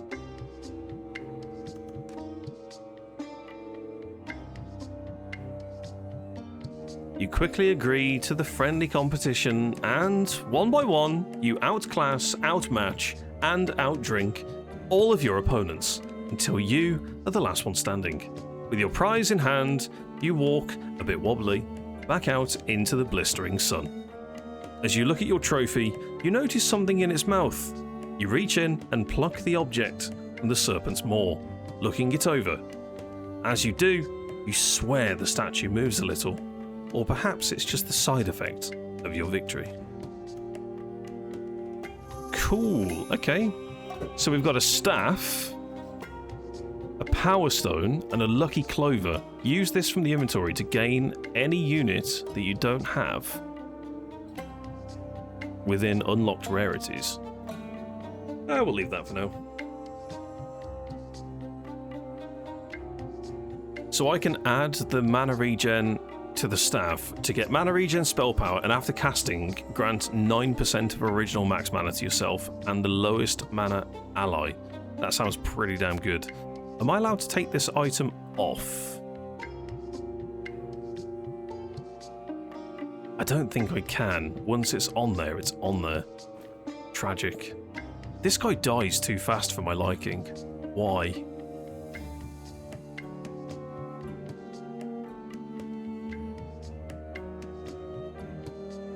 I'm tempted to bin you, to be honest, because you're pretty crap. And I might bring this one back onto the field.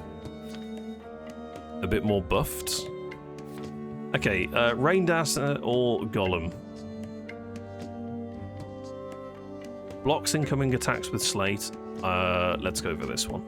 Violence is second nature to these berserkers. So I want this back on the field. We're going to buy another one, hopefully roll into an extra. No? Tragic. Ashfall, we can't do. Hex, we can. You're a fighter, you're a caster, you're a caster, you're a fighter. I need a tank. That's what I need. We're gonna have to get Ramfer back on the board. I don't think it's good enough. What do you do? Dances, taunts, and disarms foes while healing. Perfect.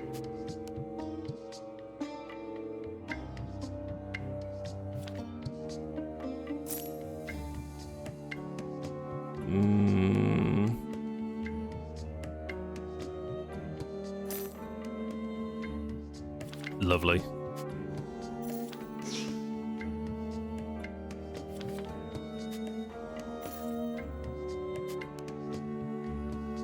Tempted to throw that in the bin. Oh, I'm over cap. Shit.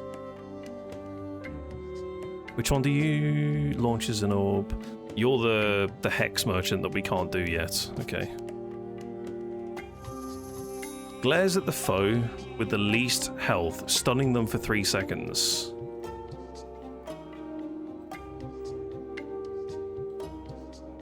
Honestly, let's try that.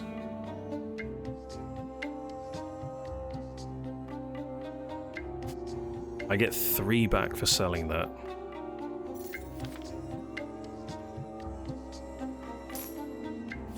Do we have another Yarrow? No? Shit. Attack damage. Probably going to put that on the Blade Master.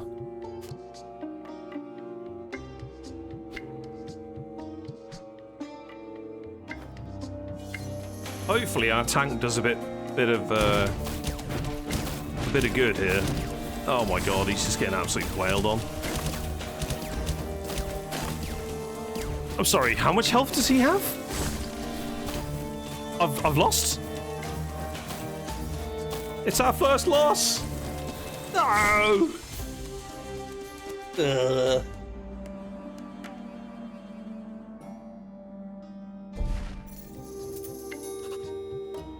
Okay, level up. Units equipped with this. 10% chance to attack twice. That's kind of nice. Gain a Scrax and a minion war banner. I don't have any of those. Mana regen, gain the minion trait. Attack speed. I'll take this. An unusual armory. Stumble upon a potentially cursed cache of weaponry. A table covered in an assortment of weapons, armor, and trinkets sits by the trail. At first, you think that there must be abandoned, but something strange nearby indicates otherwise. Resting against the table, a plain wooden sign rests, carved in unusual markings. As you approach, the runes on the sign transform into your native language. Pick a prize, but buyer beware. These gifts, like life, aren't always fair. Fusion gem. Drop this on a friendly unit with equipped components to create the new component item and merge it. All of your units can equip an additional item, but at the start of combat, anyone that doesn't have anything is hobbled. No, thank you. Possibly gain curse. 5% chance for the unit in the store to become chained. Chains on units can be broken by spending a heart. That seems kind of shit. But I want to see what the prizes are. I mean, you gotta. What, I just get these? What am I using? Am I using the money? This is gold, right? Gold is spent at the moment. Oh no, I can get this. Oh, hide and shuffle. What's this? When the event begins, all cards turn face down and shuffled. You must reveal 1 to continue, but reveal as many as you want before leaving. Each card that you reveal will add its displayed rewards to the payout and increasing the risk score. The higher the score, the more curse that you'll gain. Oh my god. Right. Shit me. Please get 9 or less. Of course we get a 10 straight away. Yeah. Mixed success. Fuck, so that's 10%. Circling the table, you examine each item, thinking about what to take. You decide to test the waters, plucking from the table until you have a reason to stop. It doesn't take long before a sense of dread begins to wash over you. You decide that it's just enough bad luck and stop before the sensation gets worse. You stow what you've taken and return to the main road. Alright, chat and shop. Visit the tournament registrar where you can spend gold. Oh, lovely! A studious goblin looks up from a large ledger, pushing up his wire-rimmed glasses. Name, race, occupation. The tournament council is not responsible for injury from burning, maiming, decapitation, petrification, or polytransformation. Sign here. As you finish signing your name, a brilliant flash of light blinds you for a moment.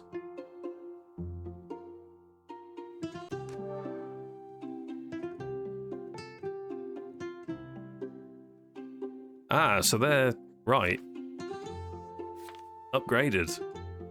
Nice. I wonder if I could have rolled first. Oh, I could have got myself something better.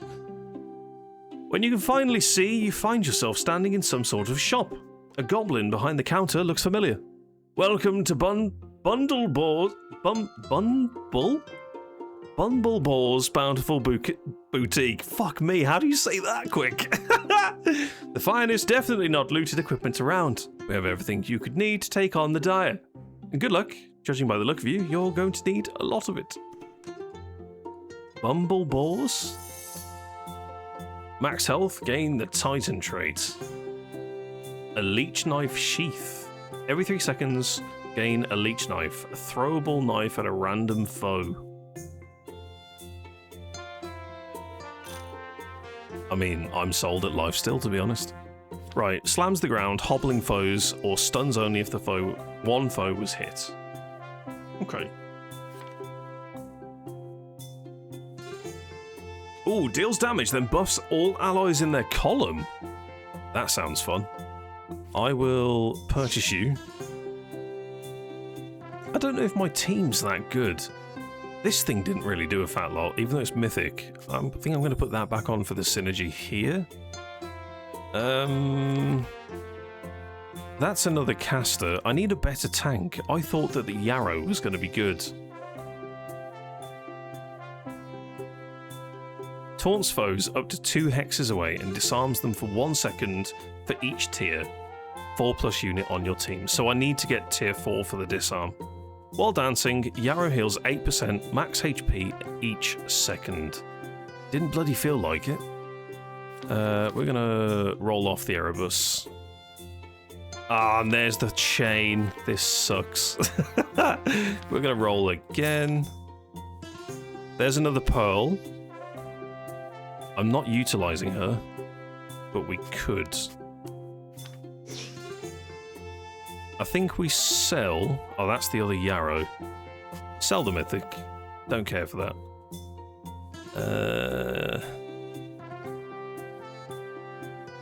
Lifesteal? Lifesteal tank. That could be interesting. Blade Master. Your team gains attack damage. Blade Masters gain an extra 10% for each equipped item. There are Uber items? Okay, well then you can have the attack speed gloves.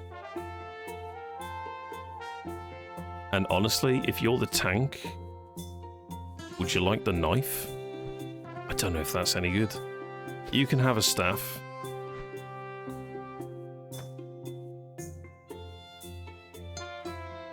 Do I want to try and roll again? If we find another Yarrow, I'm going to be pretty happy. Oh, happy boy! We now got a tier 2 tank. I don't know if this Blade Master's any good. So we got this, we got those that we're waiting on. Oh, we got another pearl. Yes! That's huge! Let's go for a reroll. Okay. Pretty happy with that. Right, we can go to the Vampire Chef or the Bright Mage. Honestly, this gives me more reroll opportunity and attack damage, so I'm probably going to go this way. Don't forget, chat, if you're enjoying the look of this game, there's a link that you can go on over to right now, Tales and Tactics. This is a part of the Tiny Team's Indie Games Showcase for the next week. There's a link to it pinned at the top of the Twitch chat. You can also find it on YouTube in the video description. Loads of games, loads of sale, lots of opportunities to play demos and playtests for a whole bunch of cool games. I'm going to see what this lifesteal tank does.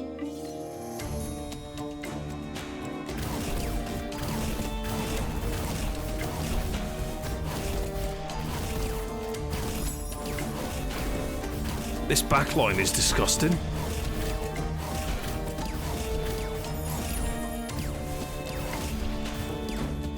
Oh no, second defeat. Close, but no cigar. As if.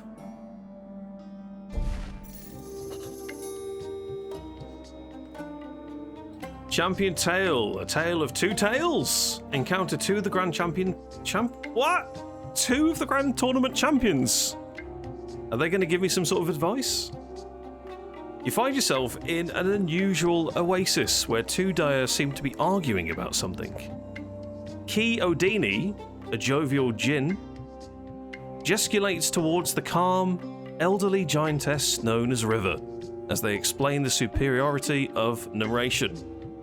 Believe me, young lady, words are worth 1,000 pictures. As you approach, the two look at you, the djinn beaming brightly.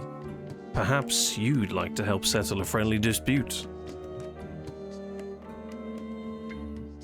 I'm more of a reader. The tapestry is stunning. If your team has 3 or more units of the caster archetype, all units gain attack speed. Oh my god. Oh my god. What is that? Pangurban is blessed with righteous fury.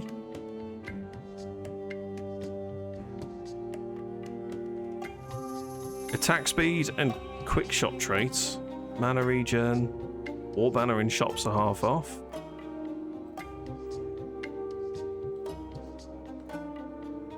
Caster archetype 1 at the moment. Good choice. River is a powerful friend to have. Ki Odini guffaws, sounding like a sudden clap of thunder echoing from all directions as the book disappears in a puff of smoke. Well, you know what they say, bad choices make good stories. We shall see how our story unfolds when we next meet. Sand and wind gather around the djinn, and in an instant, they disappear. Smiling at the thought of showing up one of her friendly rivals, River presents a variety of beautifully crafted banners for me to pick from. Right, what do I get? We get the attack speed, the mana, or we can go for the banners are half off. Attack speed. Don't really know how good any of this is, but I'm going with my gut. The wise elder smiles, offering you a place to sit and watch her work. You spend the evening reading stories of River's past while she weaves. She shows you a tale of how she lost her arm in a great battle on a bridge, defending a fortress under siege. In the morning, the giant presents you with a beautiful silk flag. As you turn to leave, she clasps your hands in hers, a silent way of wishing you well on your journey. Boss? We're at a boss? The Priest of Adalon has the unique mythic Adalon. This fight deals double damage on loss. Yeah, so if we lose it... I mean, if we lose it, we lose 2 hearts anyway. If this is what their priests look like, you'd hate to see a sinner of Adalon. Every second, Frozen Effigy steals mana from all units. Oh my god. And there's 2 of them. Adalon breathes ice, dealing lots of spell damage to enemies in a wide line, freezing for 1 second and hobbling for 4. Oh, that's nasty.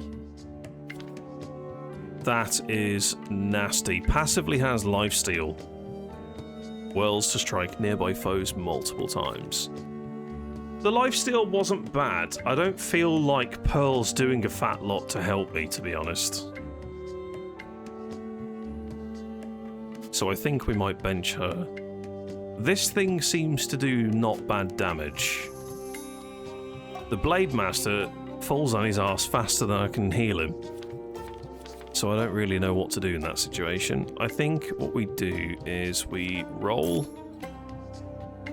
We don't have anything that I want.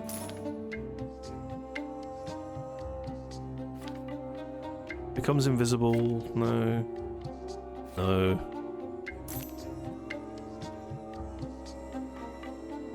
I really want one of these. I need a Dell. There's one, but then I'd need to get another one.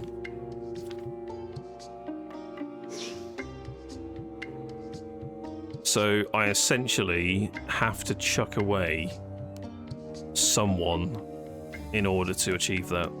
And the roll has to find him. Nope. Maybe we put 2 tanks on the battlefield. Actually, let's replace you with the tier 2 Yarrow. We'll put this back in position and we'll give the Yarrow attack speed and attack damage. You already have a staff, don't you?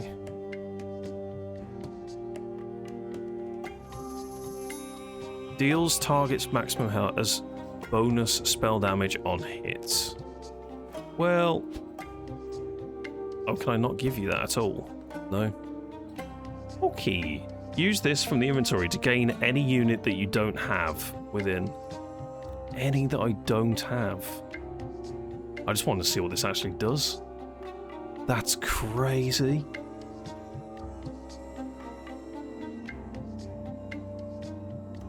I like it. Good luck. Yamato 2 is ranged but is in front. Yeah, I want it to... Hopefully this dies fast and then he can instantly start damaging this.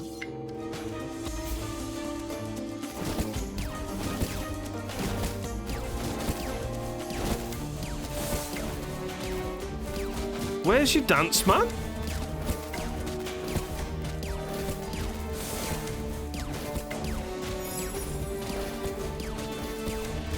He does not heal.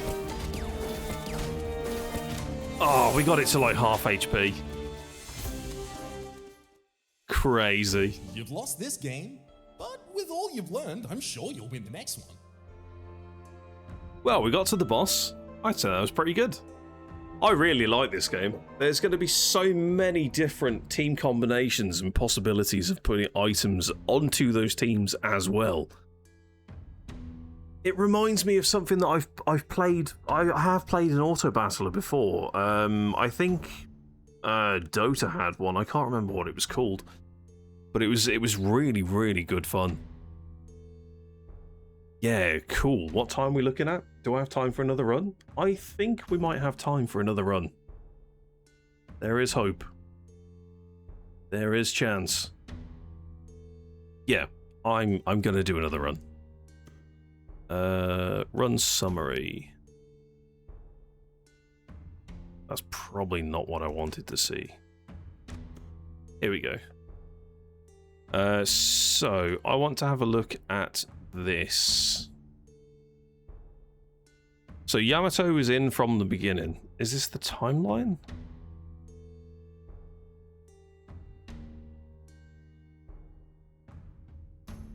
Yarrow begins a woodland dance ritual for 4 seconds, taunting up to 2 hexes away.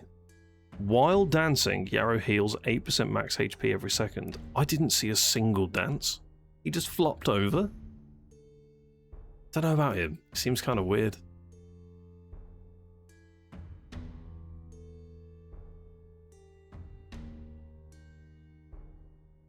Yeah, he didn't heal a single thing.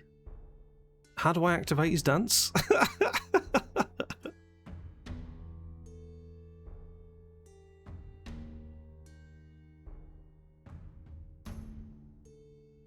No idea. Unlocks. Alcazar, welcome in. Are you winning? Yes, because I've played some amazing games today. Am I winning in the game? Hell no. Nowhere near. I lost 3 fights in that run, and honestly, I don't think I could have done any better. Right, total mastery is 1160. Player gains starting perk unique to them. Hyper focus. If you have stage 2 of a trait active, your unit gains mana regen. Oh, interesting. New player. Start with a special Elvish Empowerment Hex buff for a unit which grants damage amp and lifesteal. Interesting. I don't really want to play a new character. What's this game about? Give me a quick rundown. So this is essentially a tabletop style game with a hex-based board. You purchase units to place on the battlefield, and they all do different things. So you've got 3 main types of unit. You've got tank, you've got caster, and you've got fighter. You kind of want to mix your team together so that you're not too many tanks, too many casters, too many fighters, to kind of cover as many grounds as possible. And then each of the characters have traits that could be the race of the character, like a dragon. It could be a type of guild that it's tied to. It could be something of an environmental nature, so like the tree buff people that we had as well. I guess that still comes under race. But essentially, you're trying to recruit people that are of the same kin, background, and fighting style trait-wise so that you can make them stronger. And then you just throw them into battle, and it automatically plays for you. Yeah, it's yeah. If you know TFT, this is very much along the same style.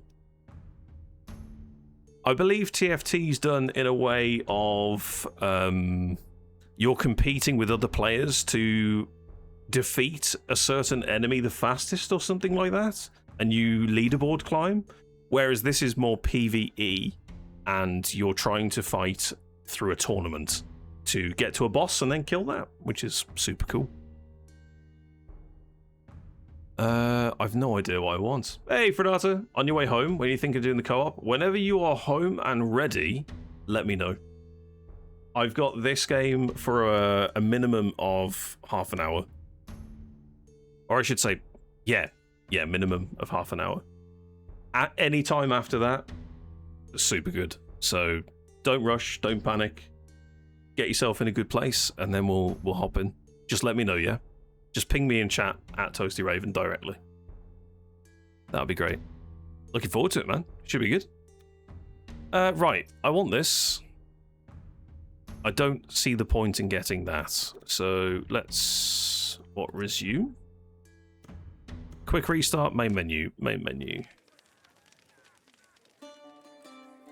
Yeah, there's loads of characters in this. There's loads of characters, there's traits, there's items.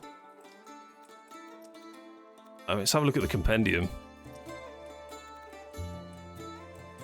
I mean, I don't even know what I'm looking at here. There's just so many things. So you've got people that all do different things. They have a preferred fighting style, or casting, or tanking. They have their own stats, recommended items to try and find for them.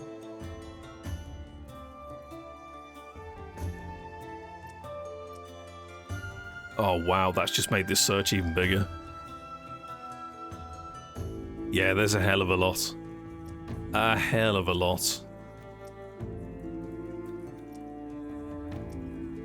So I can start with this now. If you have stage 2 of a trait active, all units get mana regen, which I think is going to be pretty good. Right, let's try and not go for the tier 2 jump up. I think we're going to try and synergize some perks better. The grand tournament begins! We're playing a Singrim. Let's go fight some goblins. Right, what do we have? Who are you? Mac. Leaps to a distant foe, dealing damage, taunting, and gaining a shield.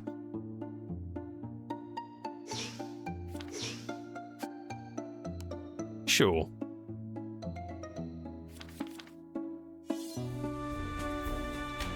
Get him, Mac. Give him a smack. Do a duck quack. Don't be slack.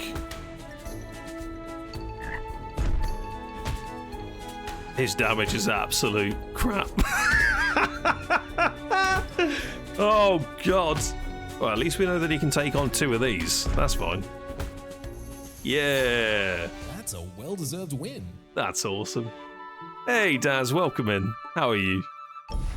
Loving the ducks. That's a good quack, that is. These were actually some of the first figures I ever painted. Oh, mini models. What's in the bag? Oh, buckler. You can have that. Roll question mark. Ooh, we have a synergy. Summon the ancient crab. Well, I'm buying that. The ancient crab. The ancient crab roars, dealing spell damage to adjacent foes. Can I move this? Hell yeah. Let's put the crab like here. Adjacent allies instead get shield and mana. Then we're doing that. Am I over quota?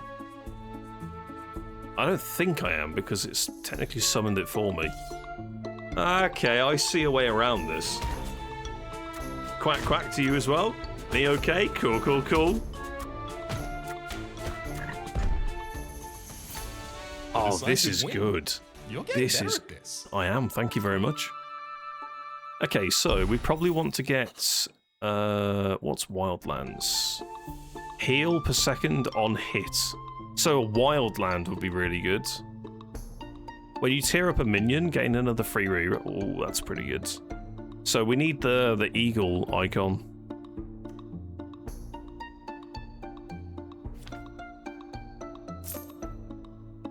There's another Mac. Tier 2 Mac. I'm not sure if I actually wanted to do that, but here we are. Fires beams at random foes. Fires more beams if you have tier 4 units. Could get minion.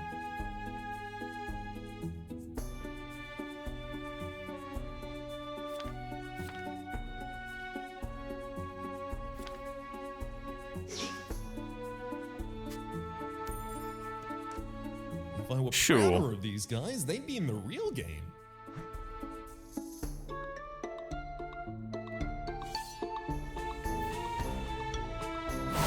Go.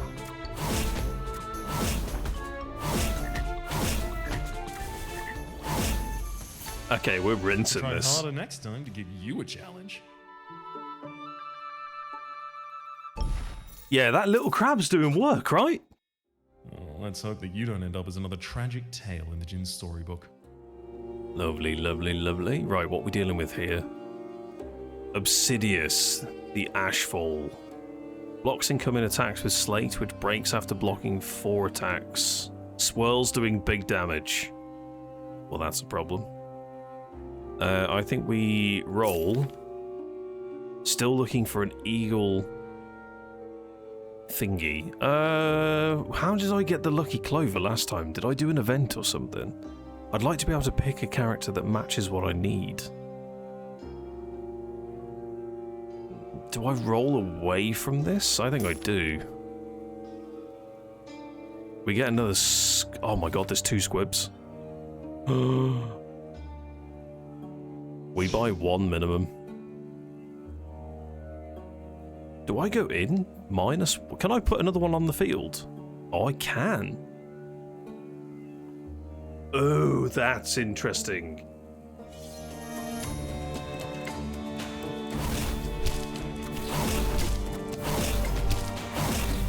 They're going for the ancient crab.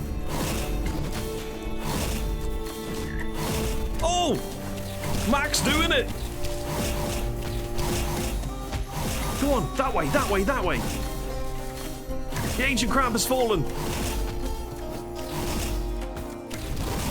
Come on!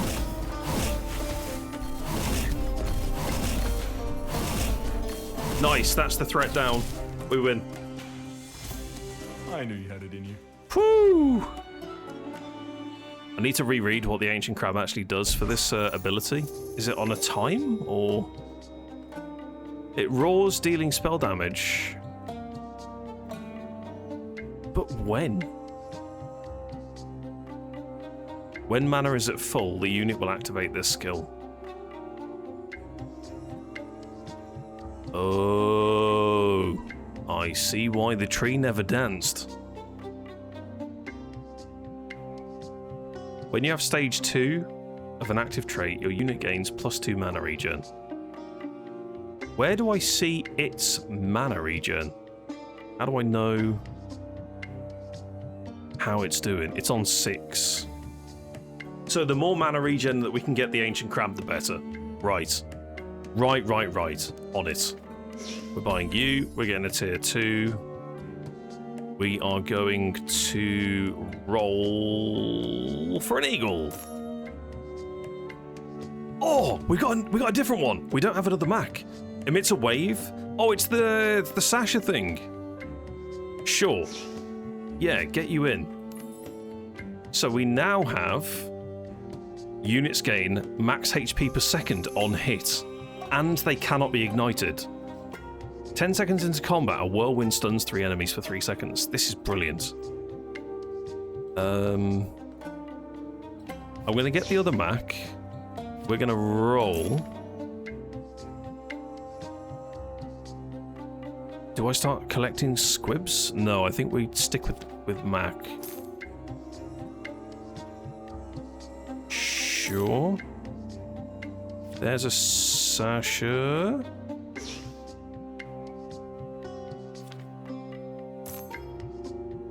Lovely. Right. Unusual armory.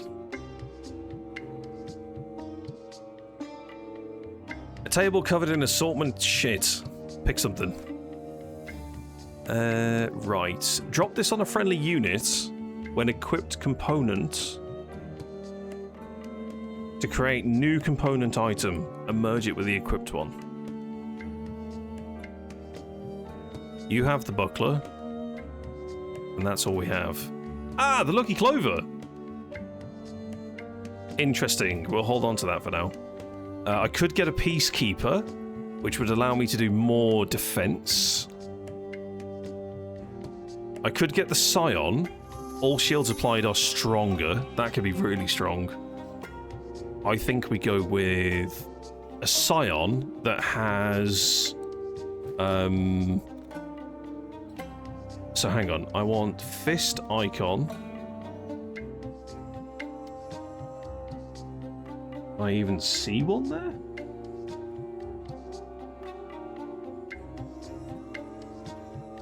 No. Yes.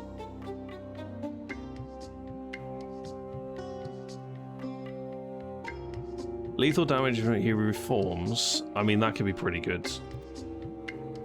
That looks to be the only one. I'll take him.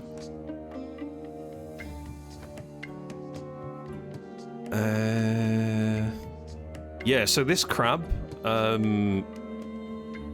it does 4 seconds of attack speed and briefly becomes invisible, which is kind of cool. Look at that. Tier 4 units get double from this skill. So he buffs people even better. Okay. All units can equip an additional at the start. No. Do we try the curse? Couldn't resist, eh? I mean, I can hardly judge. Sure.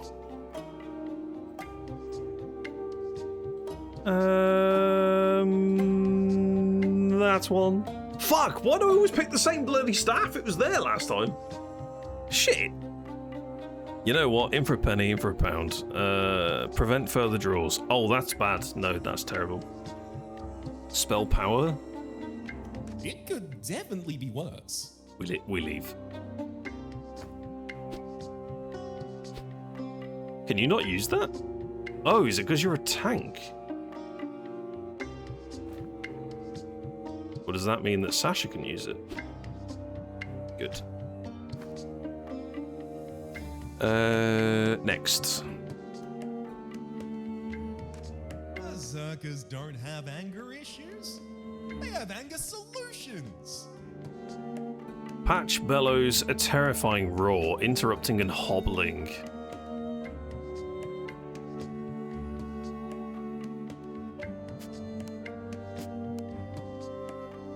Then we do that, because then it will hobble the tank. It shouldn't hobble the caster. Can't afford a reroll. Good luck.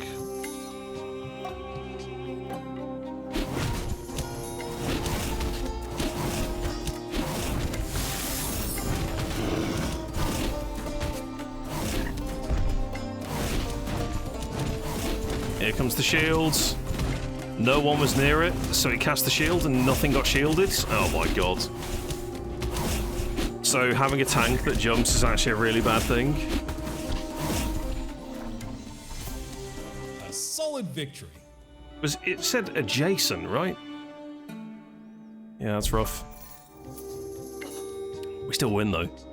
Rejuvenate. Your units heal 33% more from all sources and gain 5 armor. Gain a tier 1 copy of the first enemy unit that dies in combat. No thank you. Give me this.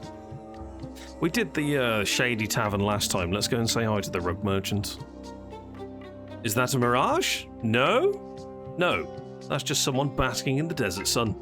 In front of him, a large carpet full of antiques and oddities soak up the sunlight. As you approach, he lifts up the brim of his sun hat to look at you, a beaming smile across his face. Beautiful day, friend. I'm glad you stopped by. Browse and peruse, ruminate and contemplate. Everything has a price. Okay, when acquired, gain 2 cosmic matter consumables, which can change a unit to a random one at the same rarity and tier. Oh, and increase its tier. Interesting. Gain 2 potion slots. You cannot own these items. They will outlive you. Gain 2 potion slots. When acquired, gain 3 random potions. Oh, interesting.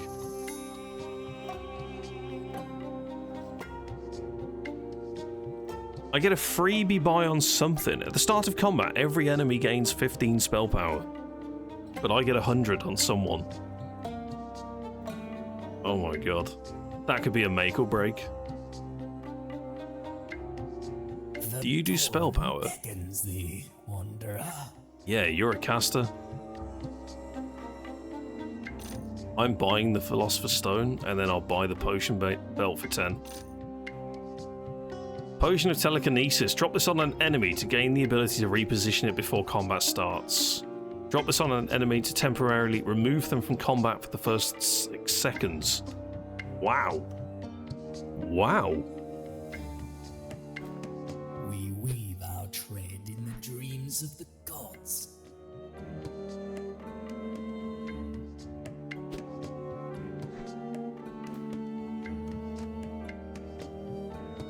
Shrinkomancer or the Snake Oil Salesman.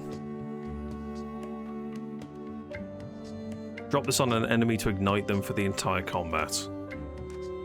One lucky cultist I'm going gets to be here. the chosen one. The rest still get the cool robes and a general sense of dread. Why are you purple? What does that mean? Leader brand. Oh my god, what's all that? I'm so dead. Summons risen near his target. I need to get the tank on that immediately. We've got some rolls.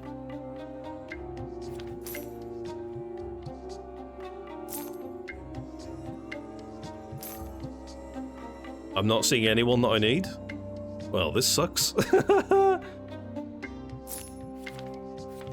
A squib! I didn't buy the other squib. Shit! Shit. Ah, there's no one. There's another Ramphra, but I don't think I'm going to need that. Ah, I could swap out the frog, actually.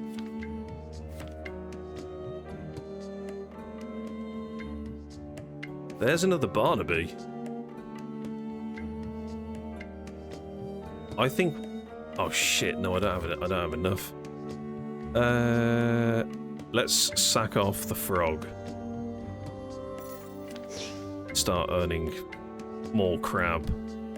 We could get the Ramphra, which puts us there. Then we sack the frog if we get another one. And we need to get ourselves another Barnaby. And then I think we're good.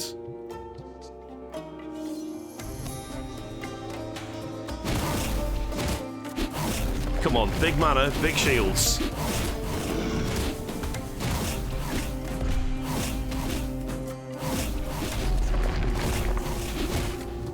Crab's got a shield. Oh, what just happened to my unit?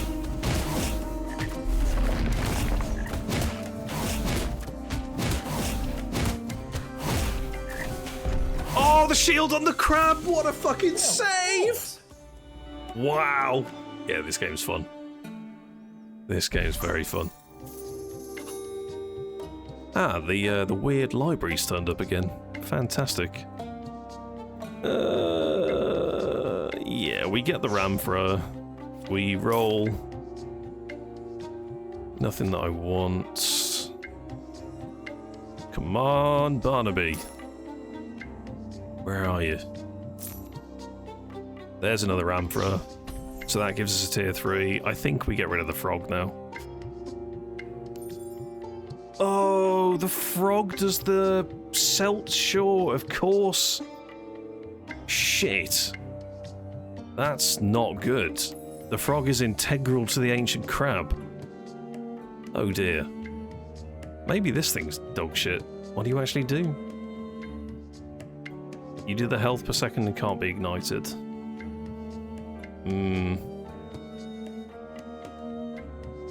Or maybe we put a second tank in the mix. And then we have a really strong front line, and then 2 DPSs at the back that should be doing pretty good solid work. 20% max health can be merged with another component. We can put that on the frog.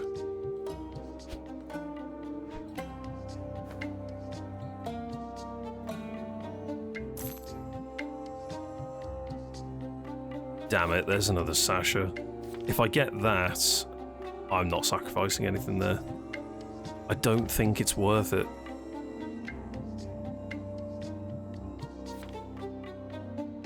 Every time I've ran this character, it just dies. I'm making an executive decision to re-roll. Barnaby! Yeah! That's how you do it. Right, let's go to the library. Use this from the inventory to instantly level up. Oh, that's pretty interesting. Levels gained after 6 do not grant perks. Shrewd move. Better a bird in the hand than 2 in the bush, I say. To kill an owlbear? Oh, God. That's fine. Let's go to the registrar in the shop.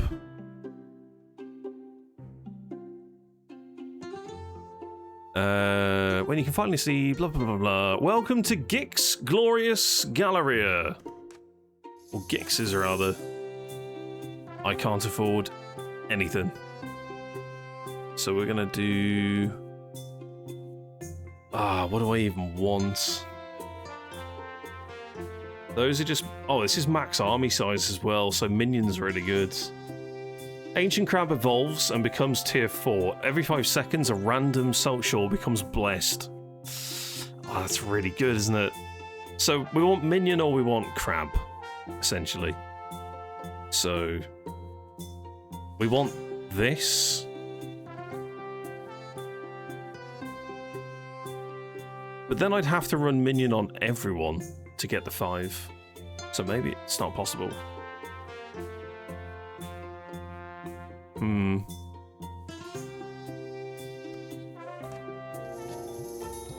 Lane Bully or the Impatient Monk? Ooh, that's the max health item.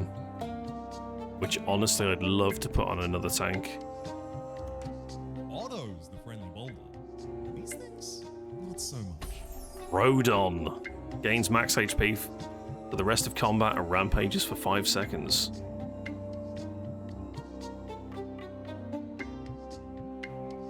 that's terrifying. While rampaging, damage resistance increase and attacks become heavy slams. Just go. I'm saving all my potions for the final fight.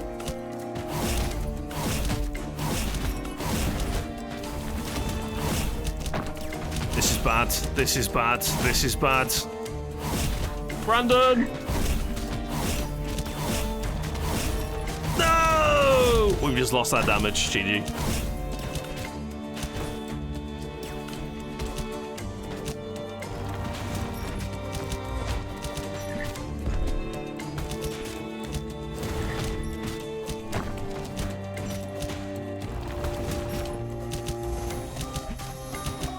This reanimation thing's crazy. He lasts for ages.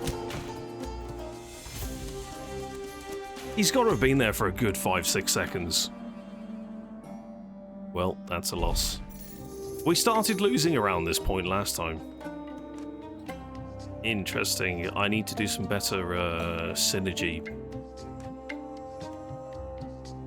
If your team has 3 casters... 1, 2... Nope. They're all tanks. We don't have a fighter.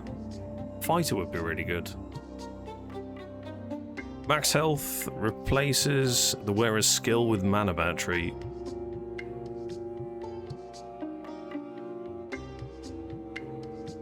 Spell power gains the cultist traits, the evoker traits.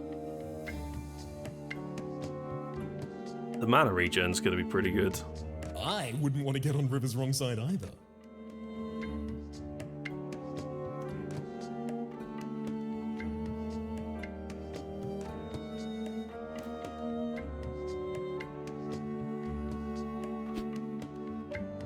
Oh, can I not use that on you? Why?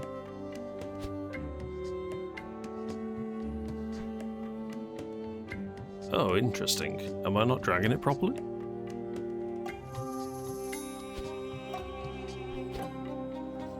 Ah, so I can use shock pendants. Oh, did I just combine an item without realizing?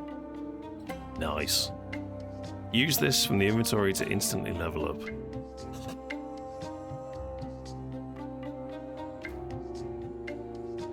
Do I not get perks for leveling? The Priest of Avalon. Thank you. Decked head to toe in his intimidating dragonbone armor. Okay. Gain buckler. Units with this deal damage to adjacent foes. The hex not in the frontmost column gains the minimizer modifier. A unit placed there gains 20% attack damage and shrinks. Oh, that's funny as fuck. Is that it there? You're going in there, mate. I mean, we have to, right? And then we just defend it like crazy. So, can they walk round? I don't actually know. Right, what can we actually do here?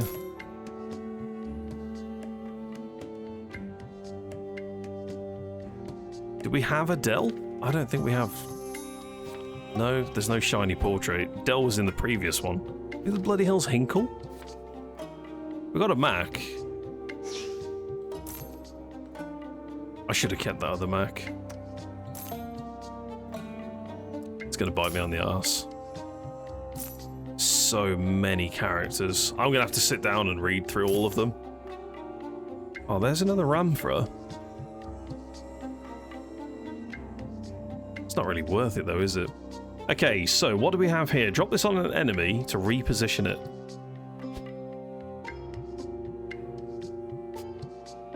You can go and hide in that corner. Drop this on an enemy to remove them from the first 6 seconds of combat. Drop this on an enemy to ignite them for the entire combat. Oh, you can't stack potions. That's sad. Well, I guess he's dying. Or he can... Oh, poo. I didn't know that. I guess we burn this and push the entire team forward. Well, good luck, everybody.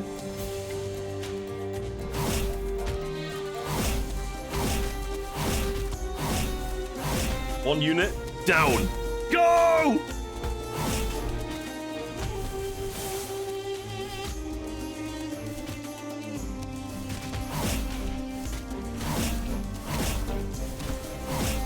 Come on, get through the health bar. No! Not the frog. Right, armor's down. We're on the true health bar. Come on, rinse it. Oh shit, we just lost our top DPS.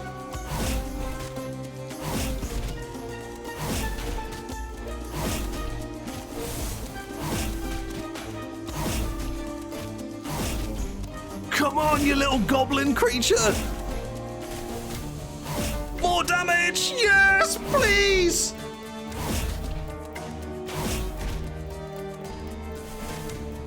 Yes! Oh, I just got an overtime achievement as well. Prevail nonetheless. Oh, we beat it! That's such a good feeling. Ah, campsite, rest and relax.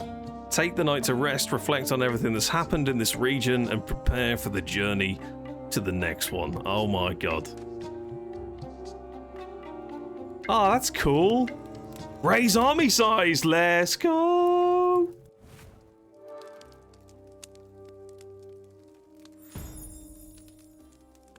Yeah! This massive cityscape as a way of keeping one's ego in check. This is a nice board. Okay. Ah, this guy's OP as fuck. We need him. Yeah, Ramfra's insane, right? Oh my god, this looks like Gul'dan. Beautiful. I guess we go with rerolls and try and boost ourselves. I don't really want to mess with the team too much here. Summons frozen barriers that can freeze foes or heal himself. Yeah, I think we just see if we can level up the team a little bit. Ah, it's Jabbar! Lovely. There's a Barnaby. Vesh. Looks a little bit like Viper. I love the artwork, it's so nice.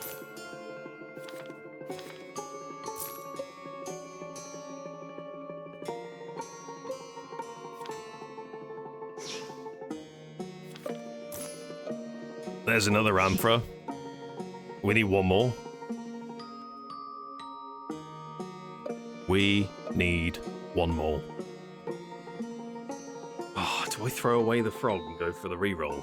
Do I get impatient? Nah, I think we take the harder fight and we get more of these. Yeah. They might all be cultists, Vesh and Jabbar but only had the one crowd would shape. be Nice. Yeah, I don't know if I want to keep this one at the moment. It brings minion, but I feel like if you're going to go for something like this, you really have to just plow all the crabs into it. What do you do? Summons have risen. Oh, it's this guy that ruined me in the first run? Toxic Spore Clouds? When foe dies in it? Gains spell power permanently? What? Oh, they've got a squib as well. Oh, shit. Okay. So this is the random buffed area. Let's get the crab in there. Good luck.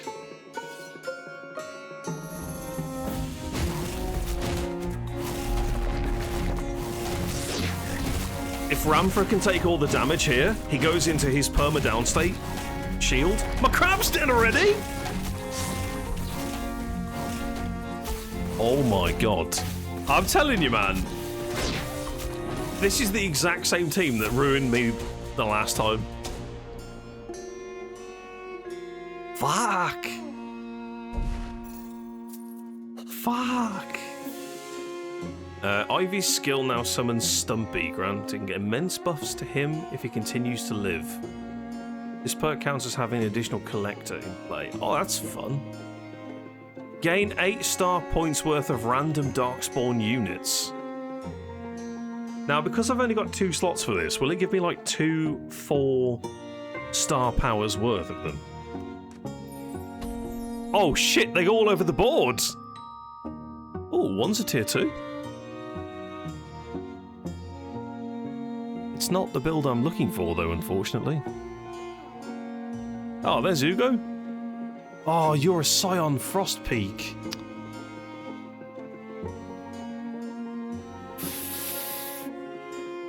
Annoying.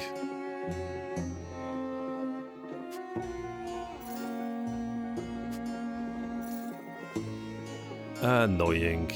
I'm just gonna sell them all. Maybe we'll... No, get rid of him. Get rid of him. Executive decision. We're investing in what we already have. Whether this is a good choice or not...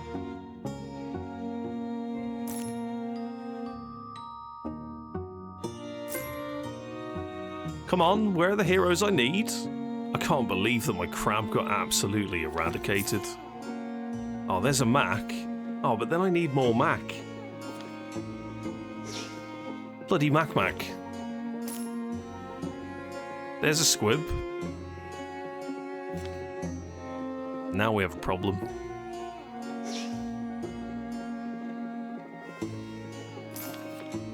There's a Barnaby. I don't have enough Barnabys! Ah! Can I do this? I can. Oh yeah, I had an extra slot. Shit, I could have put someone on the board. Not that it would have made much difference, to be honest. Ramfra! Right, who do I have the least of? It's Squib, correct? No, I've got 2 Squib. Oh, I've got 2 of everyone. Oh no. Oh no. Oh no. Oh no. Tier 3! It's beautiful, that is. Right, so who do we actually put on the board? Another crab? Try and push this Seltshore? Maybe divide the crabs? Does that even add to it? Wait a minute. No? Oh, they all have to be unique. Gotcha. Gotcha. That's fine. Right. Roadtail, the potion fountain. The sound of gurgling draws your attention to a small stand of various liquids. Several containers of colourful concoctions line the table, along with bottles and flasks of various shapes and sizes. Hanging from the vats, unrecognisable script is written on a worn wooden sign. As you approach, the runes ignite. Take a drink to quench your thirst. Overindulgence can be a curse. Okay, so gain health potion and incapacitation potion. Whenever you use a potion on a unit, get a tier 1 copy. Not interested. Draw cards for prizes. Health potion and incapacitation potion.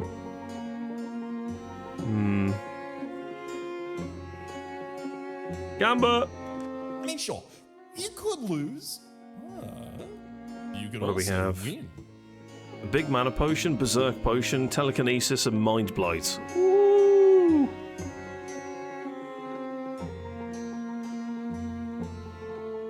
Okay, so we want to hit the big bag of potions. Find it, chat. Right, you guys and girls can actually try and find this. We're going to have 1 click. This is number 1. This is number 10. 1, 2, 3, 4, 5, 6, 7, 8, 9, 10. Write a number in the chat. You all get 1 number. The most collective number is chosen. Go. I have full faith that we're going to get cursed immediately.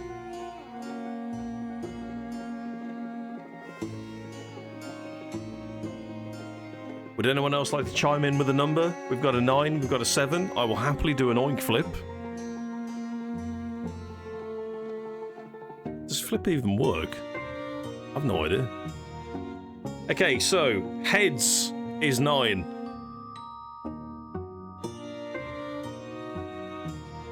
It's heads. 9 it is. Bitterbug, welcome in. -2. You can have another number. Redraw. New numbers. Go. You just can't have 9.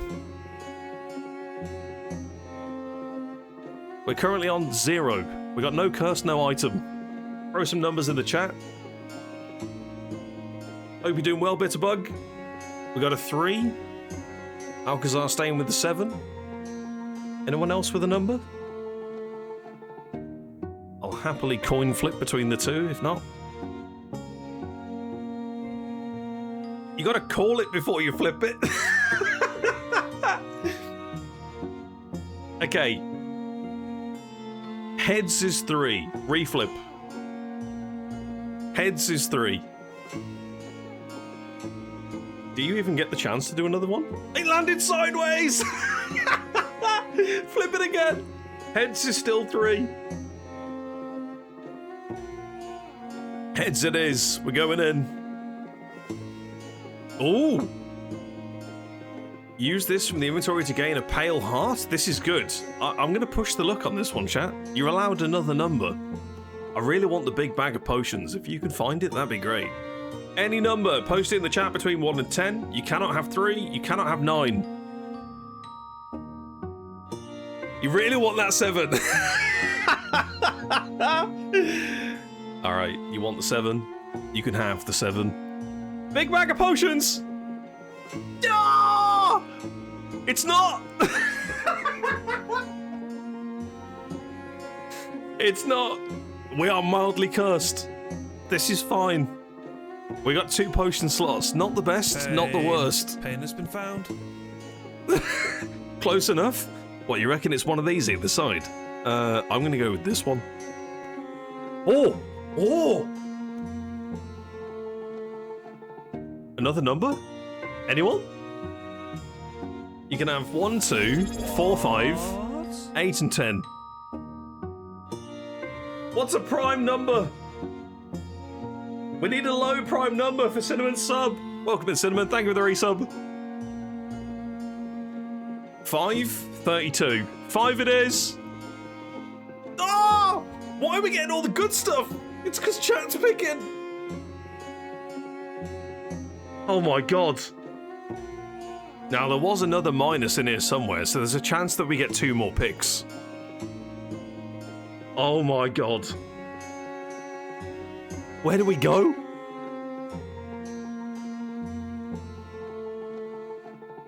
We're gonna pick 1 more. You got 1, 2, 4, 8 and 10. Oh, chat, put some numbers in. I'll take the most right written number.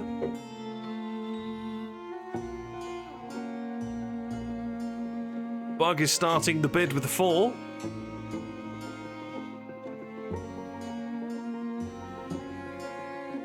We're looking at this card here. It could be the big bag of potions. This could be absolutely needed. We've just increased the amount of potions we can hold. So it'd be nice. We're going in. Number 4. It's the enchanted flask. That's super fucking cursed. Oh, that's amazing. Whenever you use this potion on a unit, gain a tier 1 copy of it. Oh, we can do that. We can do that, crab. We can level up the crab. Collect and leave. We're leaving. I'm gonna pay the price for those winnings. Look at that. We are so cursed.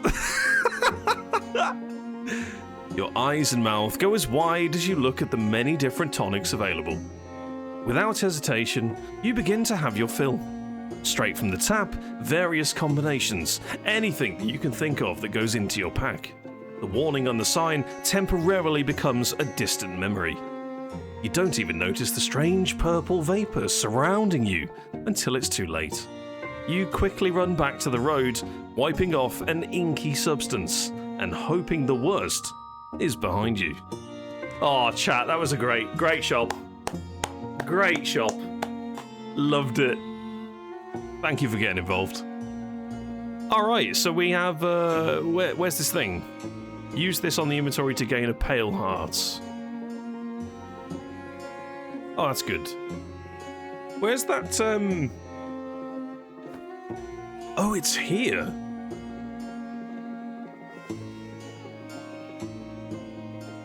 So if I use the potion of telekinesis on an enemy, I gain a copy of that enemy. I hope the enemy's a crab. Right. I want, honestly, probably mana regen. Travel! Is it getting hot in here? Is it just the ash? Hype train, I hear. There is a hype train up. Whenever someone subs into the channel, it will trigger a hype train. It's Obsidious too. This thing has also ruined me. Oh, it's Yamato! Yamato's super strong. Oh, and Volcanus with bloody lifesteal. Sure. We put the tier 2 crab in the damage slots. I don't think this team is particularly amazing, if I'm honest, so good luck, everybody.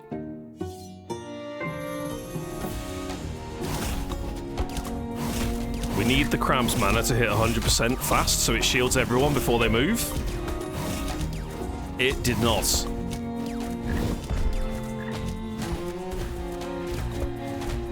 Where'd my crab go?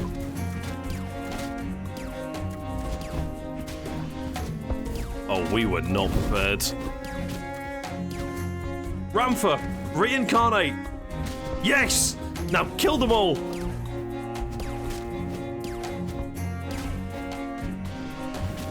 You're dead. That puts me on 1 heart, correct? Oh my god. Oh my god.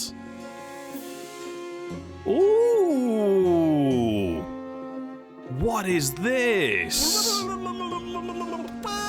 We can put the mana regen crystal on you. Okay, so peruse the city's curios or pick up some new skills in the city. Skills? I mean, I want to go to the guild recruitment. Sounds of a crowd draw your attention to a large building, full of people coming and going. Curiously, you step inside to see the city guild gathered here, each one seeking to recruit new members. Smiths and bards, monks and hunters, all demonstrating their skills to entice eager young apprentices. Looking around, everything is so fascinating, but one in particular catches your attention. How do I know what they are? Oh, this is mad. Select a reagent from the left column and the right column, and the result will be shown here. One random reagent will be unusable.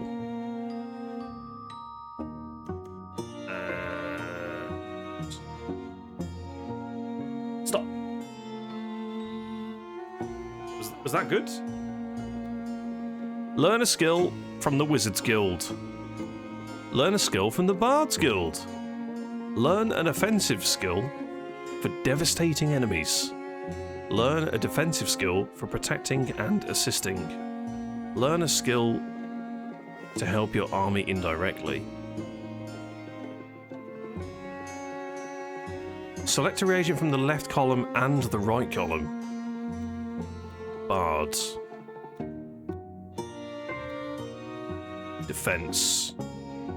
Ooh, you make something. 2 mana regen. Wearer is immune to crowd control. Replaces the wearer's skill with Dance Party. Wearer enters Dance Fever. All other units dance for 3 seconds, during which the wearer deals attack damage to all enemies each second. Interesting. Wicked Solo.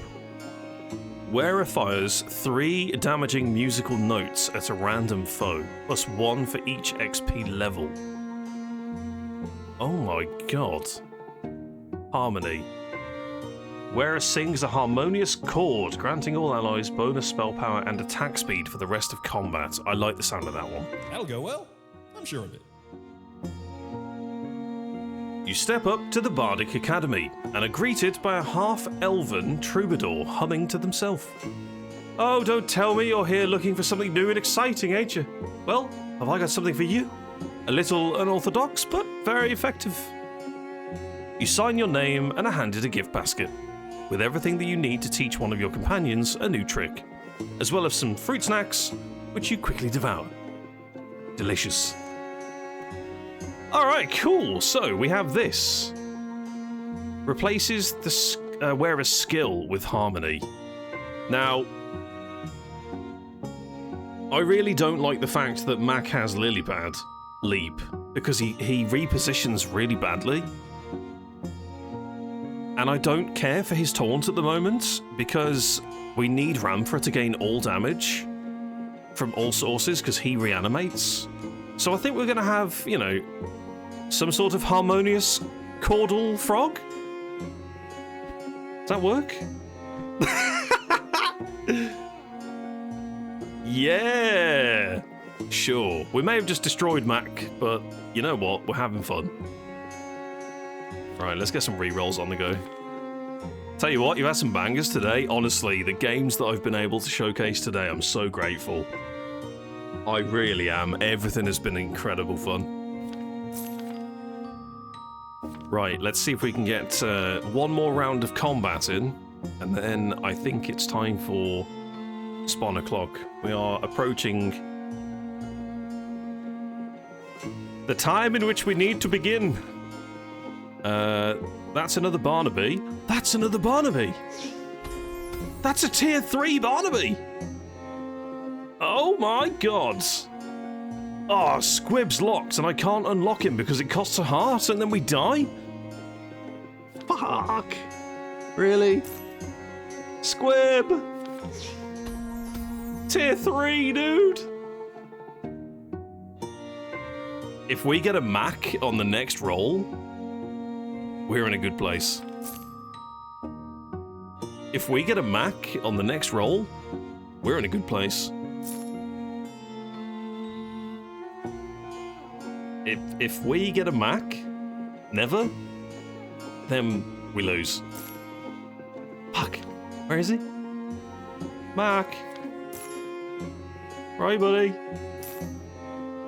Mac. Fuck. Double Barnaby. Well, shit.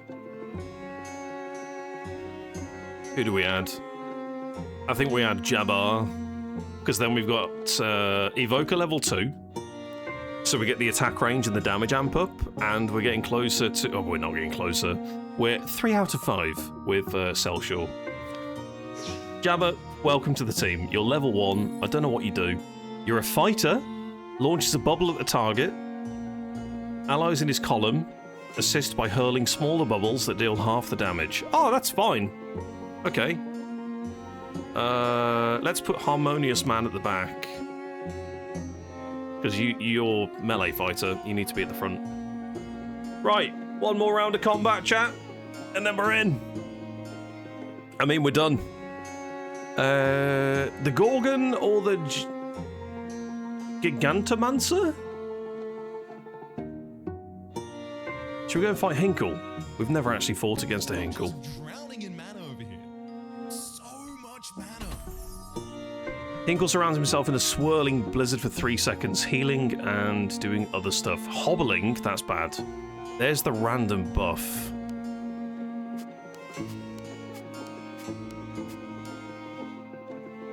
Well, this is it, ladies and gentlemen. It is time to die. Jabbar is ranged. He's ranged? Annihilation. How do I know he's ranged? Jabbar's ranged. You stay there. Sure. Come on, tier 3 damage. Oh, whoa, whoa, melting, melting, melting. Oh shit, my crab's dead.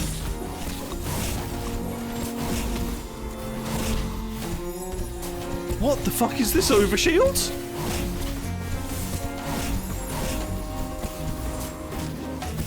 Nah, that's crazy.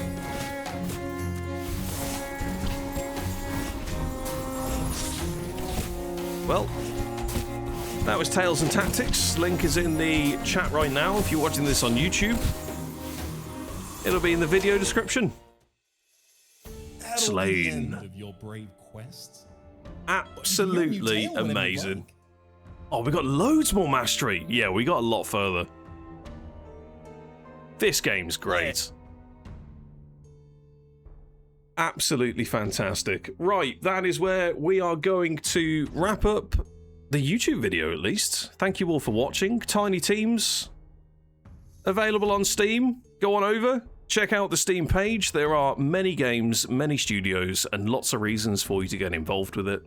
Dates are on screen. There are games on sale. There are playtests. There are demos.